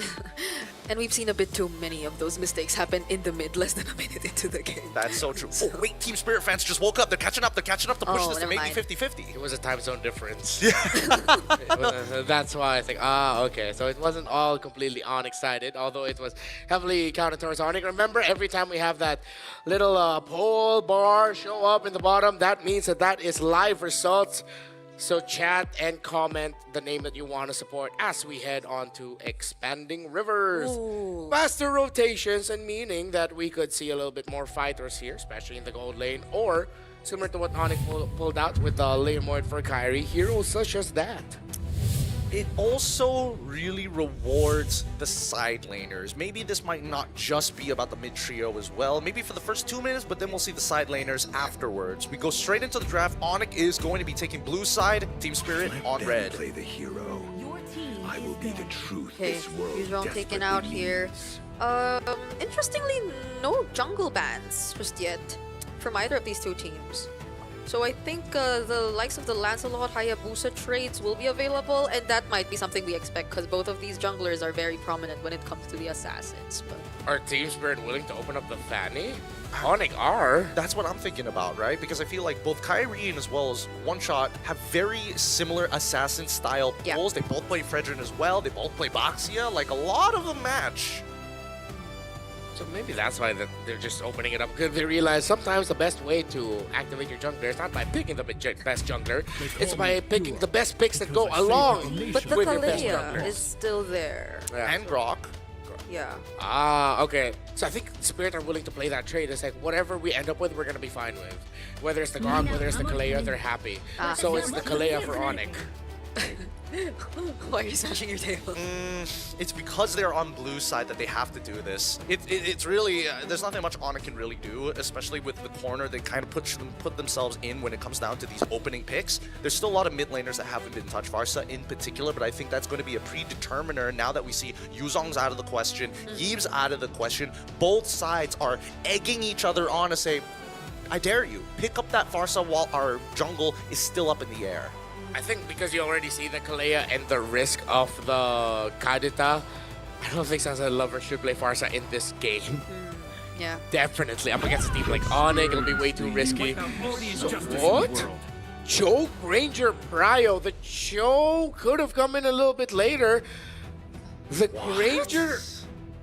Okay, they didn't want to play the carry. They banned the Claw. They go for the Granger. Do they just want Hiko to have something safe? A little bit range? I guess. Okay, so now that Granger has been nerfed, we're leaning more into Granger must snowball, which means mid trio must help gold lane, right? That's the signal we're getting here. It feels a bit too safe for Team Spirit. It's as if they just want the stable or the gold lane to at least be stable, not guaranteed, not a guaranteed advantage whatsoever. So smart. So smart. Comfort picks across the board. Lancelot, the famous Lancelot player. And Lupe getting his hands on a Lapu. Both of which very good, strong, comfortable heroes for Onyx.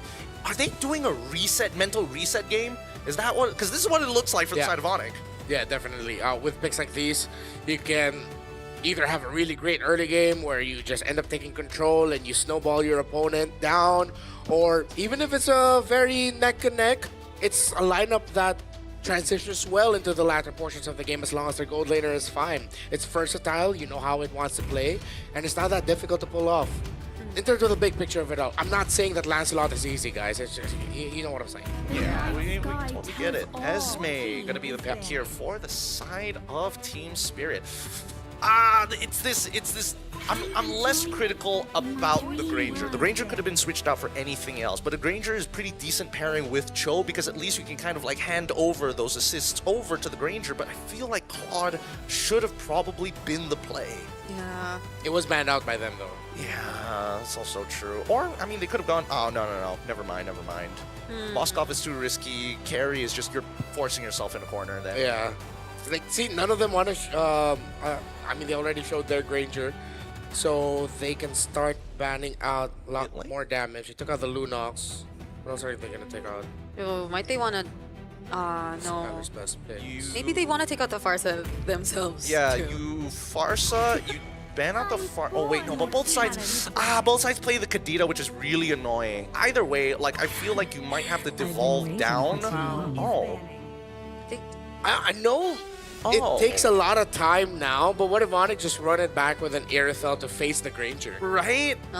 That's what I'm thinking about. Especially with the carry ban as well, which is a bit a little interesting. And even from Onyx side, they get rid of the Guinevere, which is a really good idea. Now TS needs to really predetermine. We don't have a hard engager or a raw util jungle. We're going to have to lean more into either assassins or util, no overlapping in between. Yeah, but then the damage, you'd need a bit more. You don't know what Skylar is gonna use. Which is why at this point for Team Spirit, the Fanny's still open for them.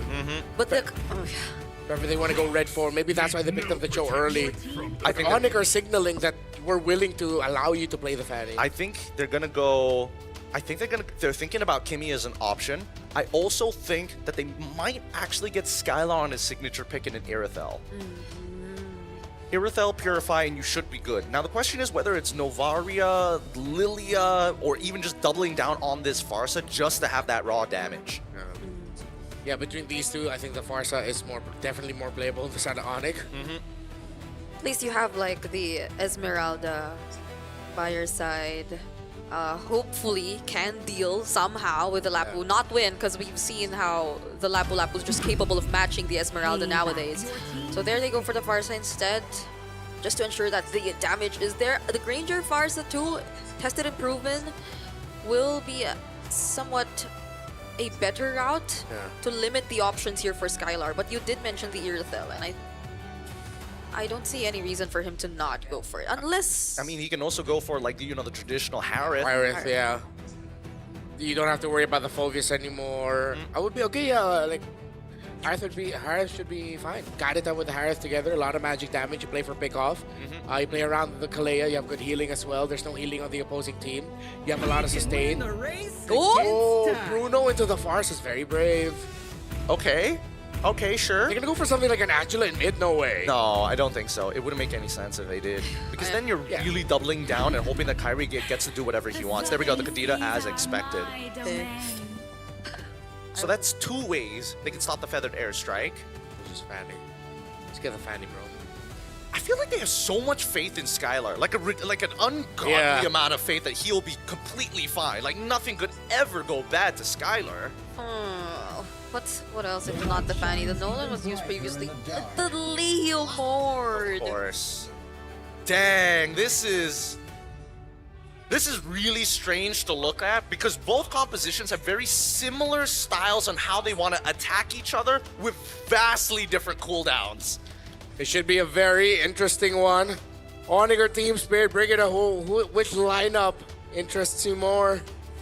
I have not been liking what the Leomord's been bringing to the table so far. Really? So for like at least, especially when Onyx did it. No, like so, or maybe I'm just a Bocadita bias, but I'm gonna go for Onyx. I think a lot of fair arguments have been made here as we start making our way into the Land of Dawn for our third match here today. It's a big one, a best of one. It's Onyx facing off against Team Spirit. Let's see how this breaks down. XO Hall has packed up. Wow. With Sonics and Indonesians wanting to support, of course, the champions of MPLID and hoping that another Indonesian team will be a step closer to making it to the knockouts with one already there.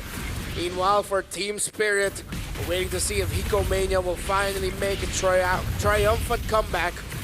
And how well Sao and Sunset Lover can handle the mid against Keyboy and Sans with a salvo of trades already started by the two. And that's exactly how you want to see this game progress, especially for that mid lane. These constant trades are necessary to make sure that these supports might be a little bit slower in reaching certain areas of the map. And that could open positional advantages for Onyx ID. But for as what we've seen so far, I'm surprised that Skylar, he's played in a meta Bruno versus the Granger very often.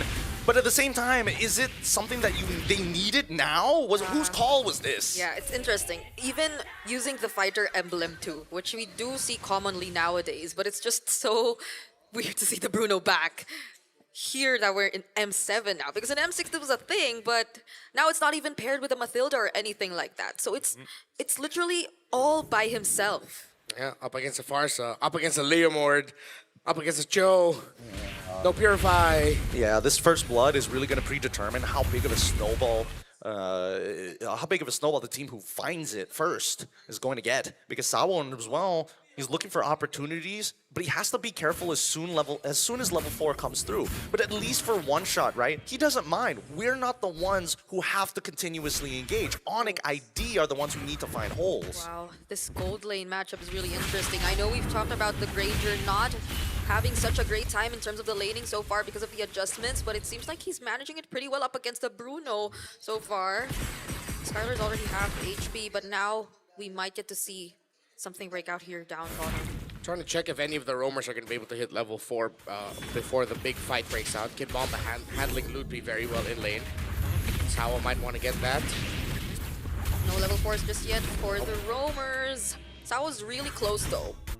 He's getting there, but I think they both understand. We're just gonna delay this, right? Well, jungle's at level 5. Yeah, there it is. Everyone's all around. Oh, there's a picture fight from Sans. He catches one shot, not even able to contest. Ludwig nearly taking him down. And there's the way of the dragon from Sao. They catch Ludwig, but will Keyboy be enough to finish off the job? Ludwig falls down first, and one shot still alive. Keyboy might be next, and Hiko, will he pick up the kill? He will. That was a great connection between Sao and Sunset Lover to make sure they got the first kill of the game up against Ludwig, and great job by One Shot to escape. How does he live that? How is he allowed to live that for so long? And I think that it's one auto attack away. Ludwig, he had damage. Literally put him at 1% and it still wasn't enough. Let's quickly go and look at the hand cam here because again, you're expecting from Kyrie's side, he needs to be hyper vigilant when it comes down to farming at a ridiculously fast pace. Once again, Onyx ID not getting the start that they're looking for. Oh wait, that was actually the Tsunami Slam committed by Keyboy, but they did not expect One Shot to be there. What were they trying to achieve with that? They were going to go for the one. They were trying to go for the explosion because Sans has his full combination up. But as soon as they saw Barbiel show up, they're like, "We're backing off here. It's not worth it." Sans didn't even have his Petrify. Interesting take. Hiko already has a Sky Piercer. Wow. Team Spirit still holding the front, holding the position. How important is it for a Granger to snowball? And he got the he got a kill early on. So this changes so much in terms of the dynamics that we're about to see. And that was with Hiko already mostly winning out on the gold lane. Can we first talk about some of these items, right? Because we're seeing more and more laners opt to say, you know what? I don't actually need these boots. These boots suck and they waste my time. So first item war axe for Lumpy super early on in this game. And then we look down to the bot side. Hiko, he's already built up straight. Fury Hammer right in to the... Oh, okay. Rather surprised they didn't go further than that, actually. Yeah. Why didn't they? I mean, Sawa had a potential flicker. Onyx were just quick to run away. Oh, now they go for the setup and the combo. Oh, but it seems like there was a bit of displacement. Sawa doesn't actually go down, but now he finally does. Ludwig picks up the kill. Kid Bomba jumping in with the falling star mode. The bravest fighter already committed as well. But who will actually secure the objective? Ludwig still fighting everyone. Skylar with the free hit. Sunset Lover tries to run away, but Skylar finishes him off. Kid Bomba 2 doesn't survive. And what can One Shot and Hiko do? They're all by themselves. God, Skylar and this signature pick Bruno, whether it be Bruno or Irithel, give him crit, he will carry. Sunset Lover held on to that feathered airstrike, but the members of Onyx were waiting. Ludwig still had the bravest fighter up. Force Sunset Lover to go back, and now Team Spirit, even though they had a Sky Piercer on Hiko's Granger, they could not hold on long enough to chain some kills. Onyx also juggled the hits from the Death Sonata. Now we're seeing shades of the Onyx that we're more familiar with. For sure. And Ludwig, again, he wasn't discouraged after what happened the first time trying to get Sunset Lover. The second time, even braver, but he made sure that Sawa was out of the question as he utilizes his flicker to ensure spell. So again, in terms of resource management, Onyx ID is just etching out Team Spirit ever so slightly. Gotta be really mindful of how decisive the pickoffs are when you talk about Onyx. I think there was just a slight miscalculation earlier. I think the title strike did not allow for the full combo of the Kadita to really connect, but didn't matter. And that's the thing, if it didn't really get to, or if they weren't really able to execute it as flawlessly, yet we're still able to win the team fight, then that's a massive threat that you're talking about for Team Spirit. I think that the massive threat comes down to how many resources do they lose after? Because a lot of these fights that we're seeing right now, the most important fights end up saying, you know what, we just back away and nobody dies, right? And the fights that we are seeing people die, notice how there's very little cash conversion in the jungle, in the laning phase itself. Like, the differential isn't that big considering how grandiose these fights are so early on. I'm trying to think here of what Team Spirit could do a little bit better, because I feel like that last engagement, it seemed like they were able to check their conditions. Ludwig had to commit the flicker to finally finish off Sawa, who initially was able to get away from the initial blasts of Onyx, and then they were moving well together as a team. They made sure that Hiko was well backed up. Barbiel they were able to use, but then there was just something about how the team fight of how Onyx fought that last big fight that made me feel like Team Spirit could have done something different. I just can't put my finger on it though, or was it just Onyx fighting that way better than Team Spirit? I think it's just way better for whoever initiates first when they have the power spike, and that's the only condition they need to make. You hit your you know you're ahead, you get your first item power spike, instantly you must punish your opponent. If you don't do it, you're wasting momentum, and I think now, as the game will slowly get closer towards 8 minutes, is when I think it starts evening out between Team Spirit and as well as Onyx. Because maybe that's why Team Spirit's just so keen on looking for the fights now. And we saw that early Phantom Steed come in from one shot prior that turtle, which maybe also contributed to how it took a bit more time for Team Spirit to set up and fight back right after Onyx attempted to go for the pickoff, because I think he got to use Barbiel again later into the fight, a bit more later into the fight. Yeah, so. Twice. So we head back into the game. I mean, I don't think there's like alarms blaring off in the Team Spirit camp. They should be good, but Sans already used the Petrify Forces, the Purify out of the Granger. Really nice, really nice. And see, this is what I wanted to mention. Oh, Skylar, are you okay? Oh, nice flicker to make sure he doesn't get displaced. But as I was saying, right, Onyx ID at this stage of the game, they're looking to try and supercharge somebody, right? They are willing to take as many fights in the early stages because it's not a matter of whether I get the kill or not. I just need you to press your battle spell. Yeah, you force him out. Keyboy doesn't continue that attempt, but this is a 5-man rotation towards the gold lane. Towards the turtle. Now, we see all members of Onyx. Sao trying to look for a target. There's no Bravest Fighter just yet from Ludwig. Oh, he actually lands it onto Keyboy, but will the damage be enough? Hiko just going in with the free hits. They actually get to target one shot, but still, the retribution is gonna be there. He secures the objective for Team Spirit, and now they're trying to run after the other members.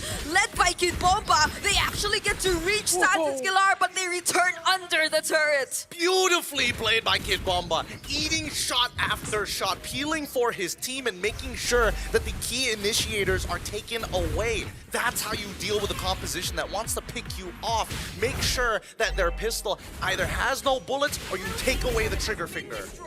You're watching two champions go at it. Well, now Team Spirit, right after a big loss, again, we just said it, no alarm blaring in their camp, and they were able to fight that well. I like how Hiko was able to maximize his dashes to avoid the crowd control abilities of Onyx ID when they were going for that chase.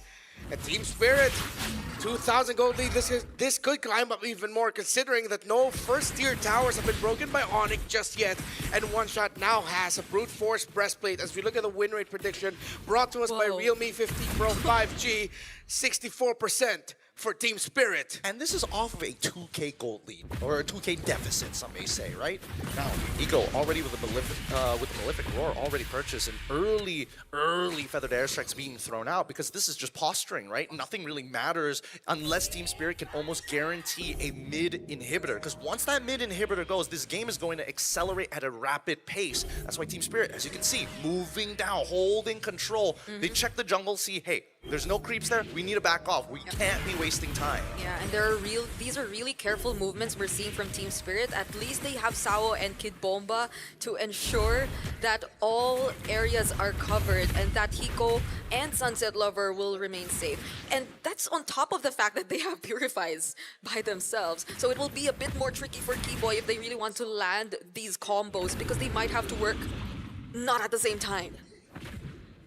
Setup so far. Look at this Lord setup. Net push down on bot side, net neutral top side. So good. Great setup there by Kid Bomba.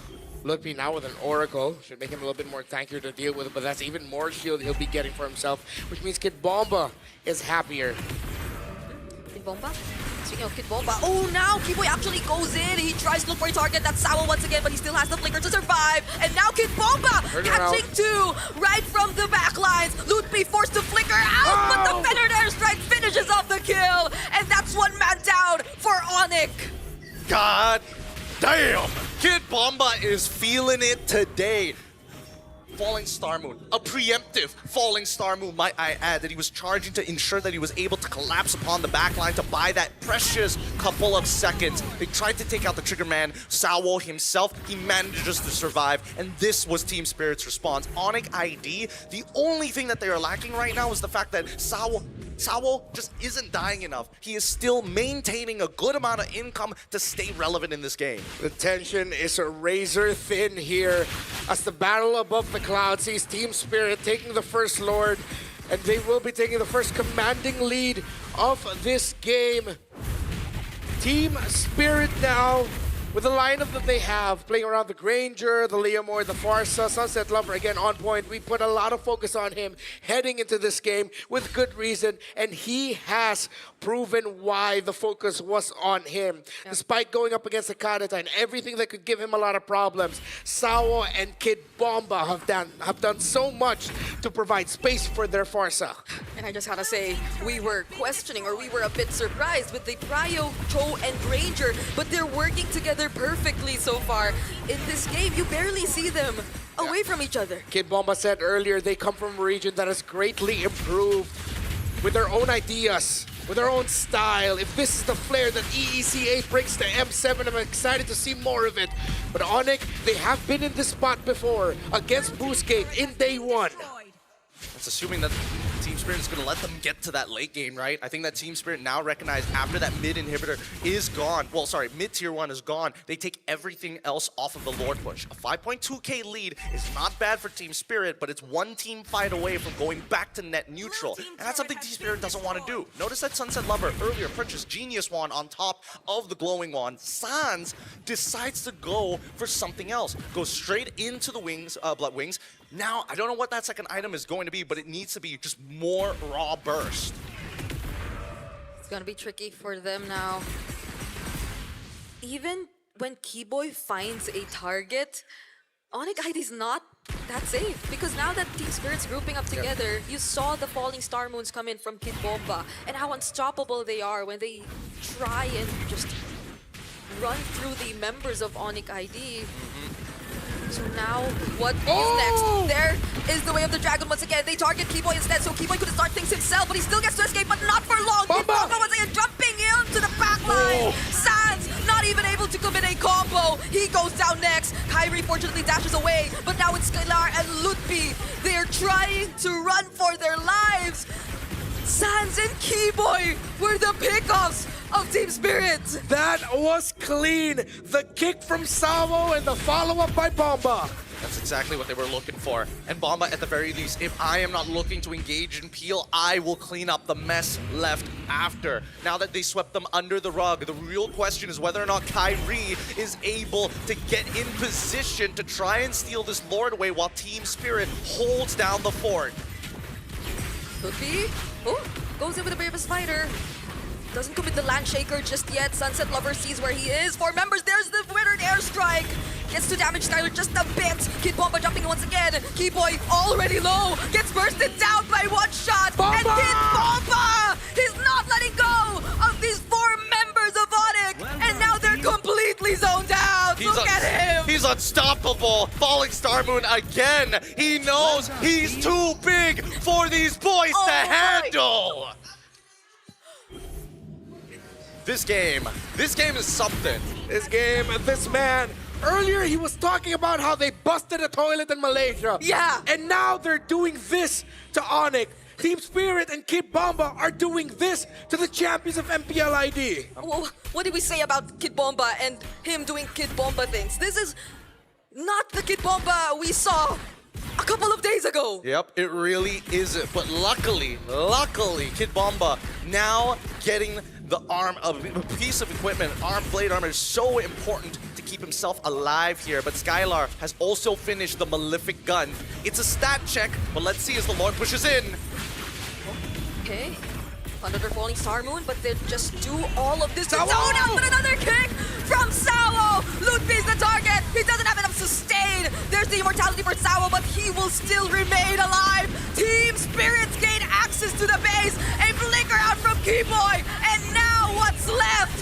Onyx ID! It's only Sans, but not even anymore! Team Spirits secured the win! What a game! Now that's how you dominate. Now Team Spirit comes back into form. High above the clouds is the Dragons of the North that take the Sky Kings down in front of their home crowd. Spirit is back. Spirit have sent Onyx to the brink of elimination. Woo! Great games. Great games all across the board. Early game domination and early game plays done by Onyx, thwarted by mid-game coming in from Team Spirit. Skylar was so close. He needed a minute more to get into that full mass capacity. Yeah, it felt like Team Spirit had little to no downtime. But Onyx, they had to wait for these picture-perfect opportunities, especially when they were playing from behind, to go for the setups to steal those pickoffs. But none of the key players allowed them to do that.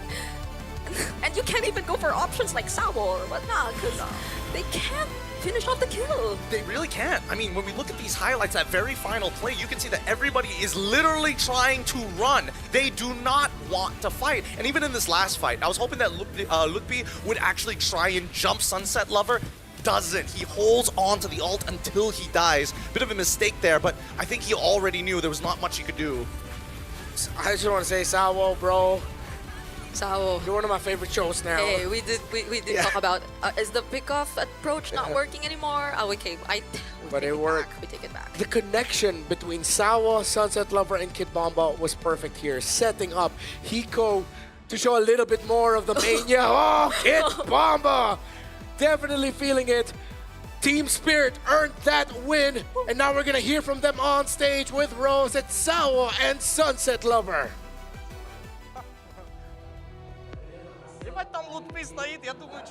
And there you guys have it.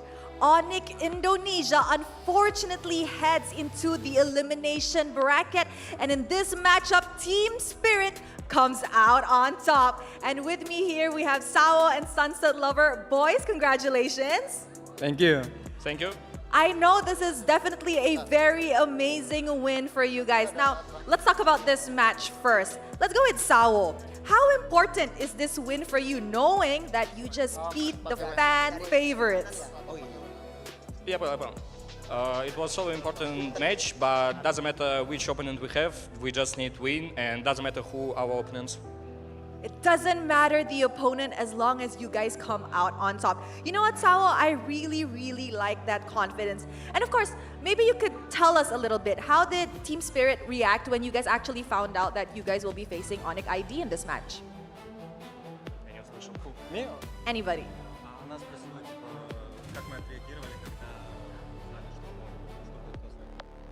Full tilt.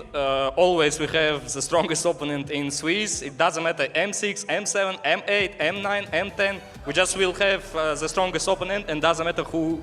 What? Sorry. You're just used to it at this rate. Yes, we just like think the strongest opponent. Okay, again, top 1 Indonesia. What we can do? Okay, the fate. It's fated. It's fated for Team Spirit to always have a very difficult journey in the Swiss stages. Now, Sunset Lover, this is your 6th M Series appearance alongside with Sawo. Now, how do you maintain being so consistent throughout these years and to always make sure that you're performing at the highest level?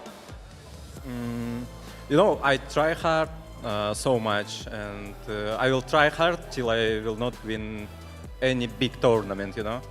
Wow, you will not stop trying until you win a big tournament. I really, really like that spirit, you know? Now, you're one win away from securing a slot in the knockout stages, but definitely, if you do win that, it will get harder. How ready is Team Spirit to head to the knockout stages if you guys win your next match? You will see when we will see our opponents in 2-1. Do you think that you'll be facing another difficult opponent later in the draws? Yes, sure. Why not? Anyway, if we want to win tournament, we need to win all, you know? And that's why, even if we will face the strongest opponent, we need to win. I love that mentality. In order to win, we have to face the strongest, because how else can we win, right? Thank you very much to Sawo and Sunset Lover. Congratulations on this amazing win. And without further ado, let us show it back to the panel to break down what happened in this incredible series.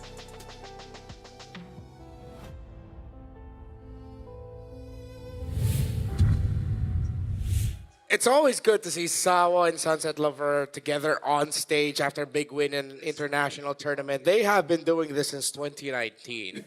Since M1, you were there when they first made their debut on the international stage, and now they have done this, ascending the champions of MPLID, Onyx ID, to the brink of elimination. Yeah, I saw when Sawo was still extra skinny and Sunset Lover was still a kid, and now the Sunset Lover still looks the same and Sawo is all grown up now. So pretty wild to see the big changes over the years, but the determination has not stopped just yet.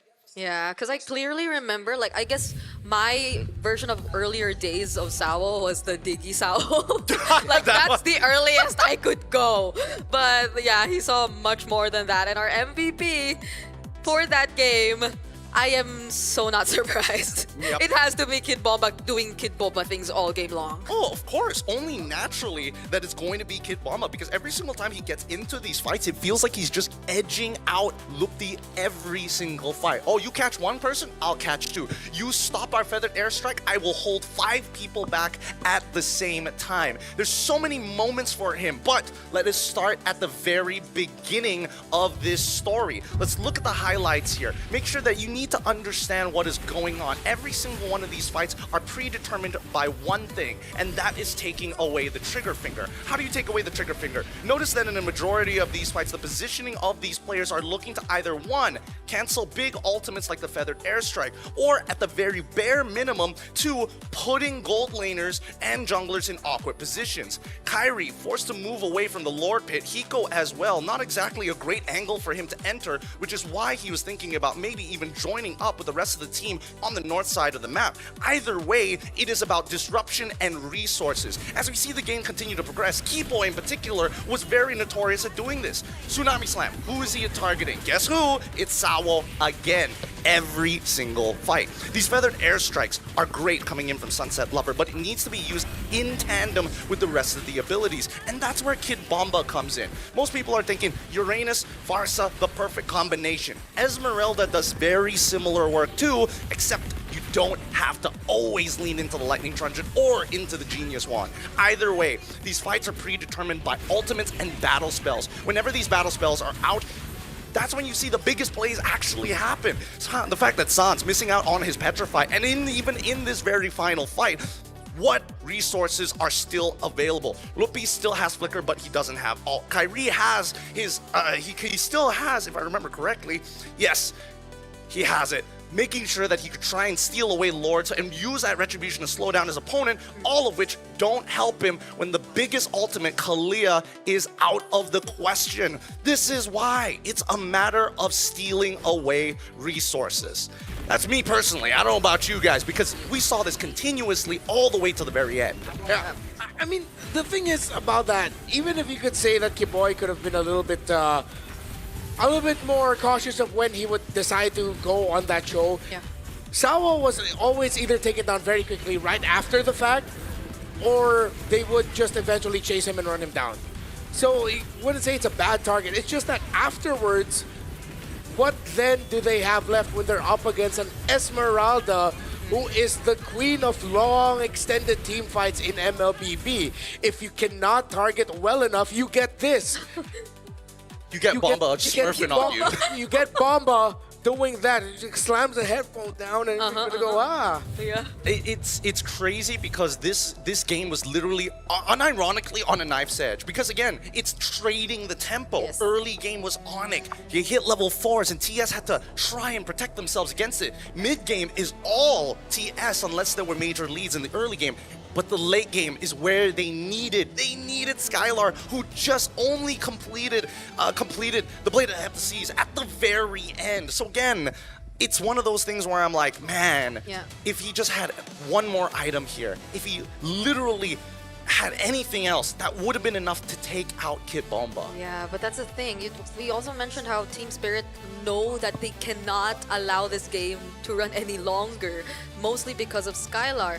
And Skylar on the Bruno was already enough of a surprise to us when we entered the draft, but somehow he was able to manage the Bruno in the laning, not necessarily completely hand over the advantage to Hiko, but again, maybe because of the first blood that they got, things got a bit more easier for them. But I feel like there was just too big of a responsibility that they put on Skylar, on the Bruno, without anyone to pair with him, unlike Hiko being constantly paired up with Sawa or stuff like that. Like, Well, I think when you really boil it down, I think that Hiko had a significantly harder job because his single death would reset his stacks in comparison to Bruno, who was just like, I get progressively strong whether you like it or not.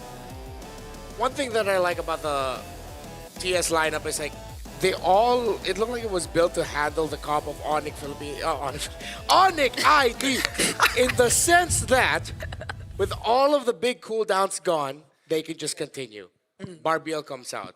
Falling Star Moon, Esmeralda dancing around you. Of course, as long as the Granger's going to be hitting targets, he'll have the bullets to dish out the damage. So it was really good by TS. The draft, the execution, I like that Leomord pick.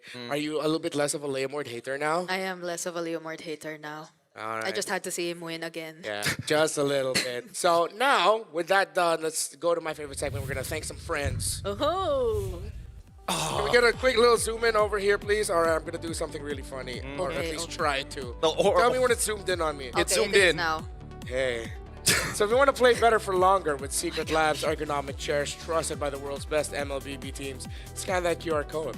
Whether you're enjoying a casual game with friends or climbing to Mythic, Secret Lab can elevate your game with tournament-grade ergonomic support. Watch out.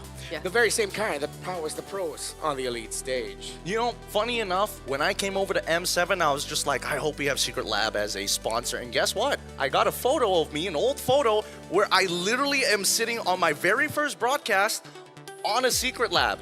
That was 57 years ago. Hey! Yeah, that's so true. How'd you know the number? To the T. No, but okay, how many years ago exactly? 12 years exactly. 12? Yeah. Wow. I was a young boy. Oh my goodness. I wonder how old you were back then. 17. Yeah, he's 29 now.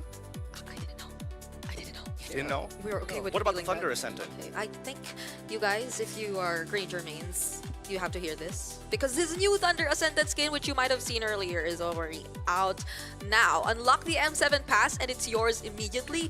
Get it today because it changes forms and it has wings. What? It has wings! It legit has wings, right? You see it. It's not the fact, it's the delivery. Yeah. Yeah, you can also witness true prestige with Granger's new Prime skin. The beauty is waiting for you at level 75 of the M7 pass, so unlock the pass and start grinding today. Ah, yeah, that's the one with wings and crown. Yeah, exactly. So that's why. It's the cool one. It's the cooler one. Of course, every M series, we always have the upgraded version, the Prime skin of the main focal skin of the M series pass. Coming up next, and I feel like this is the main event of the evening. A BO3, a matchup we're all familiar with. This was the grand finals of the Mid-Season Cup, and now it's going to be the final match today to determine which one of them will be going to the knockouts first. Selangor Red Giants of Malaysia versus Team Liquid from the Philippines. Why did you look at Gideon when you said the Philippines? I love both of these teams. I don't know what you're talking about. No, it's the thing that we do to show that we look at the next guy we want to talk to. Why are you making me look like the bad guy No, here? because earlier it was a joke. You were joking about, I hope that's the only win of... Yes, but that was a joke. Why are you living in the past? No, she's just double checking. She's just double checking, man. You don't tell the TL girly to be like, don't support TL. It just doesn't work that way. No, I ran into SRG earlier. This is the first time they ever initiated conversation with me because Yums and Stormy wanted to tell me and point out that I'm wearing the same colors as SRG. This was unintentional. We pre-planned outfits like 3 weeks before we flew out. So just somehow today I'm wearing SRG colors. No, but I had a red coat. And I switched it too, but... Coincidence? I think not. I think there are conspiracies But and you're- conspirators amongst us. You're wearing blue. No, it's not. It is. Is it blue? It is blue. I mean, it's blue-ish. Yeah, you're It's kinda, it's like it's blue-ish. It's like You're am a I really- liquid guy. You're a liquid I guy am a today. liquid guy. I'll cut my wrist and show you how blue my blood is. That's how dedicated I am. All right. When we head into the break, we'll have a few moments to get ready and settled for the destined showdown between SRG and Team Liquid. It's not elimination, but I'm sure it's going to be exciting nonetheless. Again, it's Redmar, Gideon, and Brigida here. We'll be back after this break.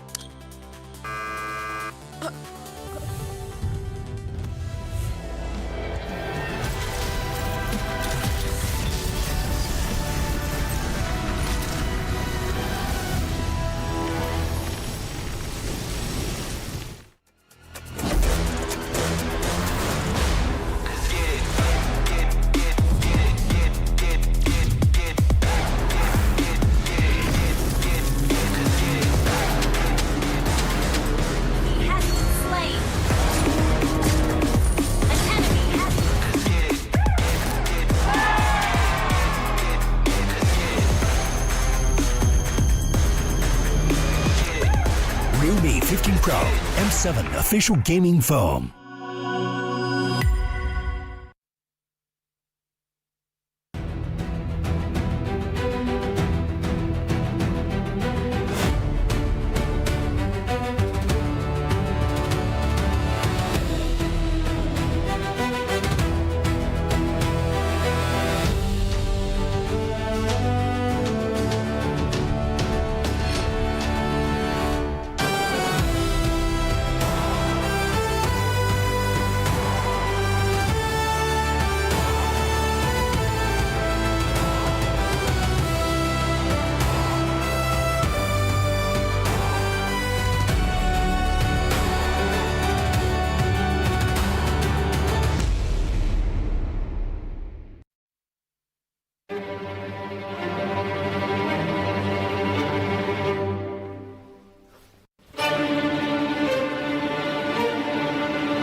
Nothing can withstand the withering. Against the endless erosion, my strength grew weaker by the day.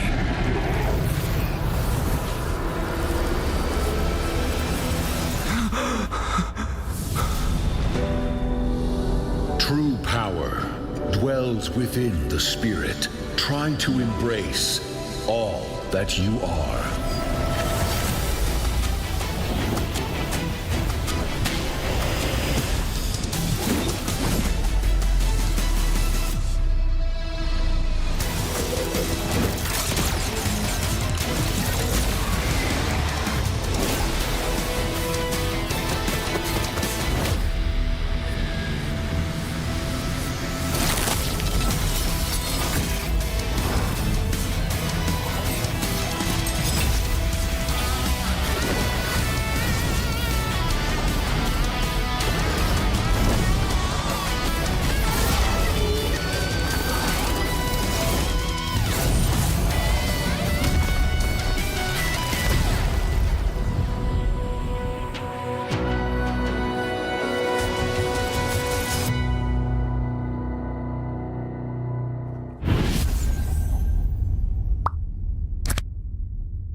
Are going to the M7 World Championship. Let's go.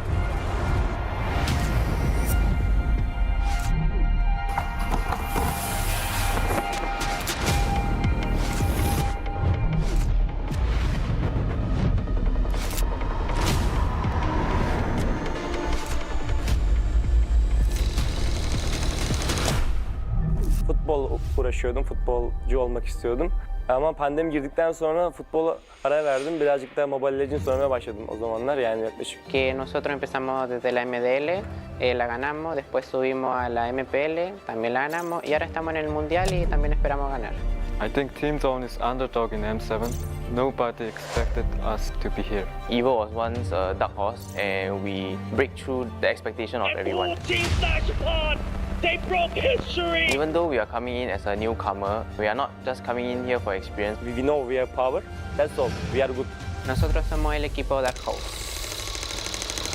Who do I think will be the dark horse? A bit of a Malaysian bias, but I would say CG for sure. I'll lean more towards Yangon Galactic. I don't think anyone really is expecting CG to be a threat. Kita orang bukan Dark Horse, kita orang cuma pendatang baru. ကျွန်တော်ကတော့အဲ့လိုတော့မထင်ဘူးအများကြီးပြင်ဆင်နေတာတော့ကြောင့်မလို့ပွဲတဲ့ကြရင်အကောင်းဆုံးပုံစံနဲ့ဆော့ရသွားမှာချပြသွားမှာလို့ချက်တော့စောင့်ကြည့်သေးတယ် Sebab kita orang ni suka invade orang, baca orang, memang gaduh tak berhenti. ညီရဥအောင်ချရတယ်ပေါ့အဲ့ကြောင့်မို့ကျွန်တော်တို့ aggressive ဆော့ရတဲ့ဘောကြ Agresif, kenapanya? Karena suka perang. Karena kalau misalkan bermain agresif, musuh bakal kena pressure duluan.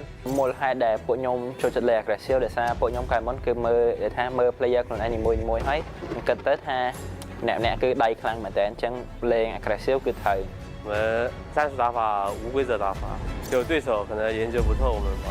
We are not that serious. We're just playing for fun because it helps us not get pressure. If you play for real, we get a high pressure international. 可以打进世界赛的关键之一是早睡早起，保持好身体。 Siguro determination lang din talaga and focus sa sarili kasi doon nalalabas siguro yung pagiging consistent sa paglalaro. Our secret in our veterans in our team. Enemies need to respect us. Strong mentality and discipline because it's all about out of the game. King teams for me are gaming us. Siguro para masabi kong king yung team or legends, siguro meron muna silang MSC title and M-World title. Kalau dibilang tim raja, enggak lah. The Sky Kings have been taken down. Kita belum layak lah dipanggil raja. Ya, back to back dulu lah semuanya, baru bisa dianggap tim raja. Tingin ko isa kami sa mga king teams kasi sobrang dami na namin pinanalo na tournaments and sobrang dami na namin na-achieve ng magkakasama. Sa tingin ko kapag na-achieve na namin yung Golden Road, hindi na siguro king team yung tawag sa amin, siguro mas angat pa doon. I think we are because based on the recent tournament in MSC, we are the top 2. If we win, we already show everyone that we have the potential to become more than a king. Let's do it for Malaysia. I will redeem Indonesia. I will complete the Golden Road.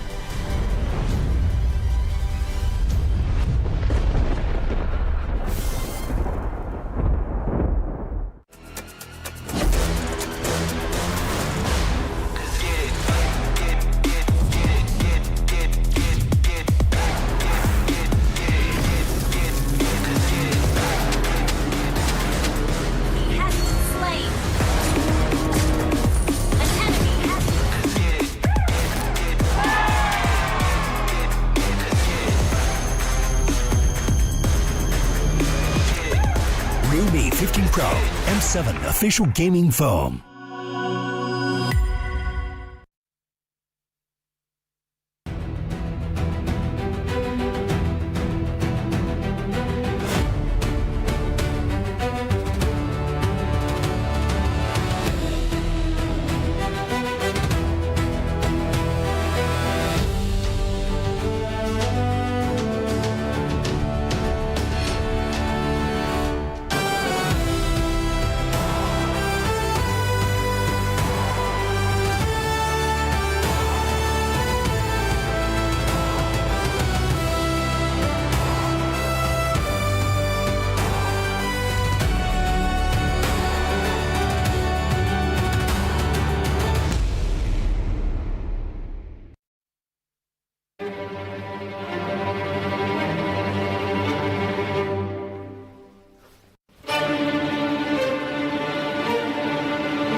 Nothing can withstand the withering.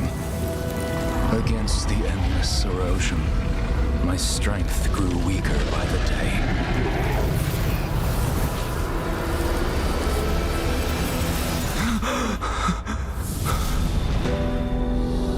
True power dwells within the spirit. Try to embrace all that you are.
Team Spirit has brought Onyx ID to the brink of elimination here in the M7 World Championship with an emphatic and dominating win against them.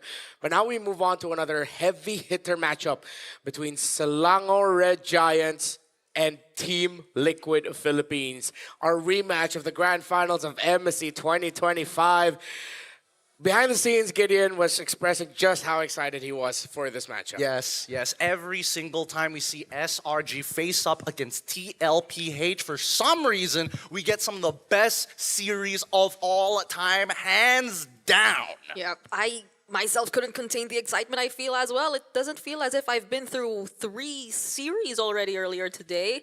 Because, again, as mentioned earlier, this might just be the main event that everyone or almost everyone is looking forward to seeing. And we've had our fair share of surprises earlier, especially in the previous series, but let's see if we'll get more now that we're heading towards SRG versus Liquid. I personally hope we're getting more because based on the meta picks that we've seen here today, a lot of it leaning into that Claude, but there's also counterplay to Claude openers essentially, and now we're leaving a lot on the table because the drafting phase has completely changed from day 1 and day 2 compared to day 4's complete 360. Yeah, you definitely see Leomord popping out more too, with the priority of the Claude, as we were just talking about, more potential answers being picked by teams. There are teams who think, hey, such as Alter Ego, let's pack the Freya, and then let's just run a lineup that wants to grow fast, run fast, win fast, so that the Claude doesn't have enough time. But it seems like a common ground between it all is like Leomord and speed, I guess, as the way to make sure that the Cloud doesn't get to hit its timers. A little bit more on the specific heroes in the matchups, we have to look at the stories of these two teams. If you're unfamiliar or new to MLBB esports, welcome. These are the Giants versus the Titans. We call 2 teams in MLBB esports Titans. One of them aren't here. One of them is this team right here, Team Liquid PH, who are on the brink of achieving the Golden Road, meaning 2 MPL wins, the Mid-Season Cup, and now they're looking to win the M7 World Championship. Across them, the Giants of Malaysia, who are on their not 1, not 2, not 3, but 4th straight win at home as the champions of one of the big 3 regions in MLBB.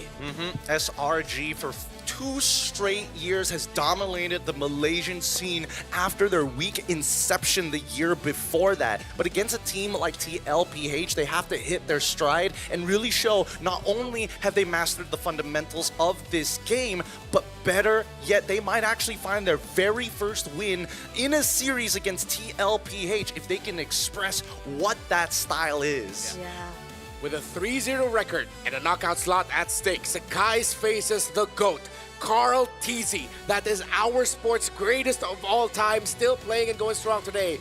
Innocent challenges Oheb and only one victor walks away standing. We could recap, Brigida, the recent history of Malaysia versus Philippines to add more context to this matchup. Yep, that's a lot of history if we're talking about MY versus PH. Previously, we've had SRG go up against the other Titan, Falcons AP Brennan MSC 2024, and they also went up against TLPH in MSC 2025 and suffered a 4-0 in the previous SEA Games 2025. So that's like 3 times of MYPH going up against each other in major grand finals. We have to add a little bit more context to the Filipino win against Malaysia in Southeast Asian Games. It's not the exact same roster of Selangor Red Giants that we're seeing today. It was the mid-trio that they went up against then. Absolutely. I mean, it's a little difficult when it comes down to SEA Games because, again, this is representation of country, not just organization or region as a whole. And I think that SRG at this point is now looking to try and overtake and break out of not just being the big 3, but the very fact, the best. But TLPH is one of those teams that when the meta favors them, how do you stop them? Yeah. Sakai's versus the GOAT mechanics. Innocent versus Oheb in a battle of 2 emphatic and explosive gold laners who love to play perfect games, while Cram versus Sanford, 2 very strong personalities battling it out. So to know a little bit more about the story between the Giants and the Titans, let's watch this.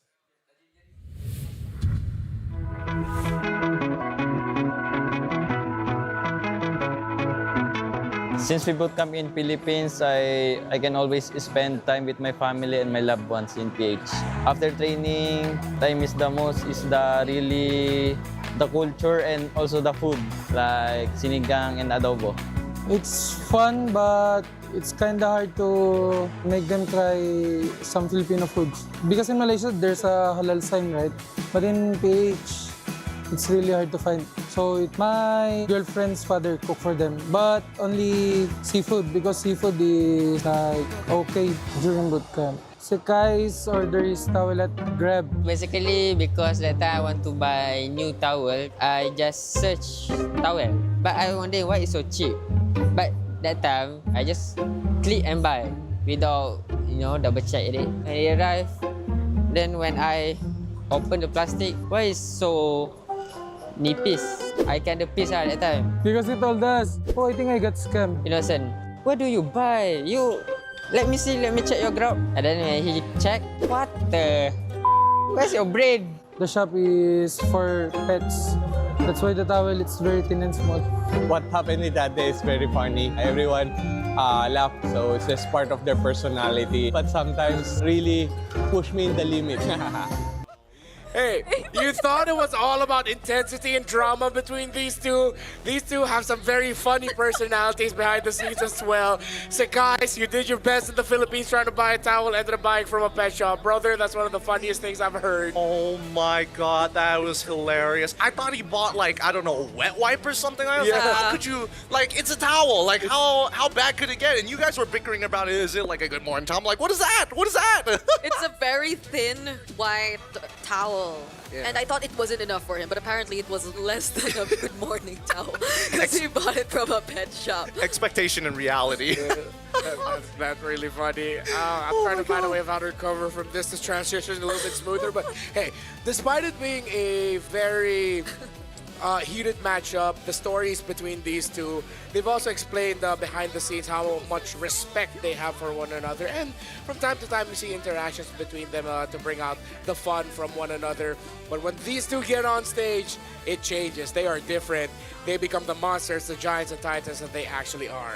I think most people, especially if they don't know what this matchup generally looks like, right? They see a lot of these grand finals and they see a lot of these Filipinos play, and then it's like, oh man, this is like really slow, really like unintuitive. And that's why a lot of fans outside of Southeast Asia and outside of the Philippines really like the play style of Team Liquid PH. Honestly, the fact that they can go slow, go fast, they've got the flexibility, they have the breadth, they have the depth. Like, how could you not like this team? Yeah, it was the Stampy that we know of them that really stuck onto people. But even in their recent matches here in the Swiss stage, we saw them pick up lineups which are rather slower in tempo, which were more scaling. We saw the Yi Sun Shin Claude, I believe, together.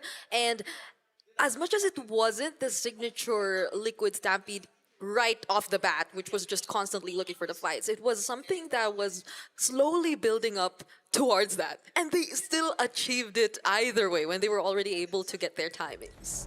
A little fun fact here about Innocent and Oheb, the gold laners of Selangor Red Giants and Team Liquid respectively. They're the only two players so far who have not died in-game in the Swiss stage. Perfect records, deathless for both of them. On your screens right now are Team Liquid Philippines, the back-to-back champions of MPL Philippines, the reigning MSC 2025 champions, the reigning Southeast Asian Games gold medalists, and the team looking to be the first Golden Road completionists in Mobile Legends Bang Bang history. It has never been done before in the history of Mobile Legends Bang Bang esports, with the closest being Onyx. And even then, either whether it be from ID or PH, they always seem to fall just a little short of the Golden Road, right at the end most of the time. Yeah, I think there have been 3 attempts so far, including this one that we're seeing right now from Team Liquid, and all have failed. And the way it's looking right now, I mean, personally, before heading into M7, right, there is a list of teams who could potentially stop them, in our opinion. And one of them being, let's say, Onyx Indonesia, of course. But what we're seeing in the Swiss stage seems to be shaking up all of these expectations a lot. I guess now teams are, people and fans out there are going to be like, yeah, Team Spirit has a good chance against TLPH now. Yeah. And what I remember about their matchup in MSC 2025 was, yes, Liquid won. It wasn't a sweep. It was 4-1, if I'm not mistaken, right? It looked like 5 games of near peak perfect MLBB, of whoever just messes up first loses. Yes. It was one of the most beautiful displays of MLBB I've ever seen, and I'm excited really to see if they're still on that form, if they're still as close in terms of skill as we expect them to be. Well, here's the thing. With MSC 2025, the meta was severely different from what we see here today. And that was a meta that SRG isn't supposed to do too well in, which was very surprising for us that they did so well during MSC. I think the closest that we could say that these teams have gotten to each other, minus OHEB, of course, has to be the Snapdragon Pro Series happening in 2024, right after MSC 2024. I think that is the closest we've seen in a best-of-7 series. 4-3 was the final scoreline. Yeah, so right now, if we were to think of like the meta and how well it suits both of these teams, so much. I think it suits them perfectly. So I hope this would exceed what we've seen from them previously in that specific tournament, which was SPS again. I even thought like the buffs on the Ling or something like that would be so good for Sekai's, but we're not seeing any of that just yet. I hope this becomes a special treat for all of us. Another installment of SRG versus Team Liquid.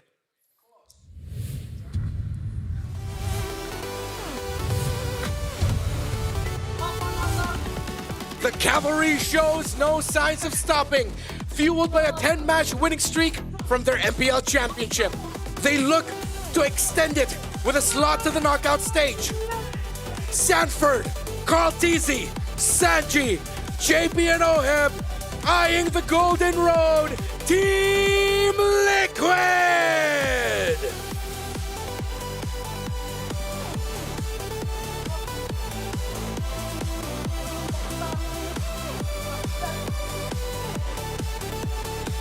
Liquid standing strong and defiant as the Titans from the Philippines stare down the giants of Malaysia.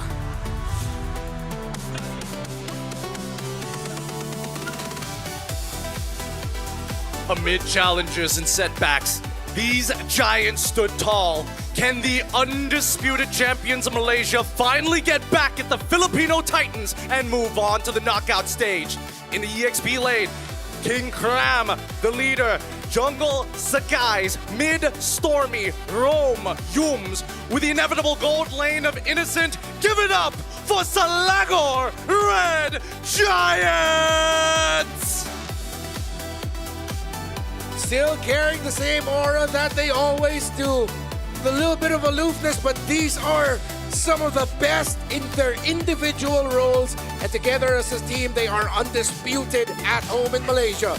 The coaches for Selangor Red Giants, Coach Arcadia and Ozora Vecchi. For Team Liquid, Coach RC and Tic Tac.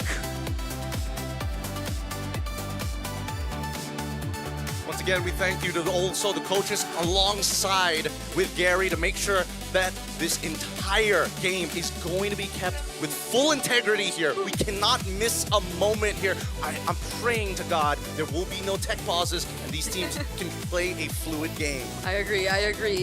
We cannot stop the action that everyone has probably been waiting to see today. Imagine closing out just the 4th day of the Swiss stage with this matchup, and we're gonna look first at Selangor Red Giants, who seem a bit too comfortable with the meta as we previously discussed. We've seen how Yums is able to just adapt so well and really utilize the likes of the Cho and all the other roamers that are just being put out there. And all of these players deliver no less than what expected of them. I mean, if we're comparing Yums, you look at the opposite side. If Yums is flashy, JP carries the world on his shoulders. Whether people like it or not, his role is by far the most important and what brings this team together with the help of Sanji by his side. With good calls and the GOAT at the helm, execution is the least of their problems. Their only problem is, when do they figure it out? How much time will it take and how many attempts will it happen in game? The last time JP performed in Indonesia in a World Championship he was a substitute. He showed up for one series, not expecting to play, and he helped deliver the win.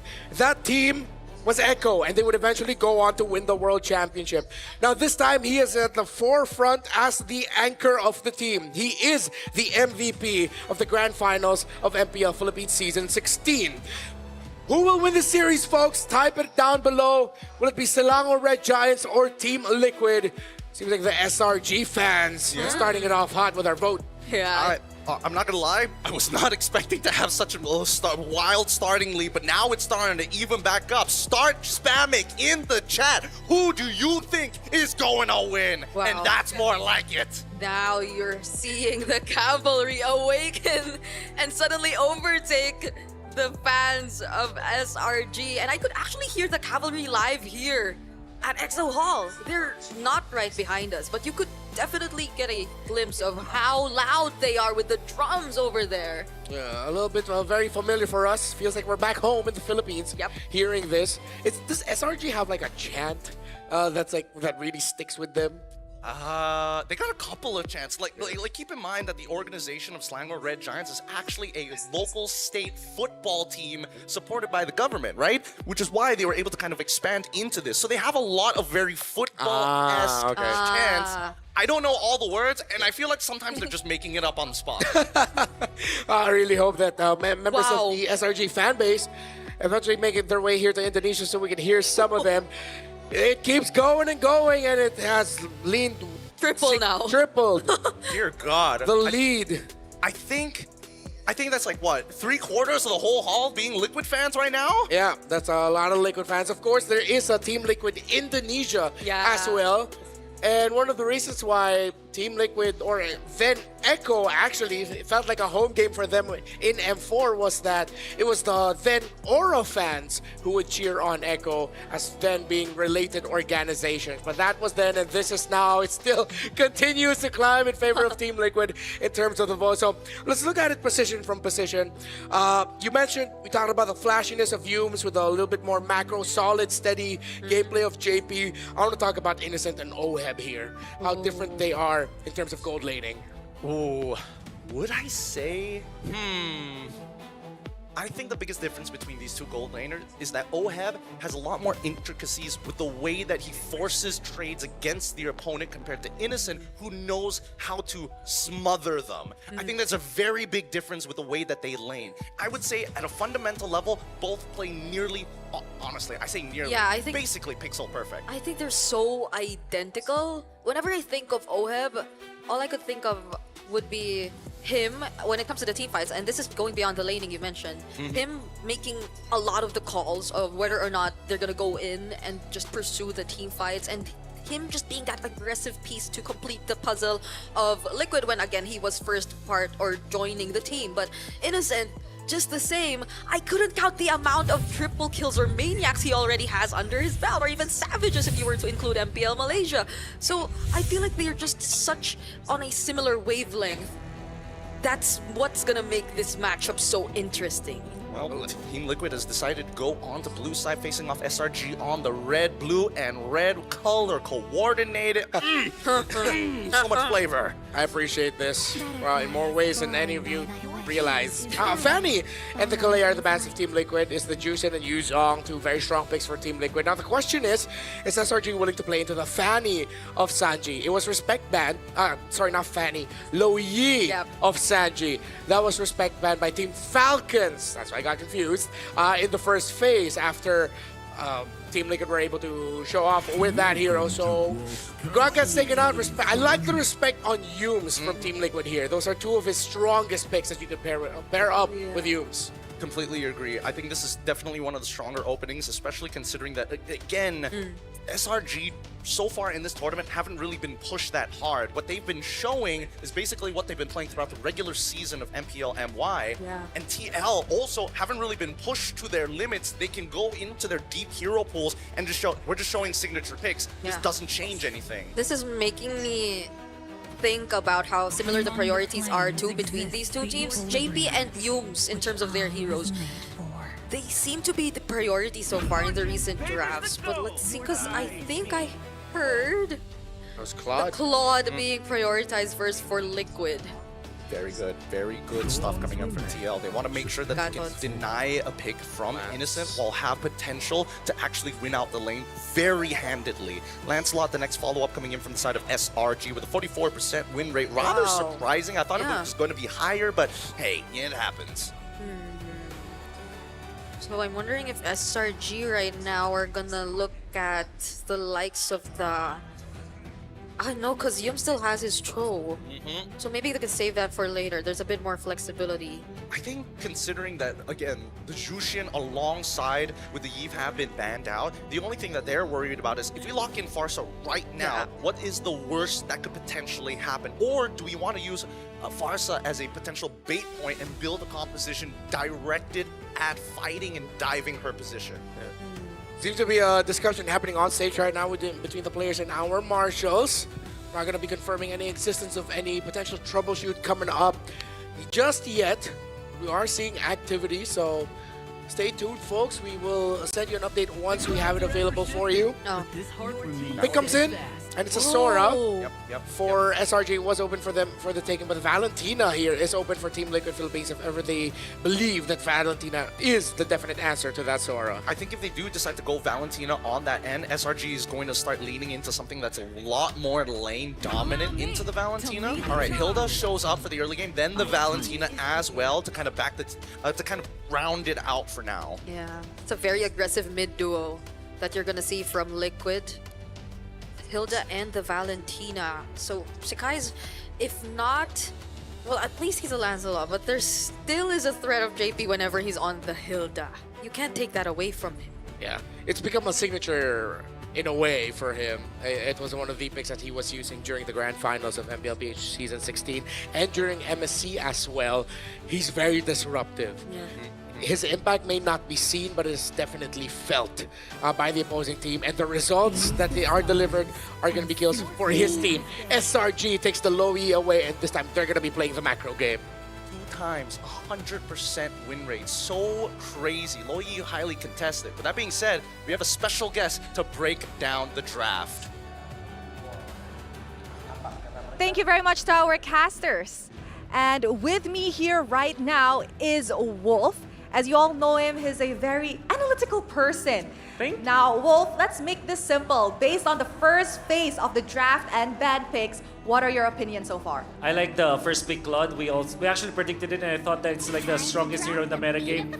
We gave Team Liquid gave the Sora, but it was quickly countered by the Valentina, and then the Hilda counters the Lancelot. So it's like Team Liquid has countered all of the heroes of SRG. So you think SRG is kind of in a difficult position right now? Not really, because there's still 2 picks that they can fix. They also have the last pick, so they can adjust. But I think it's just like for Team Liquid in the first 3 picks, they have the stronger first 3 picks. If you were on the side of SRG, what would be a very viable pick right now to help with the counters that Team Liquid has just put up? I want to say Freya actually against the Claude. It might work, but it would be the last pick. Maybe a Cram hero that's really strong because they already have the Sora. And a catch hero for Yums. Maybe a Cho or even a Franco actually. I will not be surprised if they pick up Franco. Franco is something like something of a pick-off for the side of SRG. That's right. Now, what do you think Team Liquid could do to somewhat solidify their draft even further? Something, I will not be surprised if Carl TZ goes utility here against Lanza, maybe an Akai. But I'm excited for a potential Leomord. We have not seen Carl TZ play that, but in this particular game against Sora, against Lancelot, it could work. Yes, Leomord is definitely a hot pick right now in the jungle. And as we can see from the side of Team Liquid, they have just banned off the pick-off hero for the side of Yums. And over here, they did ban 2 more junglers. Yeah. So, any last words to wrap this up? Yeah, Leomord for Carl TZ. That's what I want. All right, thank you very much, Wolf. Guys, that is it from Wolf. We will throw it back to the panel to ask their opinion on Wolf's draft. Thank you to Rose and Wolf for that on-the-ground report in terms of what to expect for the draft. Badanga's picking up picked up. After the choke is banned out by Team Liquid, they're not going to go for the pick off. However, there's a pick here. Wolf mentioned Leomord. I'm thinking with the Valentina on their side, they can bring back Lucas in the jungle. Yeah, I think you have a really good idea coming in because Lucas has CC immune, and I think Coach Arcadia is foreseeing the Leomord, right? Or even a Hayabusa, both of which get disrupted by the Badang at the end of the day, and we finally get the Farsa right at the very end. I mean, Sanji is probably hands on hips. Why take Milo Yi? Yeah, they're going for a pretty normal draft actually for Team Liquid. Nothing too unusual, and especially in terms of the jungler picks for Carl TZ. But now we're waiting for Innocent, and Innocent has a lot of his signature options still available for him. Why does he look so vicious while rubbing his nose? Yeah. Like, the game eyes. hasn't even started. It's the eyes, man. All We're right. gonna pick her for gold. Granger or I don't know, not Beatrix, right? They could if they wanted to. There's a pretty decent reason to actually go for it because there's a lot of heroes that actually like scoop. Oh! It's a gold lane Sora. No! What? How? How is this gonna work? Wait, there's so many ways to play this now. Oh my goodness! Wait. Full matchup to deny potential dashes. It feels like everybody is just out to ruin the GOAT's day. And he can go for either setups or the damage himself when he goes attack mode. Yeah. Type and strat. This game right now, it's on Sanji and Oheb with a counter index of 0.8 in favor of SRG, surprisingly, with a lineup rating that's 2 points higher. Yeah. Let's see the level of execution if you want to beat the numbers. Brilliant. Team Liquid were expecting that Sora to go to the EXP lane. Now their Valentina is in the EXP lane against a Phoveus unless they ask for a switch. Welcome to game number 1. Team Liquid versus Selangor Red Giants. I just gotta say, this is bothering me so much because the Sora can like cancel out the Blazing Duet freely whenever he just has to go for the tank mode.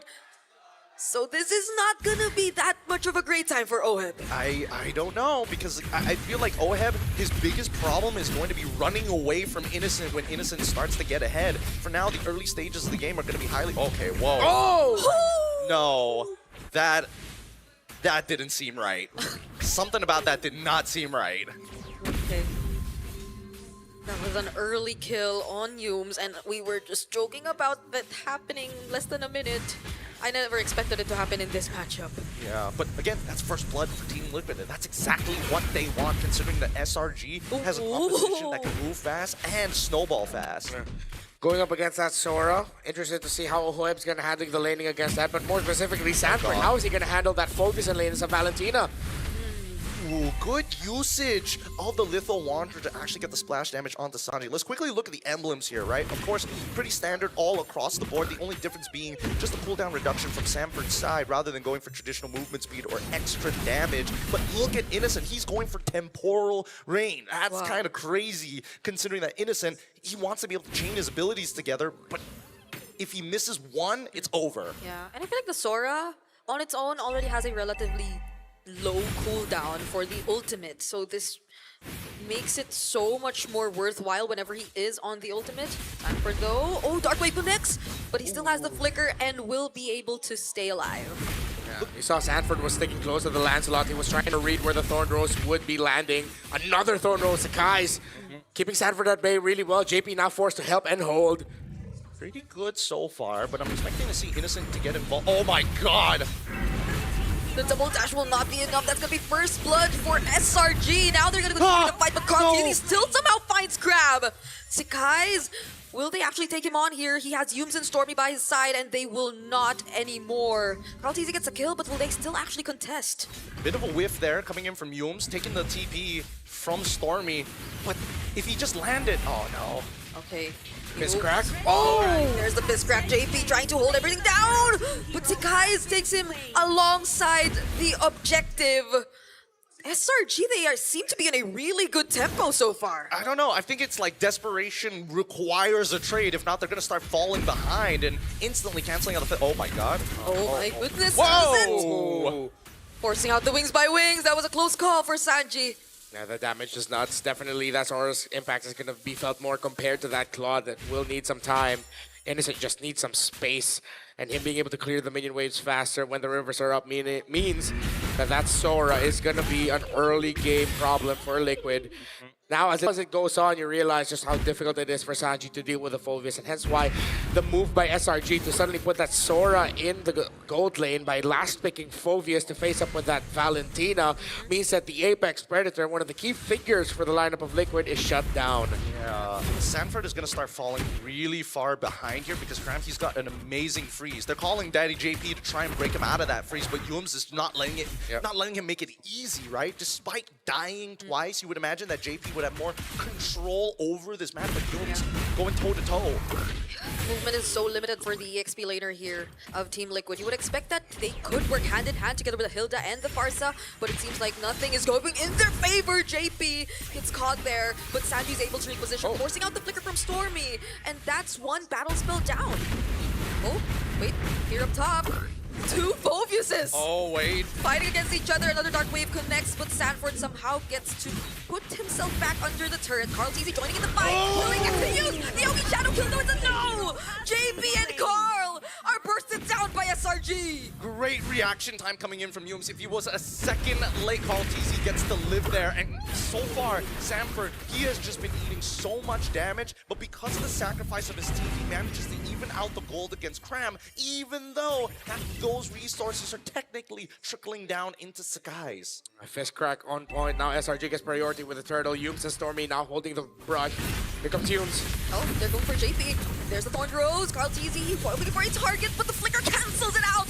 Sakai's too uses the puncture, and now there's no way Liquid might actually still try to go for this. Carl Teasy has already let go of his objective. Very bold of Skies to actually use the puncture instead of Phantom Execution, but he wants to make sure that he gets it no matter what and still has tools to get back out. This neutral objective, it's kind of whatever, but now Sanford realizes he spots out the Yin Yang TP into the back. Wait. Oh, nice good spot there. JP still trying to do what he's expected to as the Hilda, but Innocent has a decent amount of damage already being put out. Carl Teasy going in, but the Shadow does not connect. Oh my goodness. What? So JP was waiting to use a stun, was able to use it, but didn't land it. Sanford now here, purple buff, still will go to Sakai's. He uses the Phantom Execution. What? Instant Purify. Dude, if you blink, you might just miss. These battle spells are coming out like it's common grass. When you walk outside, it's so easy to see green. But now that Slanger Red Giants have slowly itched that gold lead back, we need to see some major advantages. It has been so terrifying on this, but Hangi doesn't even need to commit the full combo of the Fist Break, Fist Crack. Just using the Fist Crack on its own already puts so much pressure on Team Liquid and forces them to break formation. This seems to be a very different version and tempo of the Liquid we know. Absolutely. I mean, it's clear that Slanger Red Giants have put the time and effort to come up with a game plan. The question is, how many attempts does Liquid have before it's too late?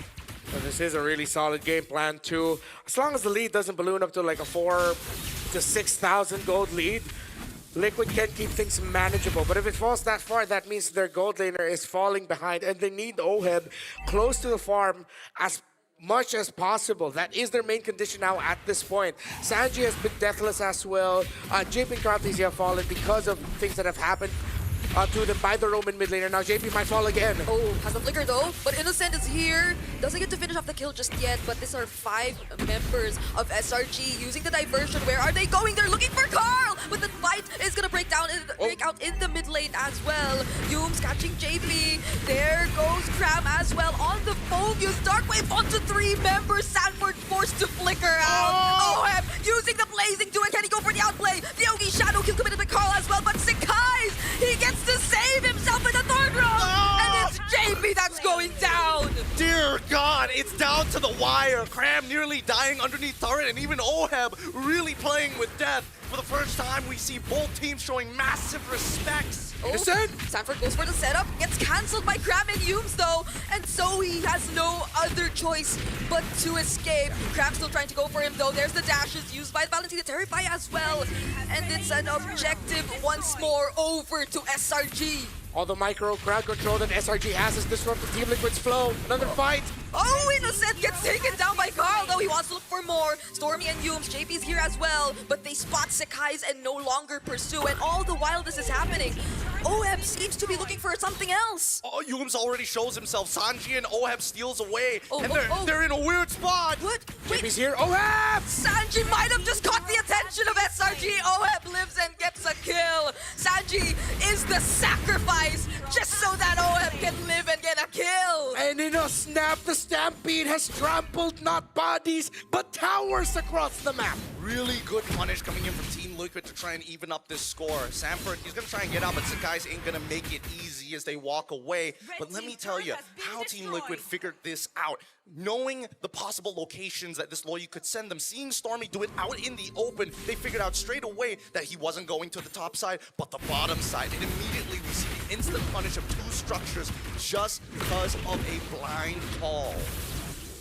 What a sequence by these two. SRG showing how much better they've gotten at the team fighting. Those little decisions, the details. They've always been good at that, but I thought that was peak. I thought they couldn't get any better, but they got even better. Better than great, if you could say. While Team Liquid, what a call to decide to play the map instead, while also still getting bodies along the way. Yeah, it's a less than 500 or around 500 gold lead that's just existing right now. Sanji gets to escape Sekai's, uses the retribution, but the Yogi Shadow Kill is all to himself. Still not enough though. Better Dare Strike, Innocent though finds Sanji, and now Carl is all alone on the other side of the map. Still has a quad shadow. Oh heaven, JP trying to work on the members chasing after him, and Innocent is the trade! Sanford and JP are here to help out Carl, but SRG have read the situations that they can't go for Carl, and just like that, Liquid have priority for Lord number 1!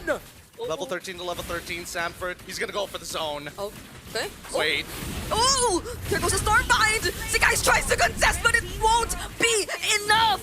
Now it's Yums and Graham running for their lives. JP, Sanford, and OHEB trying to take them down. The basic attacks, they're going, but then Graham is just too tacky. No. He might just find an outplay here. Innocent? Team Liquid might have to run away, but do they? Sanji, he has arrived. Does he have the better Dare Strike? He does! And they're gonna full commit under the turret!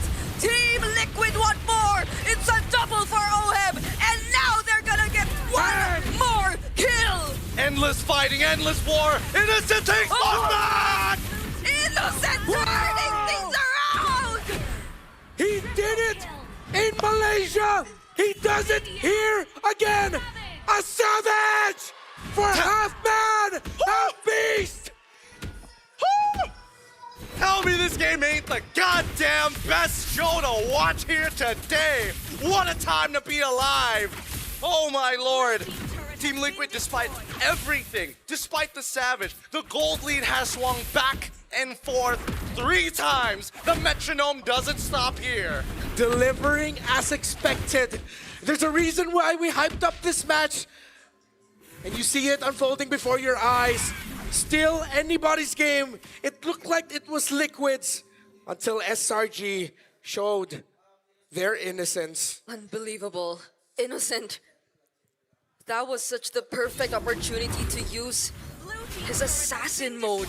Every single member of Team Liquid has already been damaged and have been significantly low in terms of HP. That's an easy cleanup that they have to be really careful of. I think worse yet. Now I think they really have to start thinking about MR items, right? Sanji has salvaged so many situations with this raw damage, allowing Carl TZ, whether it's him or Sanji, they do good work. Now OHEB has to be extremely careful. Despite having the Trinity build, it doesn't mean that he's safe straight away. If he wants to fall into another type of scenario where he's just eating damage from Innocent, a Winds of Nature is necessary to survive. So amidst everything, that was one of those results that was definitely avoidable, and Liquid are now going to be looking to avoid giving Innocent that chance again. 6-2-1 is his standing as a Sora. I wonder how much gold ahead this guy is. Yeah. Because OHEB has been really great in looking for other avenues to at least catch up or farm up himself. Yeah. But with that Savage, I I'm pretty sure it just jumped up there in terms of the gold leads. Look, if Yums can die twice and still commit to the same habits, if Innocent can find that Savage, I'm pretty sure Team Liquid is going to try again. I feel like they may have tunnel vision towards the latter half of the fight, but to be fair, that fight was like 3 minutes long. Lord now up. JP's here, the position for Liquid. Oheb's going to be pushing the minion waves down bot, putting the pressure there. SRG continues to clear. They hold the middle bush. Sanford and Sanji far off just a little bit. Oheb the one starting off the Lord. Oh, okay, the damage lands, but at least he has the DHS. They're forcing something. Back his HP. They don't know where Stormy is or if they're even planning to go for a diversion. Yeah, at the same time, SRG doesn't know where Carl is, or at least may have a bit of an idea. There's just no vision right now, and they know that bottom side is going to be a net negative. They have to fight. They have to force. Oh, there goes the feathered airstrike. JP2 looking for the target. Sekai's trying to look for whoever he can take. Oh! But despite the fist crack, Carl still secures the objective. And look at that Stormlight committed by Sanford. Now 1 by 1. SRG, they're falling down, but Innocent, he's still making things happen. Sekai's versus Sanford. Will he get to run away? And he will. Sanji and JP, they will be there to help him, and they're trying to go for the kill. Sekai's, will he? Oh my God! He actually does! But JP stands tall! Innocent getting chased by the one they call Daddy! And bang! A shutdown onto Innocent! One hell of a game! Look at this arena right now, a full wipeout! Close down to the wire. The lead has never broken 3K yet. Both sides refuse to back down here in a best of 3 of all things. It's not even a grand finals. It's just the best of 3. Yeah, those are crazy mechanics we've seen back and forth from Sanji, from Sekai's, the predictions on where the punctures are gonna end up, and Sekai's just dodging everything. Now it's Liquid trying to go for the siege with 3 synced up minion waves. I feel something in the air. I feel like SRG definitely still has multiple moments of brilliance under their belt. I thought we would see it. It looked very close that Innocent would be able to pull something off alongside Sekai's. Yeah. So that's the margin we're working on. The Liquid has to be careful lest they be trampled under the foot of the Giants yet again. This is such a crazy series, such a crazy series. And now even Cram is thinking like, these fights are taking too long. I'm building into a War Axe, man. Yeah, I think that's looking like a rose gold too for Innocent to finish off this item build. Sustain might be a bit of a problem if the burst won't be enough from Liquid. And it's not like Innocent shows himself immediately. He's the last guy to go in the fight. And he's the guy you do not want to see with full HP bars as the fight has taken so long. Whoa. Okay. Sanford? I can't believe Sanford really showed himself just to get the ultimate away. But now he had to use it just to get out. Yeah, that's the big problem with Lancelot. You think you can quote-unquote run, but the main goal is done. You've gotten the ult away. You've got 30 seconds until the next Lord actually spawns. In terms diversion. Oheb saw it. Thank goodness. Oh, it's and just only Innocent took it. Innocent's No! all alone. Now they're gonna chase after him. to He back off. already uses the Heaven's Yums. Wrath. But look at SRG running after every single member they can see. Oheb trying to go for it. Sanford there. Sekai's will fall. Ogi Shadow Kill committed onto Yums. And now that's the jungler of SRG gone. Oh, it's gonna be a no contest here for this upcoming Lord. Unfortunate for SRG. They thought they had the angle. Oheb spots it just in the nick of time, and an instant response from Liquid. Liquid will now have advantage for this Lord. Started off by Baby Cake. Innocent. Use the ult, and now SRG will not be able to contest. I mean, it's fine. His ult is super short at level 15. He's already got the Oracle, the Brute Force Breastplate on top of having the War Axe. His cooldown is roughly about 13 seconds every single time he uses his ult. It should be coming back up in just a little bit, but now we need to see how this push occurs, right? Sanji, really good with the Feathered Airstrike to siege their opponent out. The question is, who can stop him without using a flicker? That Stormbind earlier was really, really close from Innocent. But looking at the wave clear that you could expect from them, even when just Innocent uses his assassin mode, that's gonna be a lot already to deal with this potential siege that's gonna come in from Team Liquid. And even more so, the amount of dives and even the unexpected expected potential diversion to just bring whoever they want to onto the back lines is still going to remain a threat for Team Liquid here. And I'm mainly talking about Yums. He cannot be sent to the back lines, and he cannot find multiple members if Team Liquid wants to end it. Just has to peel from the front. Oh, okay. Okay, Shadow Kill already out. Ooh. That's a pretty big ultimate here now that the Lord hasn't even gotten to the inhibitors yet. Okay. They're just going to want to use it for the push. Liquid will have to wait for the next minion waves. Sanford versus Innocent here down bottom. Oh, there's the Predator Strike. Deals so much damage already to the other members of SRG as they take down their first base turret. Oheb dealing so much damage as well. Sikai's! He will fall to the hands of Liquid, and the Lord's already inside the base. JP trying to zone out multiple members. Darkwave already committed, but Sanji, look at the damage of Carl TZ as well. Yums catches too, but with the counter plays from Liquid, it's over for game number 1. 8.6k lead right at the very end. One hell of a bout, and only smiles. This is the most amount of fun these 10 boys have on a world stage. Innocent got a savage in this game. Yet Team Liquid walked away with, what was that, 8,000 plus gold lead, folks. That's 2 M series in a row now where someone got a savage and it's the opposing team that won. I don't know. I don't know what to tell you. 62k to 53k, it just happens. It's Sanford. He's sitting there, it's like, man, this was really unfun to play. It was not. You could not imagine the Apex Predator being held back by a Valentina pick, but we saw it happen here. Liquid had to crawl and claw for this one as SRG took them to their limits. The highlights play out, but it was a fun one, definitely. Innocent got a savage.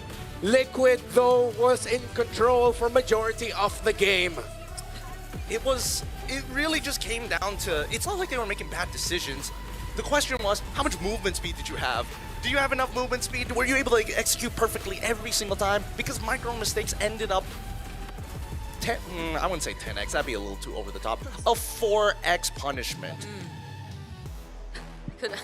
I really couldn't get over the fact that it seemed like such a great start. Despite that first blood that Yums had, they were still able to play equally as aggressive. And it felt as if whenever you saw Innocent come in, you just start to get jittery, get jittery, and get run away, sweaty. I will admit, it's very difficult to come up with an MVP here for Team Liquid. Yeah. Wait, I can't. I can't. There's really not. It's a tough choice. I Usually we're the ones voting for the MVP, but it's really tough. I don't know where to begin. It took a total team effort by TL. What was JP did a really good job, 6-4 and 12. I think the double kill in the mid that shut down at Innocent after they were chasing really kept their lead up. Plus, he continued what he usually does as a Hilda. But also, Oheb was the guy who spotted Sekai's. That's true. And was the guy who dealt so much damage when they were going for the push. But also Sanji allowed for that to happen. Exactly, right? I'm sorry. If we can be heard right now behind the scenes, we greatly and humbly apologize that we cannot we cannot vote for anyone for MVP specifically. Like the moment you try to name one, you can't help but name the rest of Team Liquid. It's all interconnected. I will fight somebody in production if they say that they need one. I'm like, how can you say just one? Shall we do what the game does and just go for the guy with the highest KDA? I feel like best score. Let's take that. Yeah, JP, 6-4 and 12. Okay, I guess that's our go. vote. Our vote is JP. Just to simplify things, even though it's really hard to get to that final decision. Because there's just so many moments that, like, if you stereotype the archetypes of players for every single role, there is a certain protocol that you usually follow within those roles. This game broke all of those rules. It's the very first time you get to see teams kind of not only express themselves in a way that is not only beautiful, but genuinely exciting because the numbers just don't matter. Yeah, I love how this summarized the entire idea of JP and Yums and their contrast as roamers. I feel like this is such a great example and testament as to how different these two guys are. And they both work in their own way. It's just that JP is such a solid pillar to the entire foundation of how Liquid plays. But no amount of flashy fist break, fist cracks Yeah. was able to deal with it in Yeah, that game. because JP at the end, his job was, you guys good? I'm just gonna chase whoever I need to chase, man. Like, because SRG would look at the Hilda and say, that's not really the problem. We have to look at the others first. But then they realize the Hilda is the problem, because the compounding damage that she would dish out, the more you avoid the Hilda, leads to you suddenly getting stunned out. JP's just standing there in the back, chasing the back and just slashing everyone. Yeah. I can't forget that one play he did where he chased down Sekais and another one under the turret, and he just had to recall right over there. But okay, of course. It's Oheb. Wow. To everybody's not surprised because again, great team, great game so far. And I think that Oheb definitely had as you can see, based off of his items, right? He is stuck with 5 items. He is switching them as soon as he gets them to get maximum value. But I think it's time to really break down this game through the highlights. Because the most important thing when we talk about this game is the trigger finger, like we told before. But the early game didn't go so well for Yums. The question is, what was the game plan? Let's pause it right here, because as we see that the game plan for SRG is very simple. Take out Samford. If Samford is missing from these fights, it becomes so much easier to actually play the game. From the opposite side, Team Liquid is looking at one person first in the earlier stages of the game, and that is to punish Yums. If Yums is slow on his level 4, the whole team can actually play for their purple buff, which is pretty important for a Hayabusa if he wants to get into a position where he can start 1v5ing. As we continue to play these clips, right, just watch the positioning of specifically the man-to-man defense from SRG. When you see Feathered Airstrike in the early game, Stormy is coming to look to close it out each and every time. But I don't know about you guys, did you get the feeling that when you're looking at the draft, Innocent versus Oheb, oh yeah, the laning phase must suck for him. As soon as he hit level 4, oh my goodness, the team fights were different. Yeah. We saw that happen. I wish we had a bit more time to look at the Savage, but I can't blame it. It happened too fast. It happens so very quick here. And I mean, every single Lord fight, you're looking to kill the members, right? Because as soon as it becomes a no contest, it's not even going to work. And Innocent, he's able to get a lot of value from how short his cooldowns are, but his only limiting factor is how long that ult lasts for. Because look at this, every single time, big damage, big damage, big damage, and I think you want to keep your eyes on Carl TZ for when he goes for the Oki Shadow kill. His targets always line up with JP. Yeah, and I would have assumed it was so difficult to find like targets all alone or separated from the others, or at least be able to cast his Ogi Shadow kill in a manner which won't entirely be spread out in terms of damage. But it seems... Oh! even the Indonesian broadcast had a chuckle out of that. That's another 10,000 followers. Oh no, is your steak too juicy? Drinks too sweet? Oh. It's okay, you can take a little bit of a breather now because we're here at the post game, and when we start looking at the items, a couple of interesting aspects that we see. Usually when we see Sekais go for a War Axe, it feels like, hey, I'm falling behind and therefore I don't even want to complete the Fury Hammer or even the Hunter Strike, so I'll take my time. But once the timings are hit, specifically when we see not only Innocent leaving that lane, God. So I didn't realize Sora plus Phoveus is actually kind of sick. Okay. Yeah. But this adds to the list of unsuccessful Sora games, even in the hands of Innocent. Sorry, folks. I still can't move on. That was peak. That was so good. These two teams are so good. I love my job. I love you guys. Yeah, I love you all. God, so good. Let's throw it over to the this. interview. Let's watch this.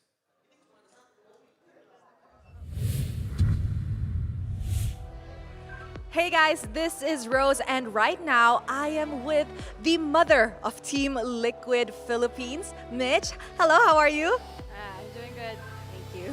Now let's talk a little bit about the boys and the team. First up, how was the boys coming to the match today? Because they looked amazing on stage. Well, yes, they are actually very excited because on our first day, during they won the first day, right? So during the draw, they really wanted to face SRG like right away. But yeah, we have to wait like another match just to face them. But yeah, they're very excited to face them again. What's with SRG that TL really wants to meet so much? Maybe one of the main reason is because of Arcadia. Yeah, but they really wanted to face him at the stage. But yeah, also their players are really good. Speaking of good and their players, how did you feel about the Savage just now? Well, I just blinked and we got Savage, but yeah, good thing we were able to get back on track. Yeah. Yes, definitely. But I feel like it was a pretty close game, no? It is. I think it was a pretty good game to watch as well, especially since this is a qualification match. Now, let's talk more about Team Liquid as a team. A lot of the Filipinos in the community that I've been reading up on is really hopeful that Team Liquid will be the first team in MLBB history to potentially complete the Golden Road. You as a team manager, do you feel like this actually affects the boys in any way possible? Any pressure on them or nothing? We don't really telling them to get the Golden Road. We just wanted for them to focus on every matches and prepare everything. Of course, the goal is there, but the players really wanted to, make sure that they're very prepared every day. Speaking about preparation, right? We know that their schedule is rather tight. It is. Rather packed. I think this applies for both teams also, SRG and TL. As a manager, what do you think is the biggest difficulty that they have to overcome to maintain at the top of their game, A game, every time they are on stage? Well, it is not easy. Players might get burnout because of tight schedule, but we had a talk and we make sure that we give them their rest, enough rest to prepare for M7 because we just came from SEA Games, and at least we give them a little bit day off for them to be ready and more comfortable going to Indonesia. Yeah, definitely, especially since it was the holiday season back in the Philippines. So I'm pretty sure that with all the packed and tight schedule, it was rather tough, no? Now, I'm pretty sure your boys are in the room listening right now. Okay? They went there. Oh, they went there already, but they can still hear you in the arena. Is there anything you want to say to the Filipino fans and, of course, to your TL boys? For the TL boys, I guess I already mentioned that at the backstage, and maybe for the community. We're going to do our best. We really prepared for M7, and also please support Aurora. We're all from Philippines, diba? So yun lang, suporta lang, and ayun, iwasan na lang yung bash dun sa mga bata. I'm sure that they're trying their best also to win. Yeah, let's lessen on the hate and increase the positivity because at the end of the day, they are all representing the Philippines. Thank you so much, Mitch. And with that, let us head into the second game of this series.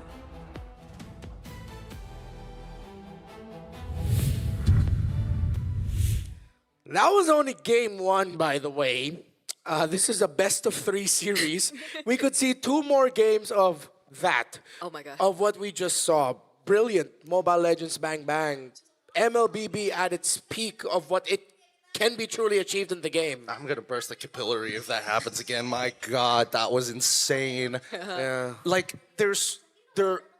As an analyst, there's so many things you can look at and be like, oh, this could have been different, this could have been different, this could have been different. 90% of that is like, bro, I don't think anybody could replicate that. Even if they tried 1-to-1, it is just not something that is replicatable. Yeah, if I'm not careful, I'm gonna break my coccyx out of excitement. Yeah, my tailbone is just gonna get shattered. That's the actual name of the tailbone, by the way. I can't believe it. I was even caught on camera. Yeah, you were caught in 4K reacting to that play. Yeah, what's funny is you moved away from the side to escape the camera, yet it cut immediately to Gideon, meaning you got caught again. You were like, oh no, oh no. Because I can't even pinpoint what play that probably was out of the many plays that happened in the entire game. That's such a good point. Was it the Savage? Was it the comeback? Was it the old play? Was it the Sekai skill? Was it the... Which was it? So, in the Savage is the first game... in the first game, it's the first of M7 and third throughout the M series history. The first one was Carl TZ against S10 Gaming Frost in M2. Last year, it was Hiko in M6. and then now it's Innocent. The first one led to a win. The past two were actually losses, which is pretty wild when you think about it. Pretty wild. Wait a minute. Wait, hold on. I feel like we're missing. We're missing a Savage from somewhere, but it's not coming to me. It might have been a different tournament, but in M series, in M series, it's really just 2, 6, and 7. I remember we had the same thing in the meeting leading up to M6. I just remember I just remembered the one. I thought it was a Savage. It was actually a Quadra. It got stolen at the end. SRG versus CFU. Yeah, okay, I remember. They didn't give it to him. He could have been back-to-back Savages on stats. But despite the stats, it's not netting them wins. I don't know if they still want Savages after that. Like, imagine you're looking at your teammate. It's like, oh wow, you Savage. Did you win? What if they just deny the Savage? I think that would honestly be way more funny, especially if it's the game-winning play. Yeah. Because like if it's just one more kill and everyone's dead, what's stopping you from not getting the Savage, intentionally not getting the Savage, just so you don't, you know. Imagine how crazy that is, folks. That when it comes to Savages, for us normies, that usually means I'm going off and cooking rice. My mom told me to charge her phone. Those kinds of excuses. Time for you to cook dinner. Yet Liquid said, you're our dinner. It's wild. It's wild, but let's see this next draft here. Flying Clouds! Flying Clouds! Ooh. I've never seen Sora on a flying cloud. Well, I mean, it depends on what you define as a flying cloud. Because, I mean, he does have a skill of the... Yeah. But never mind. Okay. Yeah, man, it's built into his kit, man. Okay. But if you want to see double the cloud, I would not mind either. That'd be pretty funny. He gets the flying cloud in-game and then goes down and then rides another cloud. Just cloud after cloud. But in terms of the draft, right? Bans, SRG is going to be on blue side. TL now going to be on red side. Swap sides, and immediately we see the draft completely changes. Yuzong, the Lancelots are getting banned out. The Claude Kalia. Yeah. Like, this is the most honest first phase of the bans we've seen from both Arcadian as well as RC. These are the two picks that they think very highly of. So Liquid now, it's going to be up to them to decide whether they're going to ban the Juicin or maybe the Grok as their last one. I think they're willing to just open up the Fanny. It's not the Grok, it is the Juicin. So is this going to be a first pick Grok for SRG? Oh. And that's gonna... Well, there's no Claude anymore though. So that's, I guess, less threats. Or less things to cancel if you're SRG? Yes. But what could that mean for Liquid, though? I think what's going to happen is Grok or Kalia... Oh, wait. Is Kalia already banned? Yeah, Kalia's already banned out, so Grok is going to get picked up here, or... I don't know if they want to go, like, one step further and just be, like, blocking carry straight away and then just deal with the Grok. Yeah, because it could be a carry response to the Grok, but... Never mind. Don't pick up the Grok. I'm sorry, Yums. Forgive me for soiling your name. That is his pick. It's one of the best shows in the world. I think Liquid can hold off into picking up the roamer until even the second phase. They can hold on. They can prioritize EXP. I think Phoveus as a rush pick would not be a bad idea at this point. You already see the show. You can just go Phoveus right now plus mid. Phoveus Farsa, considering that the Eve's gone. I think they want to hold off on the Phoveus first. As much as I want to say that this could be like, oh, they're just going to have so many dashes, the first is carry. Second, yep, gato gacha. Because EXP is too important. There's a huge relationship between EXP and mid laners, right? So the matchups really influence each other. So now that they've got gato from the side of TL, now artillery majors are kind of out of the question. Farsa doesn't feel as good to kind of get in position. Yeah. The Valentina's still there for Stormy. Hey, what if it's Liquid's turn to play the low E this time? Oh. There's a good argument for it. Yeah, they love pairing low E and carry together. They did that in M4. They should actually. They go... no, but if they show low E... but... Either way, they can get it if, like... The problem is that I don't know whether or not this is like a Cram show, is this a Yums show, or is it one of those things that Innocent has been working on? Another Sora. Okay. So they have to make a choice. Thinking whether to Sora's gonna go with EXP or gold again, but considering, actually no, they can afford to put in the gold. They'll just be like a fighter gold. You already are packing the YSS. Yeah. You can change it. At least now you have an option to flex it. Depending if ever Team Liquid shows their EXP laner early, they can just shift into a better matchup for the EXP lane for Cram. I think it's a pretty good idea overall. But okay, so they don't show their mid laner, which is kind of dangerous, but they get the Fredrin, which is super important. This does open up the option of actually locking in Arlet into the Sora matchup potentially, but we'll see. Okay. So we're going to be bringing you on over back to the floor with Wolf and Rose to discuss what has happened in the draft so far. Wolf and Rose, take it away. When you gaze into the abyss is banning. Hey guys, welcome back to me. And of course, I am with Wolf, and we are still going to be discussing about the draft. Now, in Game 1, you mentioned you weren't a fan of some of the picks, some of the bans. This time, how do we feel? It's totally different now. I'm not gonna lie. It's so difficult to guess and predict whatever's gonna happen, especially because of the pattern of the picks. But we are gonna see some, I would say, standard picks from Team Liquid. They went in for Fredrin carry, which I felt like is good for them. But generally in the metagame, it's a weaker composition because it doesn't close out the game as much. If SRG focuses on their scaling with the Yi Shin, maybe deny the Valentina because there's a Sora at the end. If they ban that, I think they will have a much better spot. So right now, unlike game number 1, I'm favoring the first 3 picks of SRG. So now that you favor the first 3 picks of SRG, how do you feel about the Sora, especially since they kind of juked the side of Team Liquid by bringing the Sora in the gold lane and getting a Savage with it? That's right. What I really like about the Sora right now is that you are forcing some counters on your opponents. At the same time, you're also flexing it because you can play it to the gold lane. This time, Yi Shin plus Sora, the Sora in the gold lane is super duper viable. And the fact that they have these set of heroes means that they will have they have more approach to the second phase. All they have to do now is to ban the Valentina unless they're prepared against it. Yes, we are currently waiting for the last ban from the side of SRG. And you know That's what? Loyi for... Yeah. I heard Loyi. That's Loyi, right? Loyi. Yes. All right. All right. And So with, that's Farsa. yes, thank you very much, Wolf. With that, casters, what do you think about Wolf's opinion? All right, so the pick that I thought that would be going to Liquid actually gets banned out by them. They have whittled down Stormy's hero options greatly. They can even go Kadita here unless... But I want constant damage. If he has it in him, it's time to bring out the Lilia, or maybe even something like a Sicilian if you have it in you. I think personally, both Lilia and Sicilian do very good here because no matter what, Sanji is going to be able to win that early game with just the Kimi by himself. When it turns into a 2v2, at least he's got the Gata to say, even if you happen to get a better matchup than me, Gata is just going to turn it into a net neutral. Yeah, I'm liking the idea of a Lilia. We haven't seen it just yet. Oh, but John.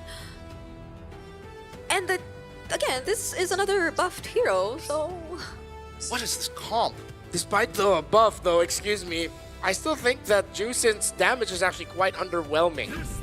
If she doesn't get the game that she wants, Sanford satisfied with his Lapu Lapu pick. Yeah, very understandable for Sanford to actually get into this, but this is why we see that CC was going to be the lock-in, right? Innocent, his matchup is pretty straightforward overall, but he's playing against the carry. So the damage form, that lightning form, is going to be more relevant than the auto set you get from the cloud form. Like, here I feel like we have much more comfortable picks for both sides. Specifically Liquid, if we're gonna talk about it. Oh, yeah. But the Zetian remains to be one of the most unpredictable parts of this lineup for a majority of us. The Zetian pick really hurts the damage potential numbers of SRG. But they do have the damage, a lot of them, but not a lot of magic. It's a lot of physical that they're packing. Is it enough? Will a Zetian suddenly coming back be enough to bring us to a game number 3, or will Liquid lock in their knockout slot here and now with this one?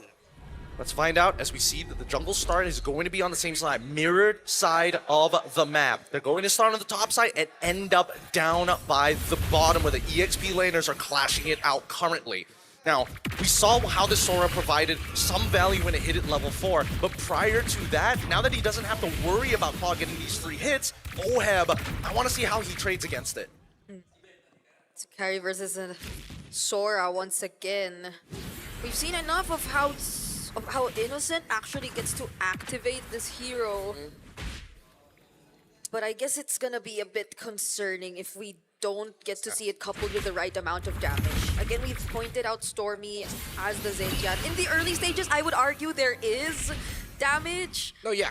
As someone who plays a lot of mid lane, it is annoying to deal with a Zetian in the lane. It's just that if the rest of the team doesn't get the start that they want, doesn't get the lead, if you're trying to make a comeback, the Zetian isn't the right hero for that. But definitely you can use it to bully the Kimi in the lanes. I think the important thing is that everybody just wants to win their lane as hard as they can to buy time and space for Sakai's to farm back up. That's why Yomes, he's keeping a pretty close eye on where Carl TZ is going to be, and JP is now looking for potential cracks to punish their opponents. Oh, he charged the Unbreakable far enough to taunt Cram. Sanford, does he have the damage to deal with him though? He spots Humes and decides to not go any further.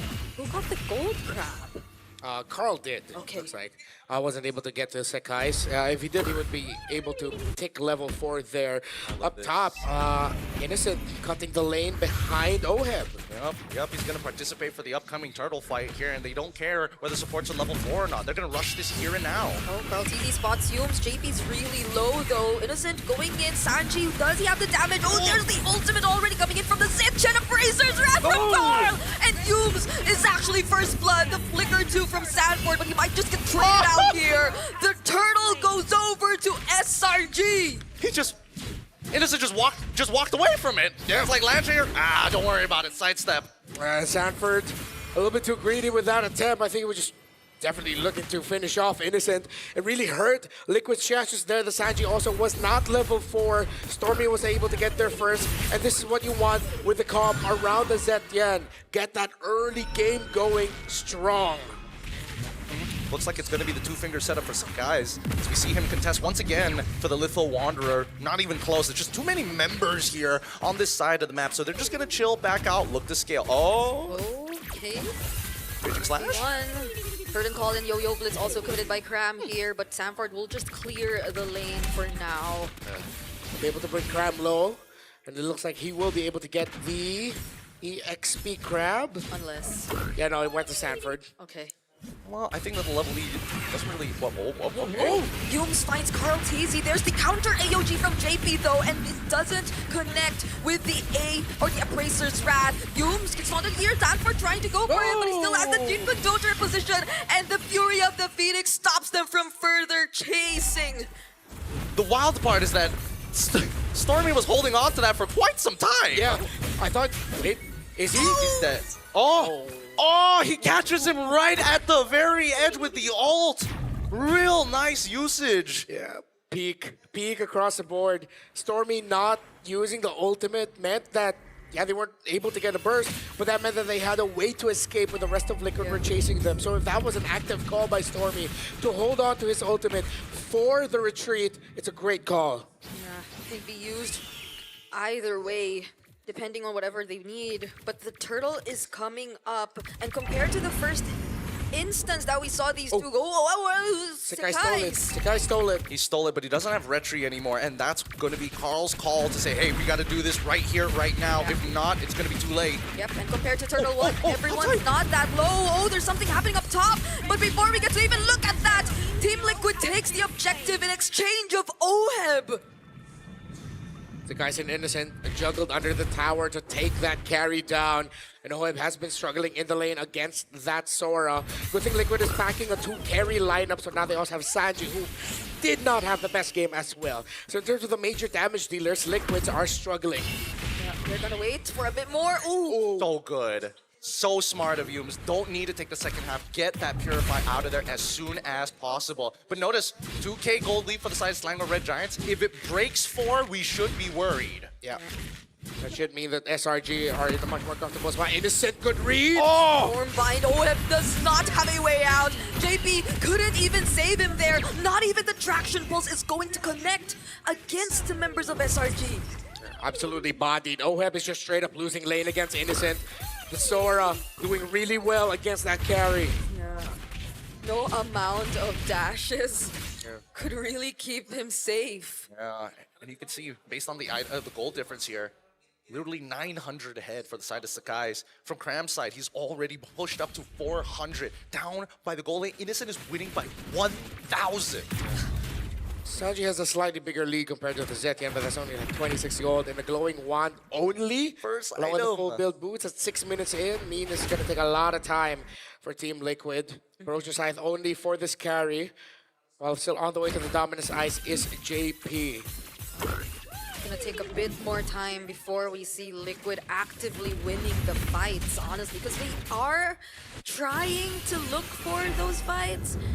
And we see it time and time again, but it's just that we don't get to feel as much damage yet from the likes of Sanji, from the likes of Oheb. They're clearly trying to catch up. So maybe we might see a similar game plan as what Liquid did earlier, but not like this. Not when SRG have their eyes set on Oheb and shutting him down.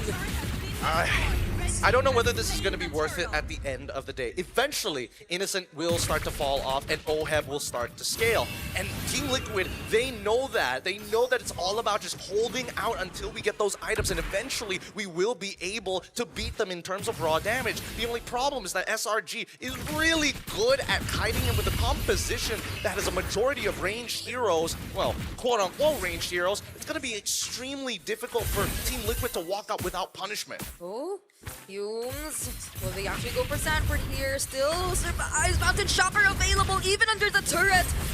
There goes Sakai's. He gets to generate a bit of shield, but that's 3 members of SRG. Now TL will try to look for the trade in the mid lane. AUG doesn't necessarily connect into the finds a setup, and so will Humes. And Liquid fail to find a kill.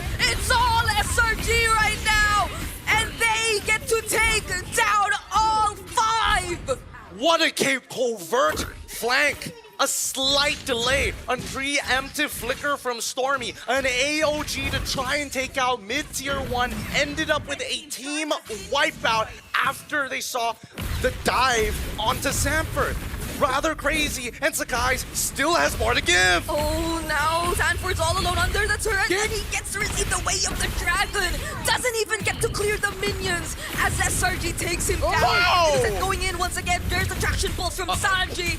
One by one, Liquid are trying to chase, but the kiting's just too good for SRG. Do they have the damage though? Abraser's Wrath already used. Crab finds the members of the backlines, and that's already enough for Team Liquid to run away. It's like the last game didn't even happen for SRG, as now they look completely dominant against Team Liquid. 6,000 and great map rotations all across the board, shutting down Oheb, shutting down Sanford, and now they're looking to shut down the center of the map, meaning Liquid are going to have to crawl back from a major deficit here. I mean, Team Liquid already made a pretty big mistake when they decided, you know what? We're going to trade your mid T1 for my bot T1, and that was not how it played out. Misliner Red Giants, I think at this point, understand they have the lead. The question is, how do I force it onto Team Liquid without losing too much? Yeah. But the difference is that Liquid 2 can't just really let Oheb go out by himself too much. Oh, the Way of the Dragon got cancelled though. By the taunt from Carl TZ, Sanford going with the Bravest Spider, 2-man stun with the Mountain Shocker. That was an almost team fight, but Liquid stayed patient. Yeah, you see SRG though with how they're moving, they force out the other members of Liquid around that Lord. Although JP, Sanji, and Sanford are still here, Stormy and Sakai's are holding a very good position. This looks like it might go to SRG. Oh, everyone's getting poked down really, really low. Set. JP's already half HP too. Oheb will be able to join here. Carl TZ going in. It's gonna be a erection battle. And Sakai's wins it out. Innocent with the setup. He catches 2. And now JP is down in exchange of Humes. But then Sanji has nowhere to run. Carl TZ's down as well. It's only Sanford and Oheb all alive. But the Cyclone Eye! Stormy might just walk out of this alive. Sanford going in. He will get the kill. But so will he. Stormy go down! Well played, Stormy. His passive comes up. He knows he can buy at least half a second if he makes contact with Sanford, and he guarantees an equal trade. JP could look to block this wave. It's not worth it. Just let it go. Sanji's coming up. Carl Teasy's coming up. Oheb is here to protect. Keep hold of the inhibitors. Yeah, he won't allow it to pop the Holy Shield. The Lord is still going to be marching up top. Liquid forced that fight because they knew they wanted to minimize the impact of this Lord. Innocent spots out Carl, and Innocent will get out. Liquid will be able to stop the Lord from getting anywhere close to the base turrets. They get to clear it out somehow. For now, this has been such a good game for Cram, though. Yes, excellent. 5-0-2 on the CC. His late entries have been key. The use of the curtain call, tying Liquid together, the team fighting, making it awkward for them. Kick though already committed by Humes. I mean, they're going to keep trying every single time his cooldowns are off, right? The only time Liquid decides, you know what, maybe we'll consider what you're doing is when you're already in their face and they need to respond. If not, they're just going to flop over. And Team Liquid does not like flopping over. 7K, almost 8K for SRG. The gold lead in game number 1 never reached this point. But now SRG have complete control over this game. I feel like one of the major catalysts of this has been Yu's presence on this show. He's just been constantly map marking, and because he has 2 other heroes with him that gives him global vision, well, no wonder Team Liquid feel like they've just been checked all throughout the game, because literally they have been. You have the Cho seeing vision with his own body, and then you have the ultimate of Zetya, the ultimate of the Yi Sun-Shin as well. Oh, they spot. He double checks it. No way he double checks it. Good read. Who does that? Who double checks that bush of all places? It's that feeling. I wouldn't be surprised if even it was Sanji calling, "Hey, Dad, I feel like someone's here." And yes, they call him Dad. Yeah, such a cute way to address the roamer. It's like, Dad, there's someone here. Yeah, it just sounds like he's a parent. Yeah, one of the problems now is Liquid will have a wave that they have to think about in the bottom lane, handled by Cram. The mid lane will get easily cleared out here by SRG. Definitely all signs point to SRG having the less awkward position when we get into the second Lord of the game, which might mean an easier time for Sakai's to just retro yet. Carl TC isn't even level 15 yet, so Liquid will have to really work for it if they want to get this Lord. It begins with managing the minion waves, and then if they can find a push, then they can go for the full take. But with how well SRG's been managing the map, that might be way too tough. I mean, we say that, but they're still prone to mistakes. Like Sakai is the only reason why he's 4-1 and 11, especially when he was 4-0 and 11, was because he just didn't check the bush, right? They just no resources to check it, and he just walked into Oheb. And now as they contest, right? Oh, Innocent! Innocent catches 2. There's the Fury of the Phoenix as well. But will they actually commit to this fight? Sanford going in with a Land Shaker. Oh, but JP cannot tank the damage. That's a monster kill for Crab, and -1 for Liquid. They still try. They're still waiting for the Bravest Fighter to come back. Carl TC will now have to help share the load of holding the front while Cram is pushing the mid lane. They don't need to do anything. They could reset this right now. They've got a pushing wave down bot side, a net pushing wave on the mid. Top side they can start effective, but now they get into a fight. There goes the Bravest Fighter, and it's cooldown. It's a shutdown for Sanford onto Grab, but it is in the back lines. Fights Sanji and Oheb. Carl TZ shuts him down though, but that's already 3 members gone. But the flicker still catches up to Sanford. JP will be here, but now he's all alone. Can he clear the waves?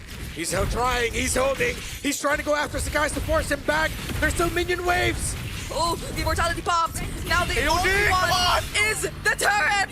JP gets to AOG out, but there's still 1 minion left. And Sakai's just bursts him down. We are going to a game number 3. Tell me this ain't like best goddamn series you've watched so far. 1-1 is the scoreline. SRG make this competitive. No better way to end this day of the Swiss stage. When giants and titans face each other, we will go all the way. This is such a fun series. This is such a fun series. And TL, they get off of that. They're going to be making their way off of that stage, but you can see that they're talking to each other. They know, like, hey, we can't let that happen again. The draft had maybe a couple of holes, but there's a big problem that we're not dealing with, and that's Innocent on this Sora. We can't let him keep getting through with this. It may have not won in game number 1, but the threat was there. Yeah. It was too evident that Innocent and his mastery on the Sora was something else. It was, honestly, it's kind of ridiculous how good he is, but I feel the worst for Oheb. Not only was he dove back to back to back to back by the 4 beats, of course, SRG, but even more so is that what is considered playable space? If you walk too far forward, Cram is going to eventually catch you down, and he has Vengeance, so you can't trade back. Sora sucks you in for an engagement, you can't do much about it. You can't really abuse the range, and you will never be able to poke them out unless they truly make a mistake, like walking into a bush. Laning up until the very end looked a bit or way too good for SRG. So, what are they doing?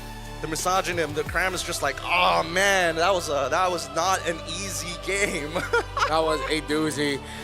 I also just realized, like, as we saw the team fights unfold, how difficult it was for Team Liquid to fight. Because how Stormy was also layering and timing the Fury of the Phoenix with everything else. Yup. Yooms would get in a kick, Liquid would want to respond, but they have to space out a little bit or they'll all get stunned. But the next thing you know, you still have to deal with, most importantly, I feel like the most worth it ultimate here was actually the Mountain Shocker, the turtle ship toss of Sekai's. It was on point every single time. He didn't whiff it. He made sure that he always waited for the right CC to come through before the commitment as well. And yet, I think the best part about this kit, that Traceless. So many times, literally about to die, Traceless to get him out into the right position while having the iframes to do so. Yeah, and they were just so decisive when they had that opportunity to just end the game. That was a close call for JP. He could have made a clutch play at that moment, but then a single Traceless basic attack from Sekai's was already enough to take him down. And I think that goes to show how far behind Liquid was in that game, because JP was the guy expected to tank everything or at least sustain a couple of basic attacks from this guy and from the other guys, but he could barely do that anymore. Yeah. I don't know if it was also a team call by SRG, because when you look at their lineup with the Sora that they have, it would be actually difficult for Liquid to fight out the turtles, knowing that Oheb's already behind. They're always just going to be going 5v4, 5v4. But what happened was, SRG said, we don't care about the turtles, actually. We just want the carry always dead. So as Gideon mentioned, the back-to-back dives onto the carry really hurt Liquid's chances in the long run. If it was a different story, if SRG competed against Liquid for those turtles more heavily, Oheb would have gotten more farm. They would have been a little bit closer to the damage department. But as they focus on the gold laner SRG, that meant the major threat in terms of the damage is really just the Kimmy, which at that point is like, we really don't mind. Yeah, and it was somehow shut down by the range that Zetian got to offer.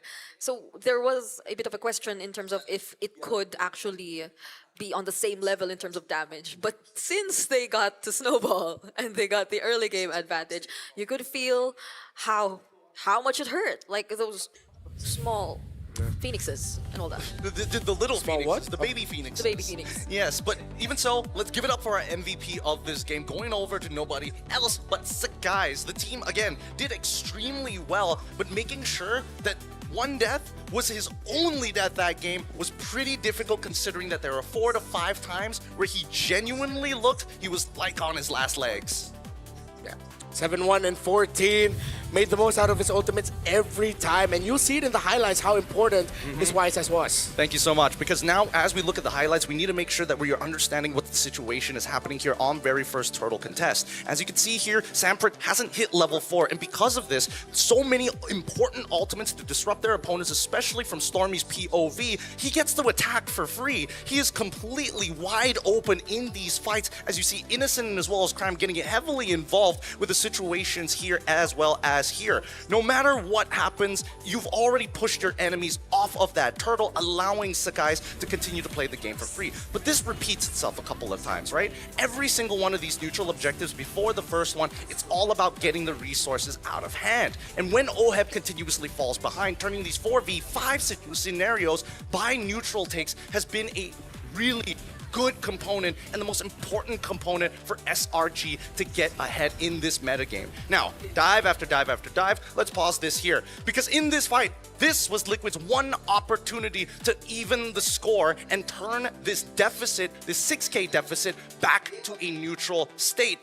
However, when the stuns come on through, notice as the game progresses, the kick, the knock-up, JP comes through, but no matter what, that Traceless, you can't do anything about that CC immunity, allowing him to get free retributions to contest every single one of them, even if he is behind. So Lance, Yishin, tomato, tomato, some may say. But these fights continued even further, right? With small, intelligent plays all across the board.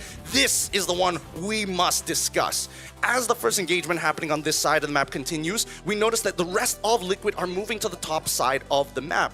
Now, moving to the top side would only mean one of two things. Either you are contesting for space here, or you are looking to contest space where you hop over this wall as Fredrin to try and take over, at least get close enough to the Lord Pit. The most ideal position for a Fredrin is to be right about here. Enough to contest the enemy jungler and close enough for the retribution in case you have to go for an all-in. As the fight progresses, this is where it all changes. The initial kick forcing the entire team of Team Liquid to move to the left-hand side of the map. Once they were done with this left-hand side, they continue to keep on fighting. And notice, even when it fails, that's when SRG decide to call it off. It's about impact. It's not about securing the objective. Once the damage has been done, it's a free walk in the park as they run all the way right up to the middle inhibitor, take out Daddy JP, and close out the game. Thank you for the breakdown, Gideon, on point as always. And you saw it there, the impact, really, of Sakai's on the season Shin. Vision provided and maximizing the stunts to go along with all of the crowd control abilities that the team of SRG had under their belt to mess up the team fighting flow of Team Liquid Philippines. And you want to, when you go up against Team Liquid and they're going for their front to back, you want to mess up their team fighting flow. Maximize the crowd control that you have, because if you let them run wild, there's a reason why they're called the Stampede. It's just this time around it was stopped by SRG. And they had so many ways to disrupt, to do that. It's, I think, more than the Mountain Shocker that revealed so much information. Even the Fury of the Phoenix could do the same. So let's say you use it at one point and then eventually Liquid actually try to work around or find ways to reposition themselves. There's still a Fury of the Phoenix. Or if they use it both at the same time as the team fights break out, then that's all the more gonna be a problem for them, because it has, or it couples itself with more damage, and then it reveals so much, and then what do you do next? Because they could already anticipate the angles from which you're going to come from, which is why I also feel like we weren't able to see the efficiency of the Lapu as much, of Stanford as much, because of the way they constantly are able to reveal where the entry points are going to be. And so there was almost no problem for Stormy on the Zetian in terms of positioning, apart from the fact that he alone has such great positioning already as a player. And that's why I really appreciated that SRG was able to win this game the way that they did, playing with the Zetian, maximizing all the vision that they have and making sure the Zetian was safe, so it never got to the point where her damage felt lacking. We are now treated to a 3-game series. We're going all the way, but before we continue, let's watch this. Hey guys, welcome back to my side reporting, and right now I am with Gorgeous, the assistant manager for SRG. Hey Gorgeous, how are you? Hi, I'm good. You're good? Yeah. I see all smiles after winning game 2, but first up, let's talk about the boys inside. How was the vibe going to the matchup today? Not going to lie, the vibe is really tense inside there because we know that they want their revenge really bad. So yeah, it's kind of tense. It's very intense, and I think we could see from the matchup itself, it was crazy. It was very 50-50. We didn't know whose ball that was. Hi, boys. Good luck, Yums. Okay. Do you want to say anything to them before they go in? Anything? Anything at all? Coach is here. Anything you want to say? You see? Intense. It's very intense. Serious. So let them focus. Let them focus. Let them focus. Okay, we shall let them focus. Now, what was the reaction of your team when you guys found out that you guys will be facing Team Liquid in your qualification match? Because just now from the side of Team Liquid, they were very excited to meet you guys, and they wanted to meet you guys in the second round of the Swiss stage. same goes to us. When we find out that we're going to fight LPH, the boys were really excited. But actually, Vicky don't want to meet them actually. Why Vicky don't want to meet them? Because Vicky said that let's save the best for the last. Oh. But the boys, Stormy, Kram, and everyone was really like, yeah, let's go. Let's face LPH. Let's face TLPH. Now, after Game 1, there was a savage. In Game 2, it was an amazing game from the side of SRG. What is your hopes for Game 3? Actually, I don't really care if it is a hard game or easy game. As long as we win, and then everything's going to be fine. Yeah, just want to win. If you guys do qualify for the knockout stages tonight itself, you guys will be at kind of an advantage point in which you guys will have quite a few days of rest, right? How are you guys going to use it? Will you guys celebrate the win tonight, or, it doesn't matter, win or whatever, we are locked in? First, we need to win first. Okay. And then we're going to celebrate tonight. Okay, invite me. We go eat. Of course. Okay. With some good food, good dinner. And then tomorrow, straight up, training. Train all the way. Yeah, because we just passed this stage. We don't yet, and yeah, we need to lock in. We gotta lock in. I like that. I like that. We gotta let Gorgeous and SRG cook. Yeah. That's what you're trying to say. Yeah, I'm cooking right now. You're cooking right now. I love that. Yes, you are, Gorgeous. Gorgeous, is there anything you want to say to SRG and to all of the Malaysians that are supporting your journey here in the M7? To all the Malaysian fans, I just want to say that just trust us. Please don't trash talk us, because yeah, kita orang pun, we also train so hard. We also don't want to lose. And yeah, I hope all the Malaysian, and not all the Malaysian, all the fans, SRG, from Indo, Philippines, or maybe around the world, just trust us, okay? Thank you. Trust the process of SRG. Thank you so much, Gorgeous. I am ecstatic to watch Game 3 of this series. So without further ado, let us kickstart the last game of today.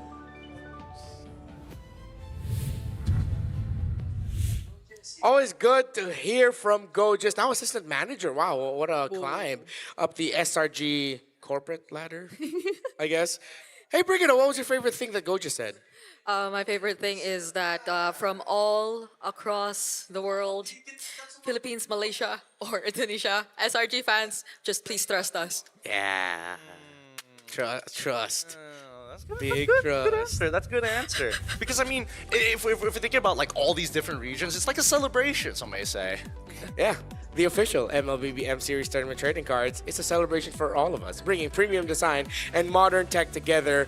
Available this January. Head to play.com for early access. Grab yours and hold a real piece of the M Series legacy. What's up? I can't hold it in. You knew I went to the toilet. No, she was too busy dealing with the MLBB Academy, which has fully been upgraded, right, Retmar? Yeah. Like, Brigitte has been checking her personal weekly reports to understand her pacing, strengths, and weaknesses, along with the complete match history. So every big moment is recorded. You can also rate trending topics and share your perspective. Whether you're tracking stats or joining the conversation, MLBB Academy is where you watch matches and understand your growth in the game of MLBB. Check it out on mobilelegends.com/academy, #MLBB Academy, and #MobileLegendsBangBang. I think that, this is just one tool for you to just get better at the game. But, speaking, considering it's been a long last year as well, I'm just curious about you, Brigitte. You feel like you've come into yourself? You are the real you? I feel like I can be my real self together with the AIC insights from the Realme 15 Pro, because it has win rate predictions, it can analyze gold, items, and everything real time. It's like having a strategic coach in your pocket. Oh, I don't have a pocket here, never mind. But that's the AI gaming coach for you, but it doesn't stop there. When the fight breaks out, its consecutive skills feature lets you unleash a perfect preset combo with just one tap, so you don't have to do all that. It guides your strategy and elevates your execution. That's a full AI-powered edge. From prediction to performance, it's the complete package. You play, we carry, Realme 15 Pro, the M7 official gaming phone. Get yours today while you still can, because the greatest best of 3 series is being played up on that stage here at the EXO Hall. And of course, the Realme is going to be on all 5 of those seats. I really love how the Indonesian crowd showed up for this, man. It's a packed house. They knew what kind of matches we're going to get today, and specifically for this one, for SRG and Team Liquid. It is must-watch MLBB. They've showed up. They've been fired up. People have been going wild. And, you know, interestingly enough, this is... I would look to the crowd from time to time. This is the game where I saw a lot of just flabbergasted faces of like, what is this I'm witnessing? What is this version of MLBB that I'm seeing unfold before my eyes with how these two are playing? It's genuinely unreal looking at them. I'm surprised you actually got to see that, because I couldn't I don't even know where to look at anymore when we're in game, because I think there have been so many instances where there were fights happening across like the two different ends of the map, and that I think was mainly, again, their shutdown attempts on OHEB, and the turtles also happening at the same time, so you don't know where to look at anymore. But I'm pretty sure Liquid will be very careful about that this time. Well, I think the adjustment that Liquid needs to make, the one reoccurring pattern is this. Hey, Sakai's has something that has damage. Okay, sure. But your 3 laners all had losing matchups. Yeah. Every single one of those lanes had a losing matchup. And I think now Arfi is like, all right, it is clear that you are good enough to take advantage of this system. We need to match it. See if it will be matched as we now head on to... To where? Ooh, expanding rivers. Yeah. So we went rivers, cloud, then back to rivers. I was hoping we'd get grass. So as we head into the draft, I think... I can speak for every Liquid fan and every Filipino out there. Take the Sora away. Please ban that hero. I do not want to see clouds anymore. What is that? I take it back. Look, Sora gets banned out. out. Vampires. The Sora has been removed. Wait, no, what? All right, Count. Let's calm down here. There's still a game to be played. We're all full of adrenaline. But the Fanny, the Kalia, the Sora being banned out by Coach RC from the side, blue side of Team Liquid. SRG on red side, Coach Arcadia has decided upon Yuzong, the Claude, and one more pick. The Juicin still open and the Grok to... Yeah. Hey. Take it out. I remember in MSC, it was literally Juicin versus Farsa. The entire series. Now first pick, what's up? Oh, dude. After game number 1, where we saw the initial punish on this Claude, it's time for the signature. And Carl Teasy, he's taking off the weights at this point. They didn't get anything else. They did not get anything else. They didn't go for the Grok. They didn't go for anything. They wanted Lance right away. Didn't even consider the YSS. They said Lance. Does he go? How do you just go like Yves? Oh wait, no, there's still Grok. I mean, Claude, I'm thinking whether Claude needs to be part of this picture, knowing that SRG, oh sorry, it's already banned out. Carry also another potential option here.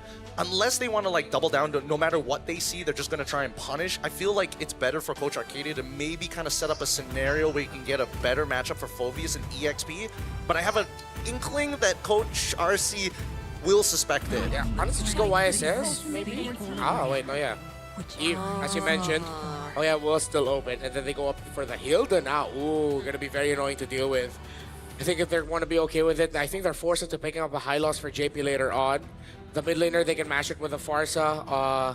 If they want to save their mid laner pick for later, they can. If they want to get their gold laner instead, there you go. There's a high loss. So it's either a high loss Farsa. I think Valentina might be a bit meh. Yeah, there's no need for them to go for the Valentina at this point. So, Sakai's can pick up his hero here. I mean, I'm thinking what is good, because there's only 2 bans at the end of the day for the side of TL. They can get rid of the Yishin Shin, they can get rid of a potential Hayabusa. This Lance has already been taken, leaving you with not many options unless you end up playing something like Fredrin, for an example, and then look to play Arlott later down the line. This Hilda is the thing that's really making me think, Cram might just play it in the EXP for all intents and purposes. Oh. Yeah, there was a time that he was always on that hero. Although they will be picking first after the next banning phase, so the CC gets picked up instead. I've been thinking about this earlier, even during the first two picks, because it feels as if it's such a great soft counter to.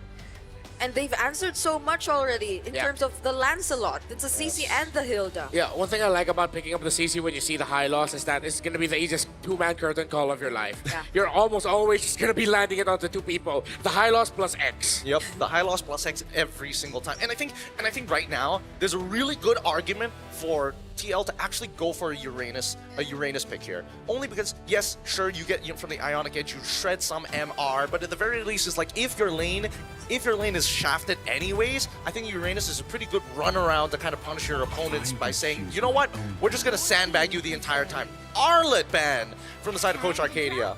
Yeah.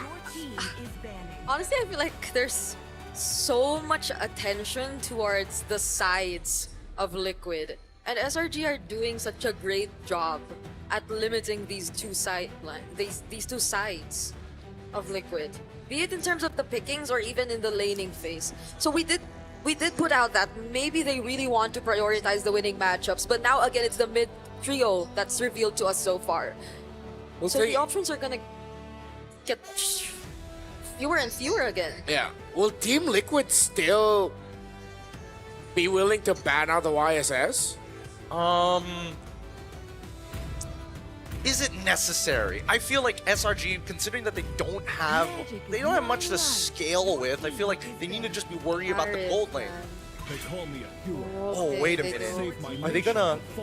Oh, but Yves is already on. I want to see whether Oheb is gonna get the signature pick. What if this is... Matrix? I think there's a potential here for it.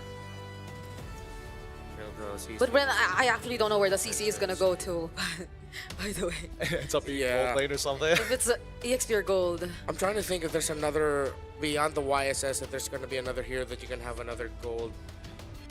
Depends unless they're going for like... I remember seeing a team, was it Chigu, guys? There was one team that decided to go for a full Freya fighter melee lineup, wherein they had a Ling in the jungle, they had a CC in the gold. Cool. I think the more modern version of that is a Freya jungle.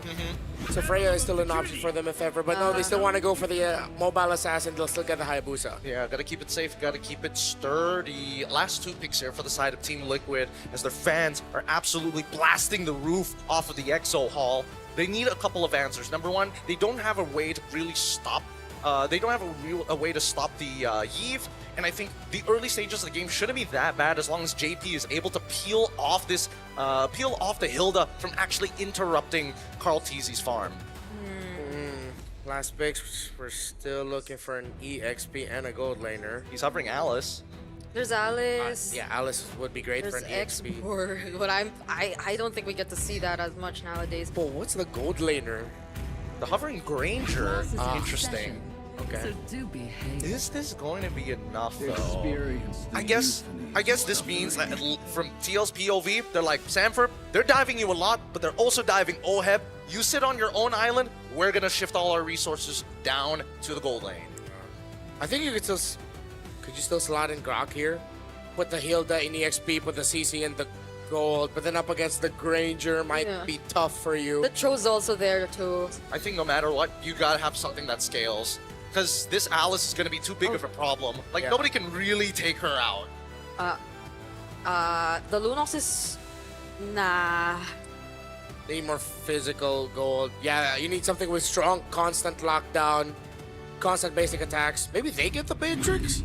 Possibly. Oh no. My...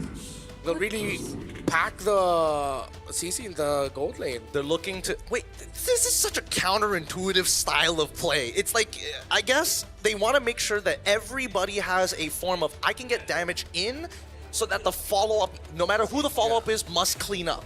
We also have to acknowledge that Team Liquid PH's damage are all in bursts, and they're all skill-based. So the Uranus does make a lot of sense.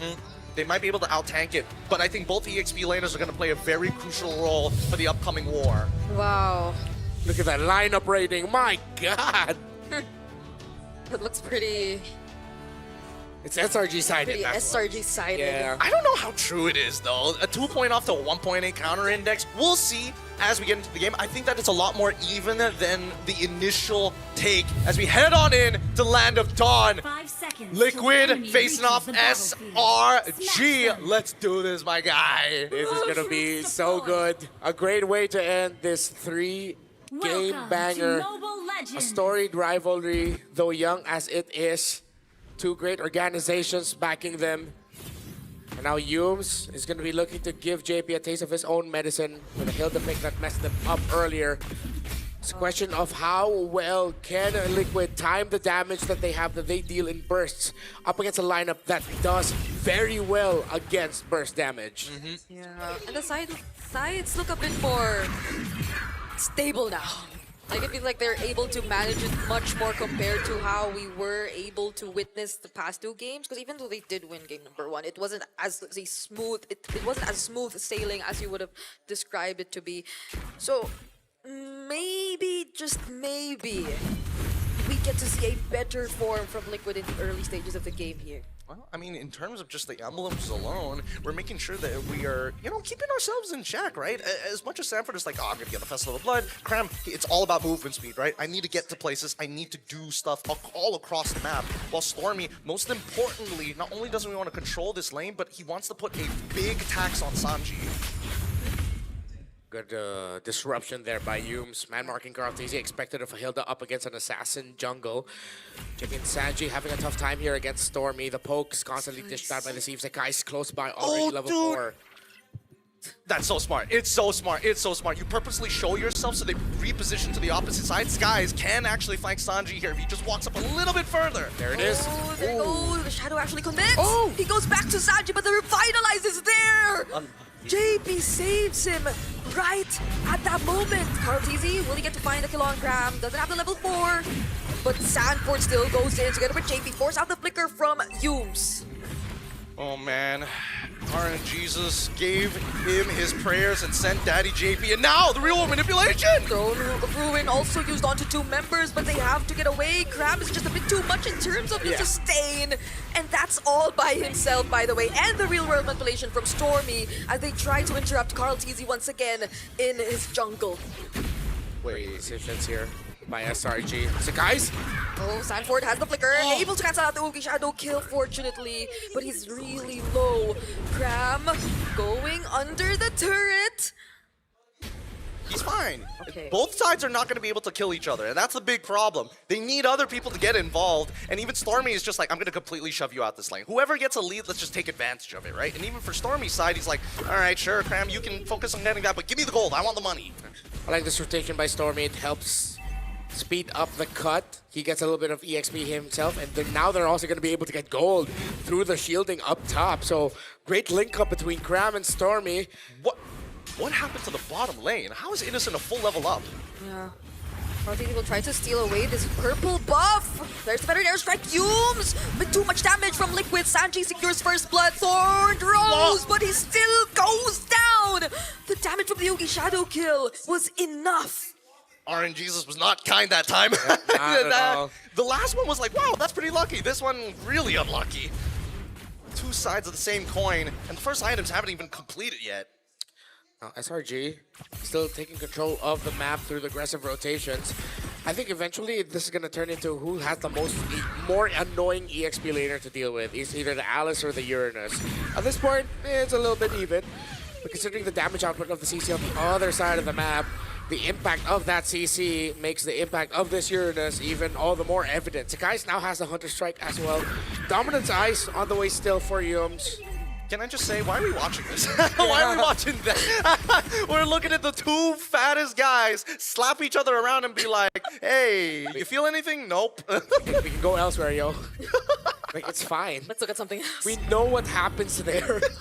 It's such a dead lane. Oh, now there's something. Flicker forced out of OEB. Yeah, that's what you get for staring at Alice and Uranus too long. Okay, Karltese forced to get out. Sekai! Sikai's! The flickers are always being forced out. I mean, this is one of the few techs that people learned quite late into the Hayabusa meta that you can actually flicker out away from the Oki Shadow Kill, but it's all about timing. There's a high... Oh, God. No, Oheb! Oh. Might have walked into the wrong direction. Carl Teasy here gets to secure the orange buff, but now he's being chased by multiple members. The stun from JP, fortunately clutch, saving Carl Teasy right there, but look at SRG. Was Sky's not in turret range there? I thought for sure he was going to take at least one more turret shot, but it looks like Ram was able to block it for the most part. Yums, he's thinking about it. He's really selling this. They're really selling this. I think we need to back off. They're not going to win anything here just standing around. They're losing bot. And they might lose this one big. Oh no! They find Sanji once again, doesn't have the flicker anymore. And now Sikai's picks up the kill. Graham chasing after Carl Teasy. Sanford trying to stop him in his tracks. But just look at the amount of pressure he's able to apply. That's gonna be a tier 1 in mid going over to SRG. No, this is actually not good. Team Liquid doesn't usually play like this, but it looks like the conditioning from game 1 and 2 is definitely kind of dampened the senses down here. Yep. And SRG are getting away with a little too much. More than I am comfortable with, as much as I want to see, you know, my countrymen do well. I think that Team Liquid, they're kind of dropping the ball. Like, they're making some weird motions across the map, especially like Sanji's rotations back into mid. Why is he not taking safe paths? Yeah, they're usually better at man marking, while Selangor Red Giants have taken control of this game through fantastic rotation and good timing and a great understanding of the tendencies of their opponent. Sanji again! Oh no, doesn't have the wing by wings anymore. Now Graham once again zoning out 3. Oheb forced to run under the turret, while up top it seems like Sikai's is finding another kill. Throne of Ruin committed by Sanford, but does he have enough resources to deal with his Hayabusa? He has the quad shadow once again, and that's a killing spree for Sikai's. I think they're a little bit tilted at this point. A lot of aggression coming from the side of Team Liquid. Unnecessary at that. Yeah, no, it's getting to them. It's really starting to sting because Selangor Red Giants, they've already made the mistakes and it's too late to take it back. But at this point, playing from behind feels really, really bad because this is exactly what SRG has been looking to do. If anybody's able to win a lane, you start feeling the influence spill over. And I think it started too early on for the side of SRG for Team Liquid to stop until roughly, I would say, give it about 13 minutes. At the 13-minute mark, let's double check. Yeah. SRJ have been nothing short of just fantastic. I think this is another MVP performance on the way for Sakai's. He's been given a lot of information, and he's made the most out of it every time. Shadow Kill has been on point over and over again. 3 kills under his belt, but all of them incredibly impactful. Now up to a Malefic Roar as well. The rush. JP's gonna melt, Sanford's gonna melt, and we could be looking at SRG making it to the knockouts before Team Liquid does. Okay. It's gonna take a bit more time, especially for Oheb, who is now 2 levels behind of Innocent, if we were to look at it. Not just in terms of gold, that there's a lot of catching up to do, but it's not like Team Liquid could just really freely go for whatever big play that they want, unless... Oh no, JP, down bottom? Oh, using the glorious pathway just to escape. That hurts, bro. You hear that scream? Yeah. You hear the one audible person. The back, they were so nervous about it. Yeah. Oh, I'm not gonna lie. This is quite a clencher if you are a fan of SRG as well as TL. Oh, this is gonna escalate. Okay. Oh, feathered airstrike used by Sanji, but he has to be wary of Sikai's. He was looking at him right there. This is a lord that SRG will potentially secure for themselves after zoning out the members of Liquid so well. Innocent jumping in under the turret. Throne of Ruin used by Sanford, catching 2, but there's the real world manipulation from Stormy, perfectly positioned as well as they hunt down OM into the back line. Carl Teasy, will he be able to look for the trades? It seems like the damage is not enough just yet. Sanford will try to look for whatever he can, but now there's 2 members on him, and that's another mega kill for Sikai's. I gotta give it a Cram. He's playing a near perfect game and a beautiful engagement from Sanford. Don't get me wrong, but he completely negated Oheb's existence, blocking every projectile with his body, completely zoning him out of the fight while still maintaining damage against both Sanford, Sanji, and Oheb. The Filipino sniper has been shut down 2 games in a row now by Selangor Red Giants. Innocent's curtain calls have been well-timed as well. And now Liquid can just stand and watch. We'll try to defend Athena Shield for Yums, who also on this Hilda has been a nuisance, though low-key is the impact. You can feel it when the bodies start dropping on the side of Liquid. SRG closing to an 8,000 gold lead. Sky Piercer picked up by Sakai's as well. Now all their base turrets are going to be exposed. And they'll have to struggle just to clear out this potential Lord Siege coming in from SRG. Graham standing in front of everybody. A perfect real-world manipulation catching Bogey shadow kill committed as well. There's the Phantom Execution. They have to pay attention to the Lord first before anything else. And it will gain access to the base, but they get to take it down. But they might have to say goodbye to the Holy Shields and potentially more. Throne of Ruin committed by Sanford, stunning them. But look at that stun from JP! It's a shutdown over to Team Liquid. Beautiful stuff coming in from Team Liquid side. Cram, he's not going to take too much damage. He's just going to walk away. But this completely shuts down the secondary push. As now the Holy Shieldings are completely gone. This second Lord is going to be do or die for Team Liquid as they find themselves in the exact same position as they were, if not worse, from game number 2. Someone tell Team Liquid, that he's got to lock the in right now. He just keeps getting caught way too easily. Oh, Carl TZ. Oh, the stun lands onto Cram, but he just gets to dance around all that. They don't seem to have enough ways to deal with this Uranus just yet. Oh no.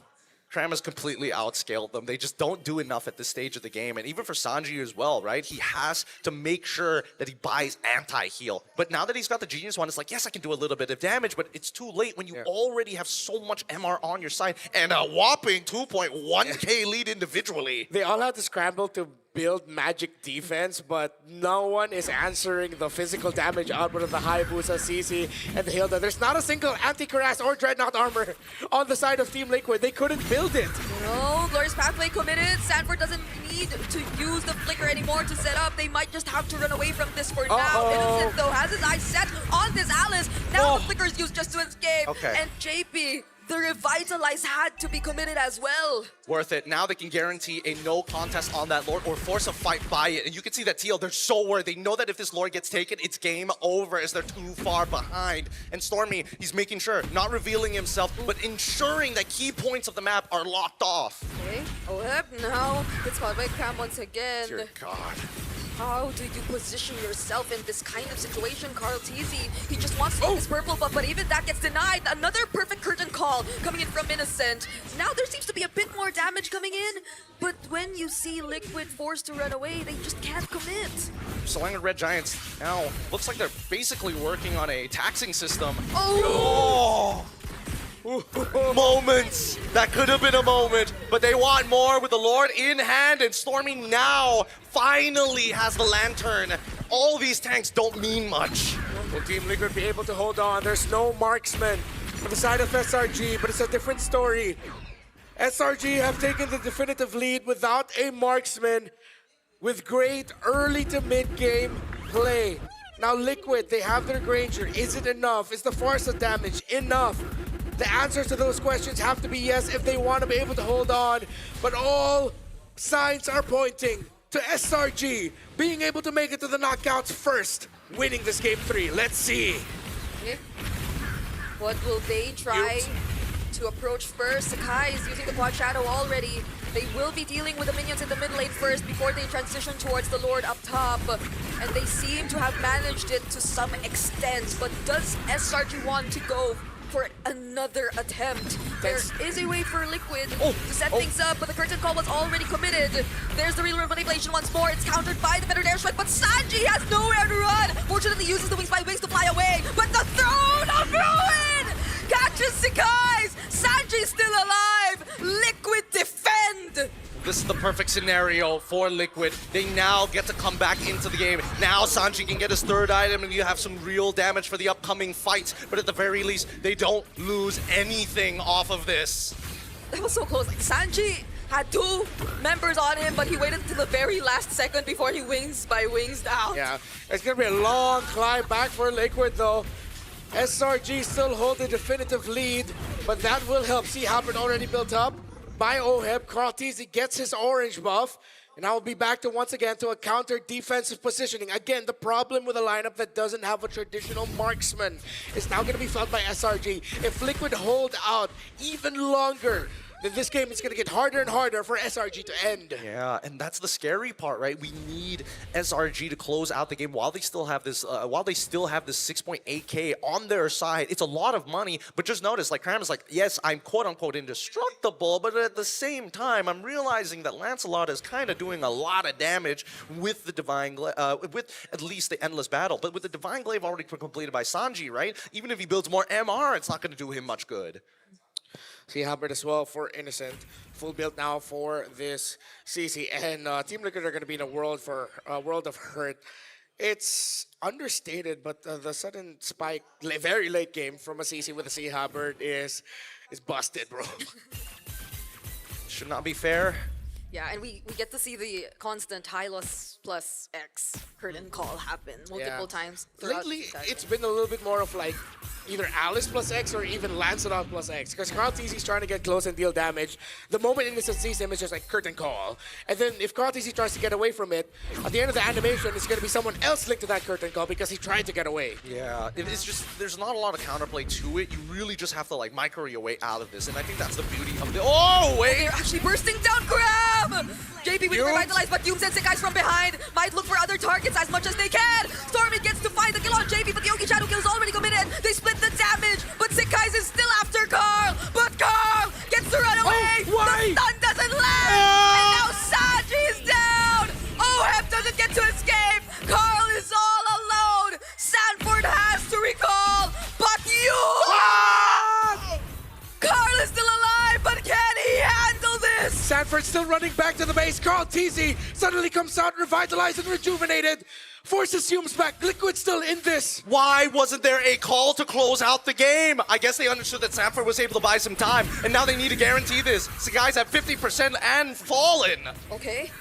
Will they actually still try to go out? If Carl gets this, no way. Stormy has another real-world manipulation available. Oh, no more Phantom. Just He's to dead. escape. Oh! He gets stunned. Thorn Rose, but there is no way out. Sanford and JP have to return to the base. That's Lord. That's Lord going over to the side of SRG. Carl TZ caught out.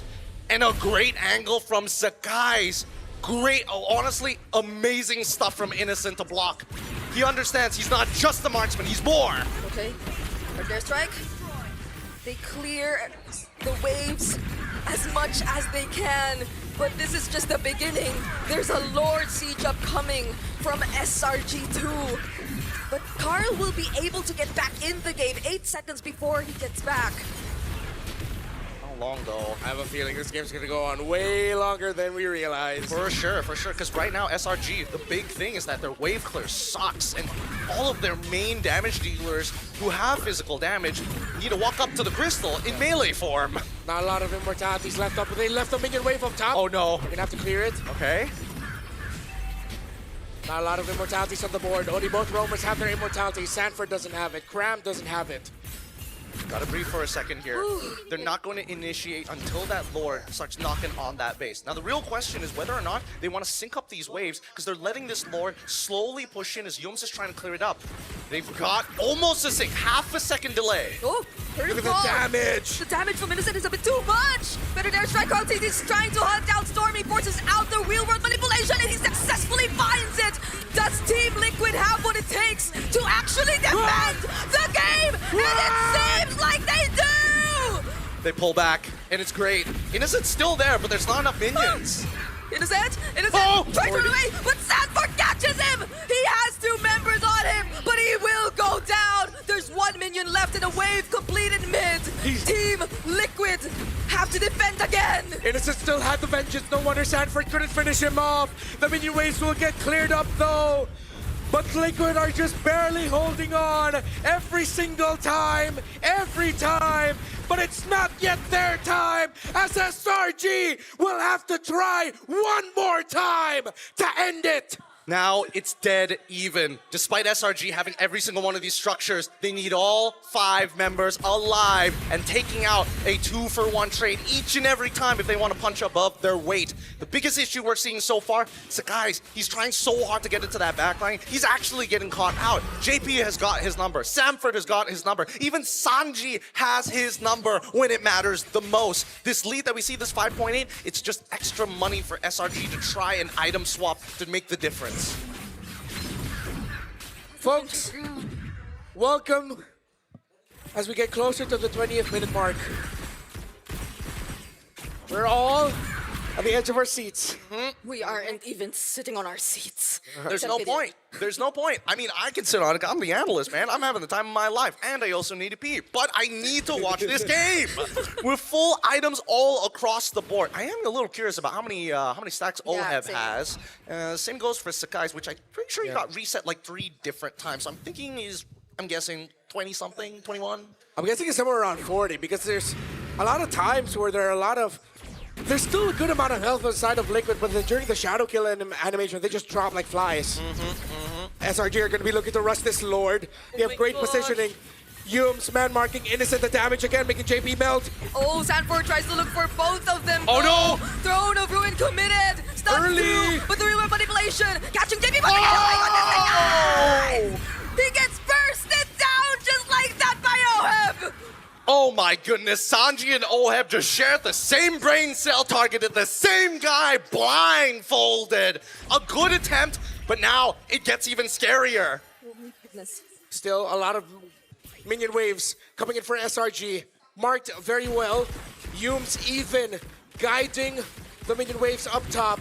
Sanford forced to scramble. They see Stormy. They force him out. Sanji already flickered forward. He's greedy. Okay, Stormy has the immortality. Yums, tries to stun Sanji, but he has the Winter Crown. JP mortality pop might not get to escape this. The base! The waves up top. The base. They have to clear the base. Crab is denying them of actually defending this. Pops the immortality from Oheb. Sanji trying to help him as much as he can. Secures the Lord!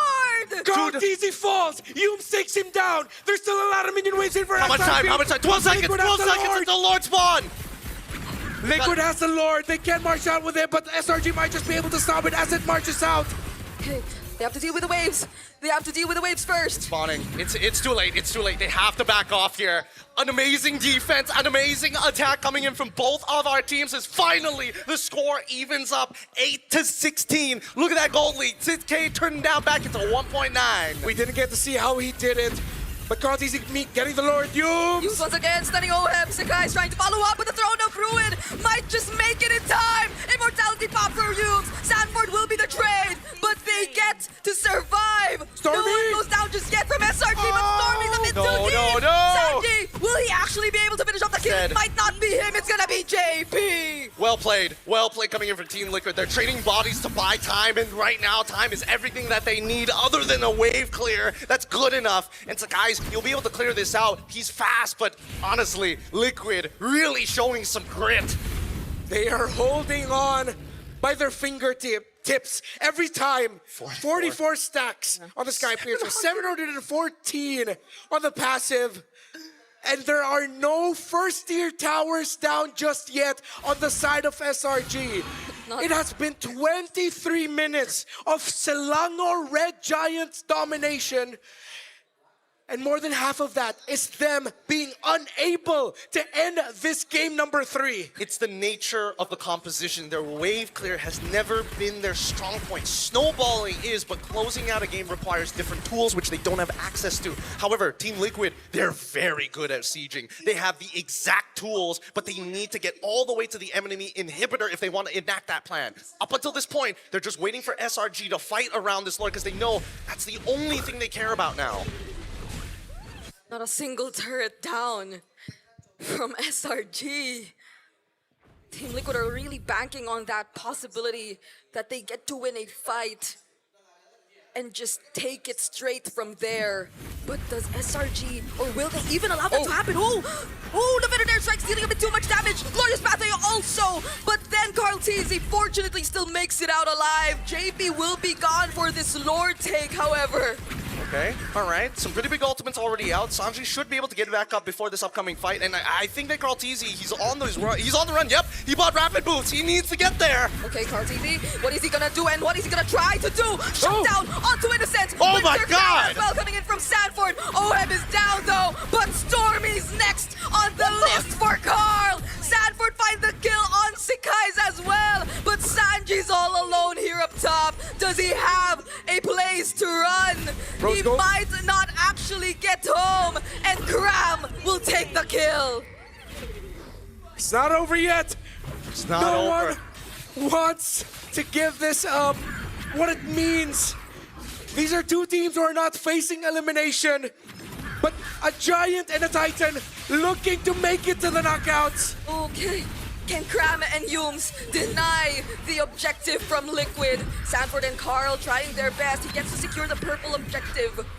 But they do not allow them to secure the Lord. They can't afford it. And the problem is that Liquid doesn't have some extra time to just breathe, right? Just find that moment to be able to start pushing back against their opponents, because their waves, the maintenance, the chores, the duties is just too high. But though, we do see that Carl-Tizzy has to give up the Lord because he's just too strong right now. We're going for another 5v5, man. But now they have space. Stretching out the minion waves so Oheb can be left behind to clear up the bot. I thought Carl-Tizzy would actually try to continue forcing the minion wave to push into the top turret just so they have a little bit more space to work with. But it seems they're not going to be able to get just that. This is how massive the SRG lead has. Look, the gold is now towards Team Liquid, but the map is still SRG coded. Yeah. Until they can get towers down, Liquid will feel like they're just bumping their head into a wall. JP forced to use the glorious pathway to get away safely. This is the first time I've ever seen both of these teams genuinely play scared. Like they're actually nervous to walk up into these bushes. They're actually nervous to take any little bit of damage because that could be the game-winning play. Okay. Oh, the stun from Sandy. Oh, the capsule! Yums finds him as well, and he has no way to escape. That's Sanji gone for Team Liquid. Careful, keep your eyes on Carl. If he steals this, they might have just bought themselves another 5 minutes. Okay.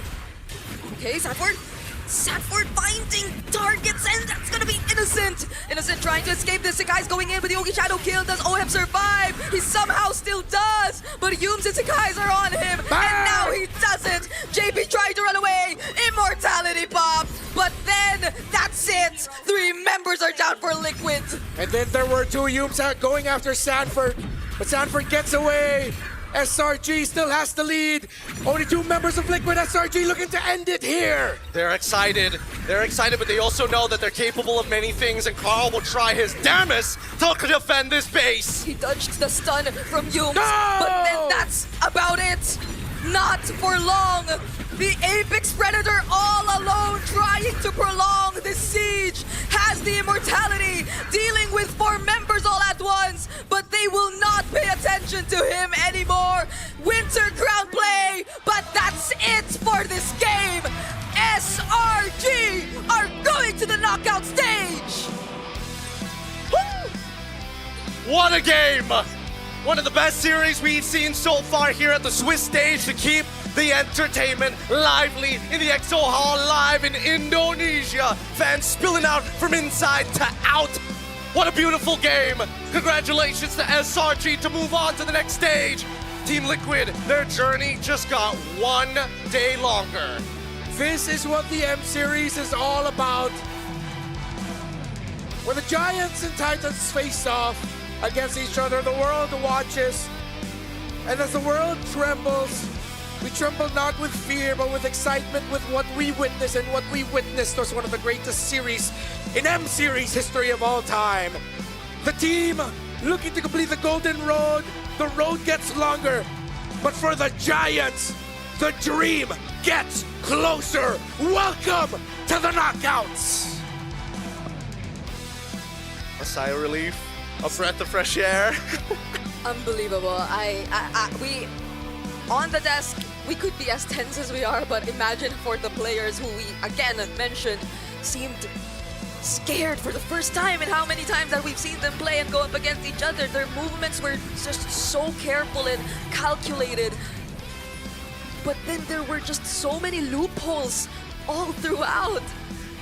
SRG, they did not let go of a single turret. Yeah, they didn't. I'm surprised that even mid-tier 1 was still able to hold at the very end here, but I think the biggest problem was that TL, once they were finally, we evened it out, we've got no inhibitors. It is only the Swiss stage, but we are witnessing world-class, almost grand finals level performances from these 2. But now it's time for us to bow down to the Giants and hear their cry. Hear their declaration as they walk into the knockout stage. With Rose with them, it's Kais, Stormy, Humes, Innocent, and Cram. Congratulations again to SRG! The Giants stood tall against the Titans tonight. And with that, Selangor Red Giant officially qualifies for the knockout stages. This was a qualification game that felt like an elimination, and that itself is grand finals worthy. Boys, congratulations. Innocent, how do you feel like being the second team to officially qualify for the knockout stages? We're happy because it's not like before that we're fighting for our life to enter the playoffs, and now we're just being consistent. Yes, the tables definitely have turned compared to their journey in the M6 last year, in which they were placed in a do-or-die situation. This time, they stood tall and is still on a very convincing win streak for this M Series. Now, Stormy, how important is this win for SRG? Especially since we know that TLPH is one of the hardest contenders you guys ever faced in your journey. It's really important for us so we can test our limits, and we're happy that we win today because we can get more rest. Yes, definitely there is more rest involved. How are you guys planning to spend your prolonged or extended rest because you guys qualified early? Macam mana korang nak celebrate ataupun spend korang punya off day? Dengan tidur. Dengan tidur. Sleeping is very important, and I feel like a lot of the pro players actually lack sleep, especially during the tournament season. Now, Cram, just now I interviewed Ate Mitch and I also interviewed Gorgeous. Now, both sides said that you guys were very happy to be meeting TL in this qualification stage. Do you feel like you finally have gotten your revenge against TL after all the past results that you guys have had? To be honest, I was really disappointed in our game one, but I'm so happy to my teammates because we get bounced back from the loss. Yeah, the bounce back was really amazing in that last game. Oh my gosh, I think everybody was at the edge of their seats. And of course, guys, how did you prepare for actually facing with the GOAT? Track record-wise, it's not looking too good for the side of SRG, but how was the preparation like today? I think what I did, I just keep watching their games and try to do some review what they always do and what can we counter their rotation kind of thing lah. So basically, most of it just analysis, gameplay like that. You really locked in and made sure to watch and do what you could in order to secure a win up against the GOAT today. Yes. One last thing before I forget, an honorable mention to Game 1 Sora. Innocent. Let's just talk about this just a little bit. Okay, you got a savage in that first game. Have you ever played Sora? Why did you decide to play Sora? Anything at all? Because Yums that time watch Wildcard. Okay. Then he asked me, "Oh, Sent, I think you can play Sora here." That's why I play. Did you ever try it before this game? No. Oh! I just watch. Wow! So you tried and got a savage. That is insane. Amazing one, Innocent. And of course, to wrap up this interview, my favorite person to interview on the stage, Yums. Anything you want to say to the fans and to all the Malaysians supporting your journey?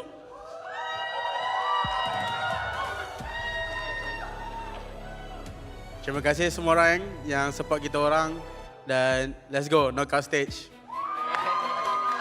TLDR, not too long anyways. Thank you to everyone for supporting us in our journey. Let's go knockout stage. And with that, thank you very much, SRG, and once again, congratulations. Let us throw it back to the panel to analyze what happened in this amazing full series.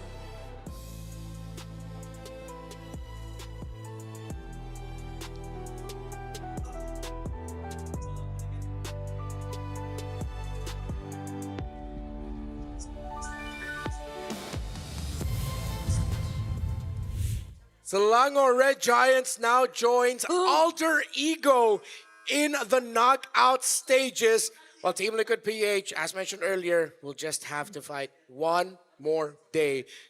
But who knows? That could be two, depending on what happens. That's the beauty of Swiss. Don't do them dirty like that. They had a long series to play ahead. I would like them to qualify for the following round, just to ease the pain and maybe get a chance at a best of 7. Yeah, because that was such a hard fought. I don't even know if I'd call it a fight or a defense, because like for majority of the game they were defending against SRG.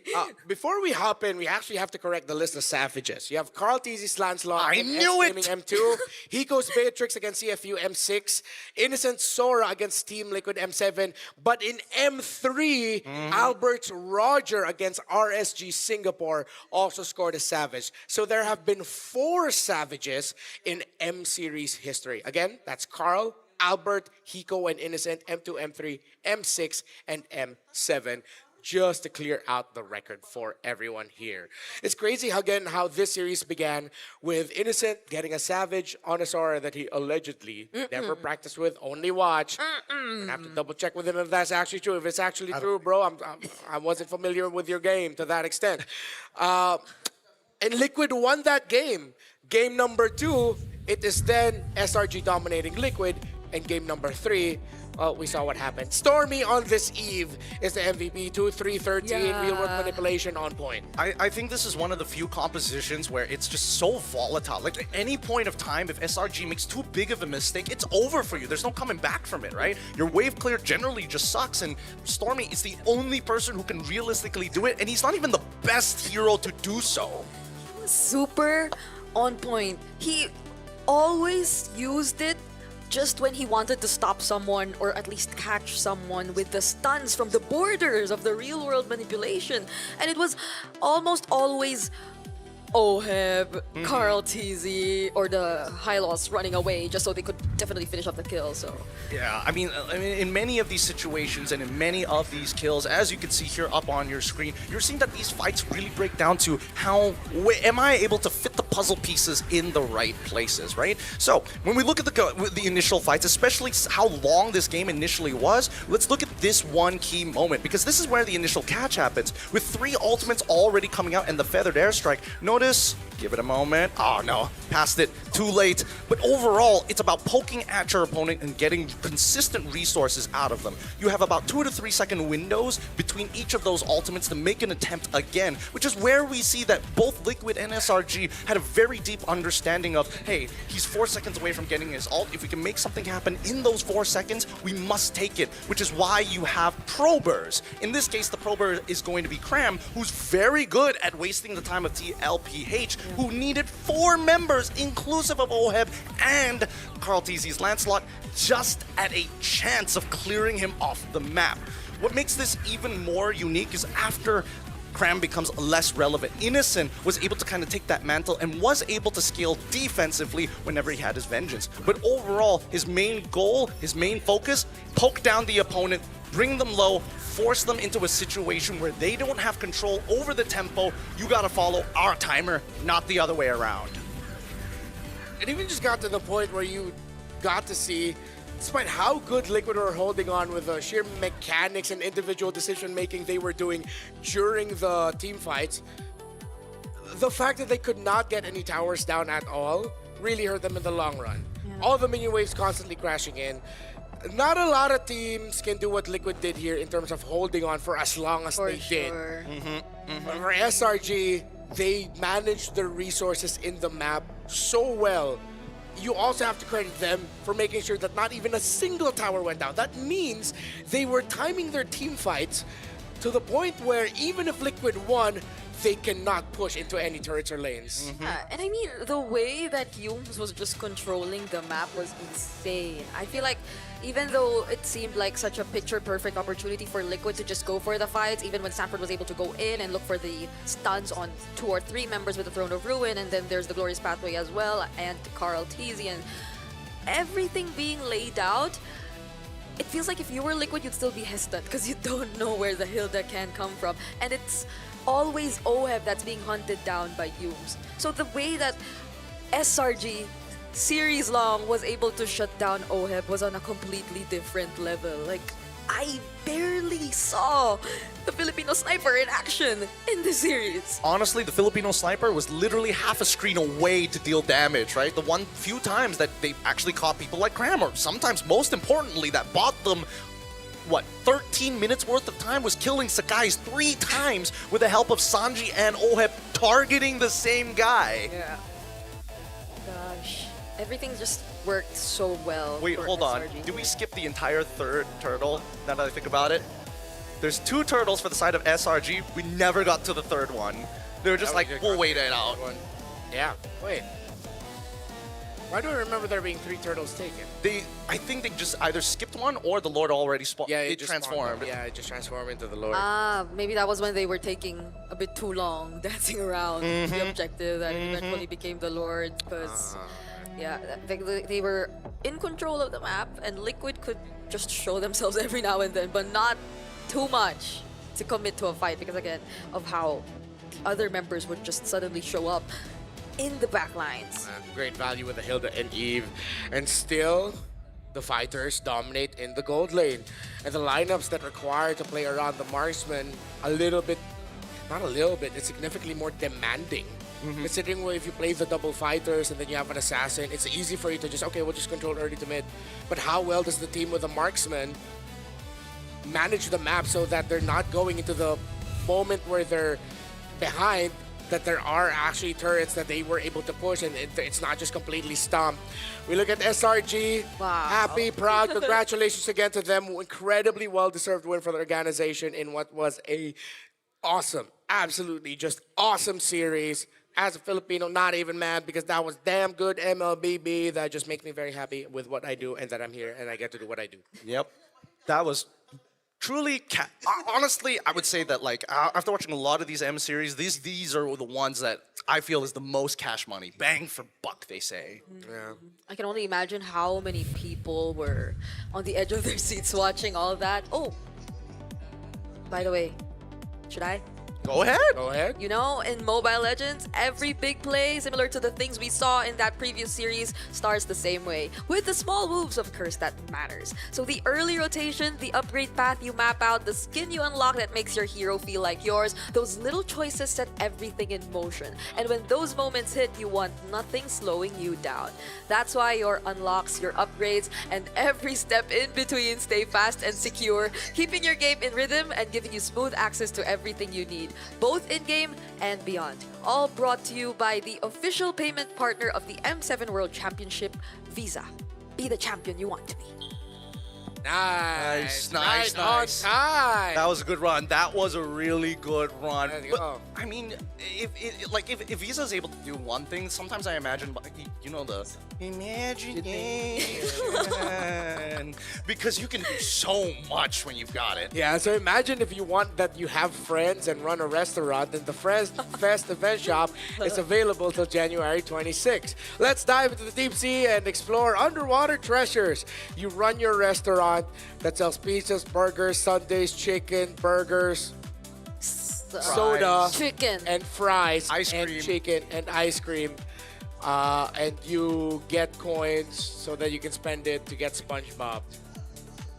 Yeah, you cook the patties. Yeah, I mean, you say that, but those coins actually go to something, right? You know, at the very least, as you build up these coins, you may even get a discount for yourself, or even get an entirely one with the Patrick skin. Blue Patrick skin is also available in-game, so please don't miss that one out, because it's way too funny not to have. Hey Gideon, can you give us your best Patrick impression? Hi, SpongeBob. Me. Okay, bring it up. What's your best Patrick impression? Hey, SpongeBob. I think we have to revisit Gideon again. Let's wait for the camera to get onto Gideon. Get it on them. Hi, SpongeBob. How you doing today? Yeah. Waiting for you to get back. I don't want to fight that. All right, put it on the chat. Bring it or Gideon for the better Patrick impression. What a day. Fortunately, of course, we had to say goodbye to Boostgate Esports earlier today. Yeah. We did see teams now eventually move up to the 2-1 bracket. Liquid will be there in that 2-1 bracket. And we are officially done with the best of ones. All the series that we're going to be witnessing are all going to be best of threes. If you could sum up this day in one sentence for the general viewer, how would you sum it up? massive payoff. That's 2 words. Okay, now I'm gonna use 2 as well. Go, I couldn't think of a better one. Heart attack. For me, it's if you don't like MLBB, Hey. or if you don't, I forgot this. If you don't like what you see, then you don't like MLBB, because today was just a brilliant day from all of our teams and the showing. It's only day number 4 of the Swiss stages. We still have more. We're still neck deep in the M7 World Championship, and it's been terrific having you with us. Once again, bring a little bit more color into your life. It's RGB, Renmar, Gideon, and Brigida. Thank you all so much on behalf of our wonderful production team, our talents behind the scenes, including Rose as well. But it is not done just yet, because it's time to have another draw, because we are still going to be drawing the next matchups for the next legs of the Swiss stage. Once again, thank you so much. It's been a terrific ride, but we'll see you back in a bit.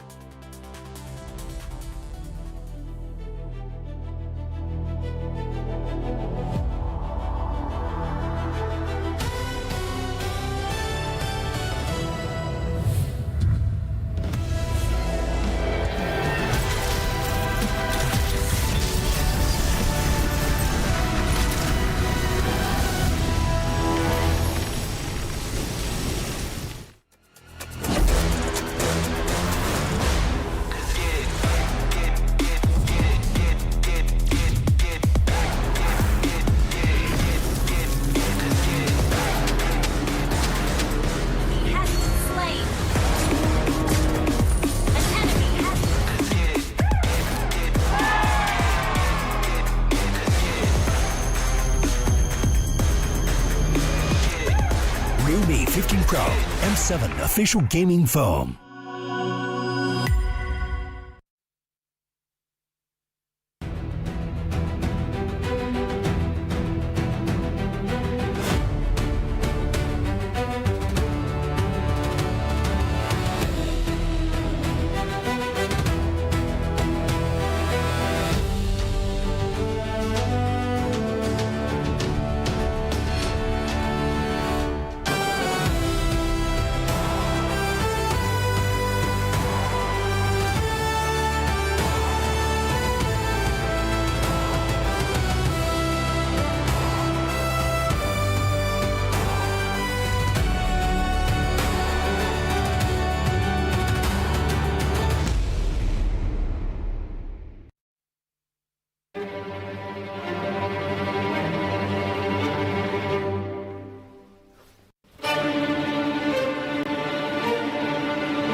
everybody, and welcome back to the M7 World Championship Swiss Draw. With me here this evening, we have Brigida. Hello, Rose. Welcome to Indonesia. We saw you just earlier from the airplane. Yeah, The flying. intro. I was the one Yeah. flying. And of course, we have very special guests. We have Pika. Hi, Pika. How are you? Fine. Oh my goodness. How about you, Puni? How are you? Hi, I'm good. Okay. Are you excited for this draw? Yes, yes. Oh, she is. Okay. And that's right, because you will be starting it off, I believe. Yes, just a quick recap. We have already wrapped up the third round of the Swiss stage, and after this draw, we will be heading onto the fourth round of the Swiss stage. Everything is definitely intensifying here. So, Brig, are you excited?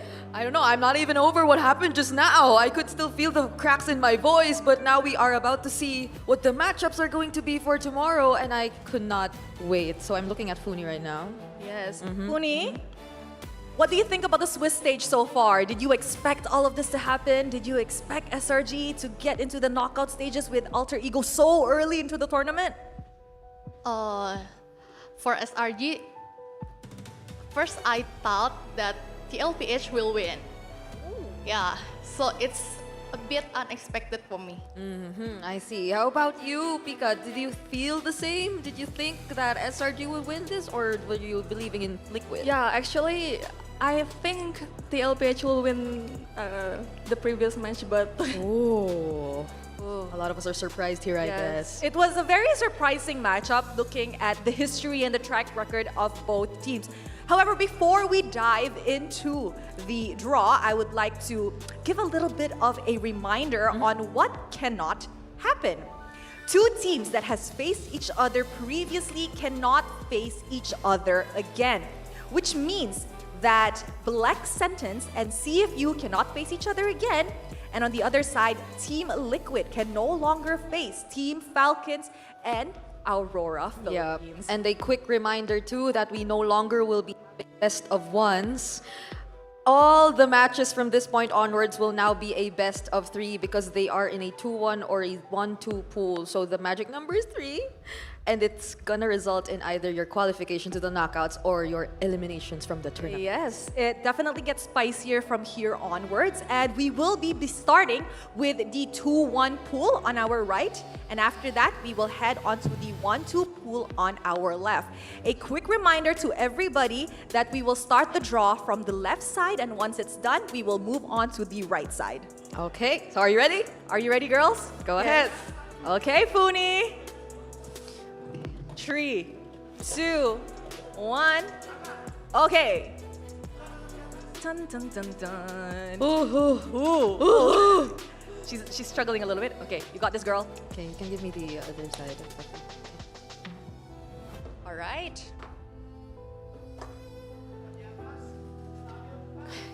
First up, Aurora, Philippines. Okay, a Philippine team. First up. How are you feeling about this, Brig? Yeah. All right, That's the all I next could say. one. 3, 2, 1. Let's go, Funi. Yeah, so there are 2 more teams who could or will not go up against each other. Aurora, yes. Because we are completing the left side first. So let's see what the next team is going to be. Okay. Okay, and here it goes. Ooh, Okay, Team Liquid. This is getting interesting to say the very least, Brig. Yeah. She got both PH teams first. Yes. Pika, how are you feeling about this? oh my god. That's all she could say. I mean, Okay. I understand. I feel the same way. 3, 2, 1. All right.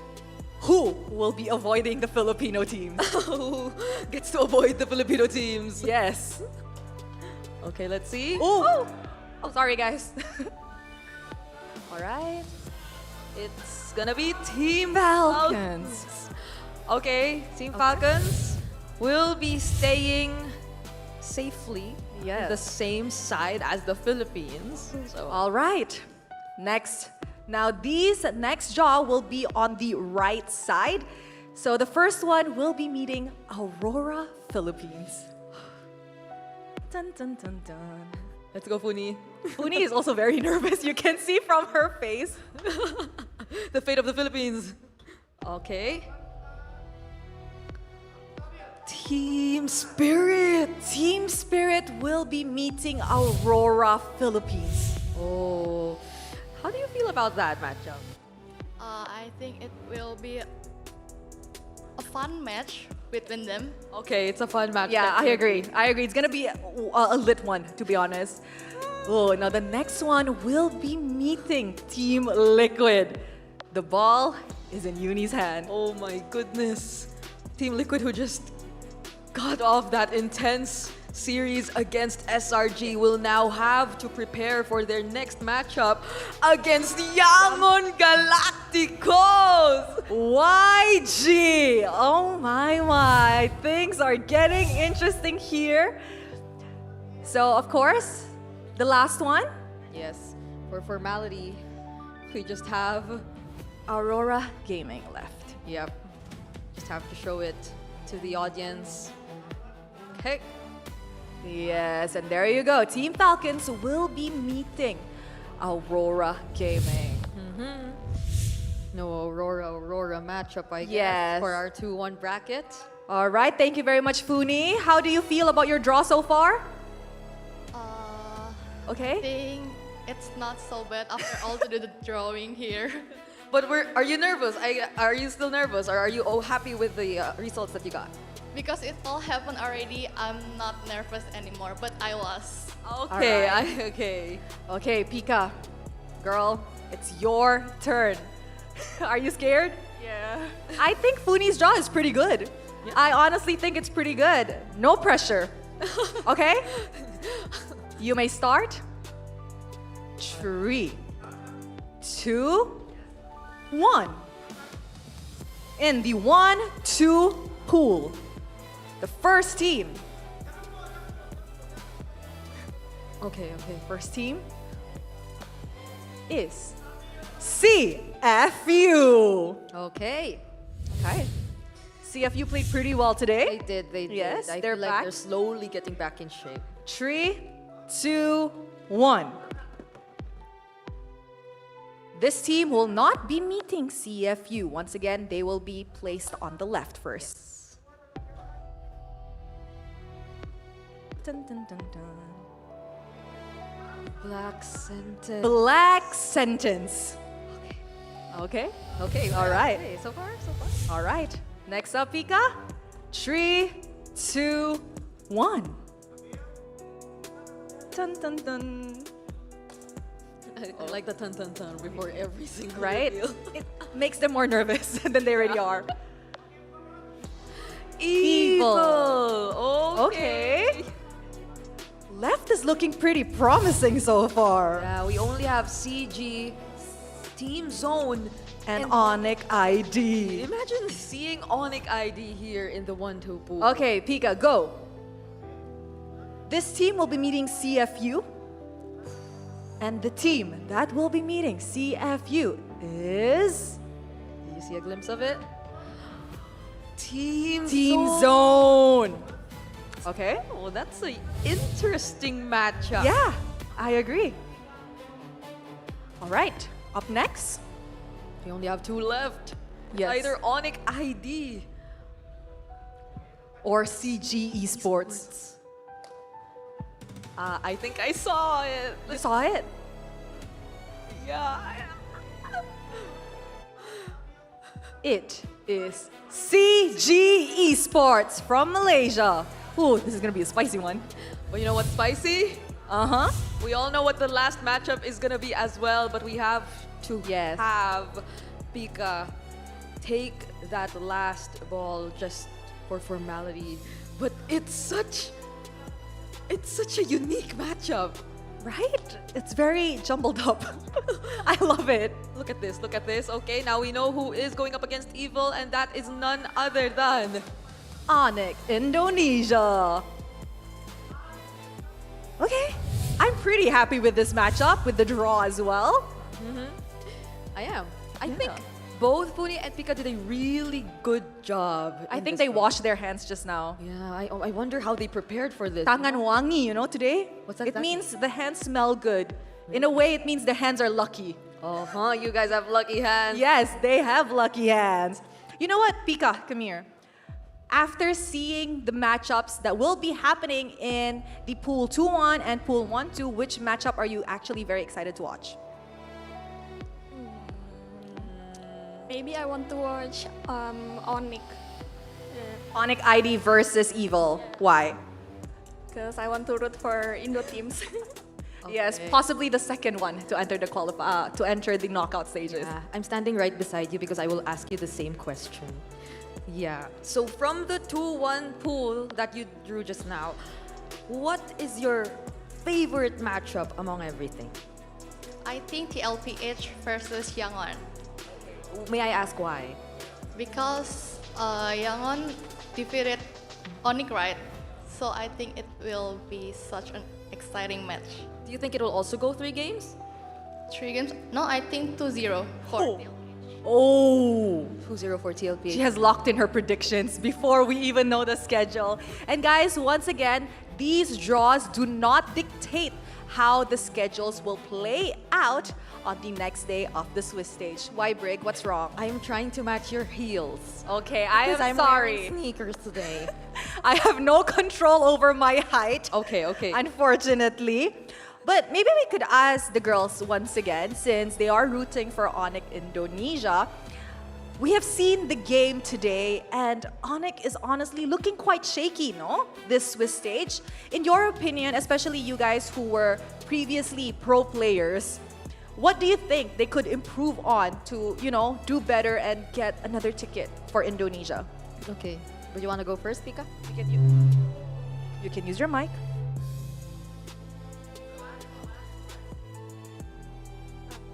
I think they just need to watch other teams' previous match so they can adapt to their meta. Yeah, that's true. And I think they have a decent amount of data to get when it comes to preparing for the upcoming matchups. What about you? Do you have any messages or thoughts as to how Onyx could potentially bounce back here in the Swiss stage?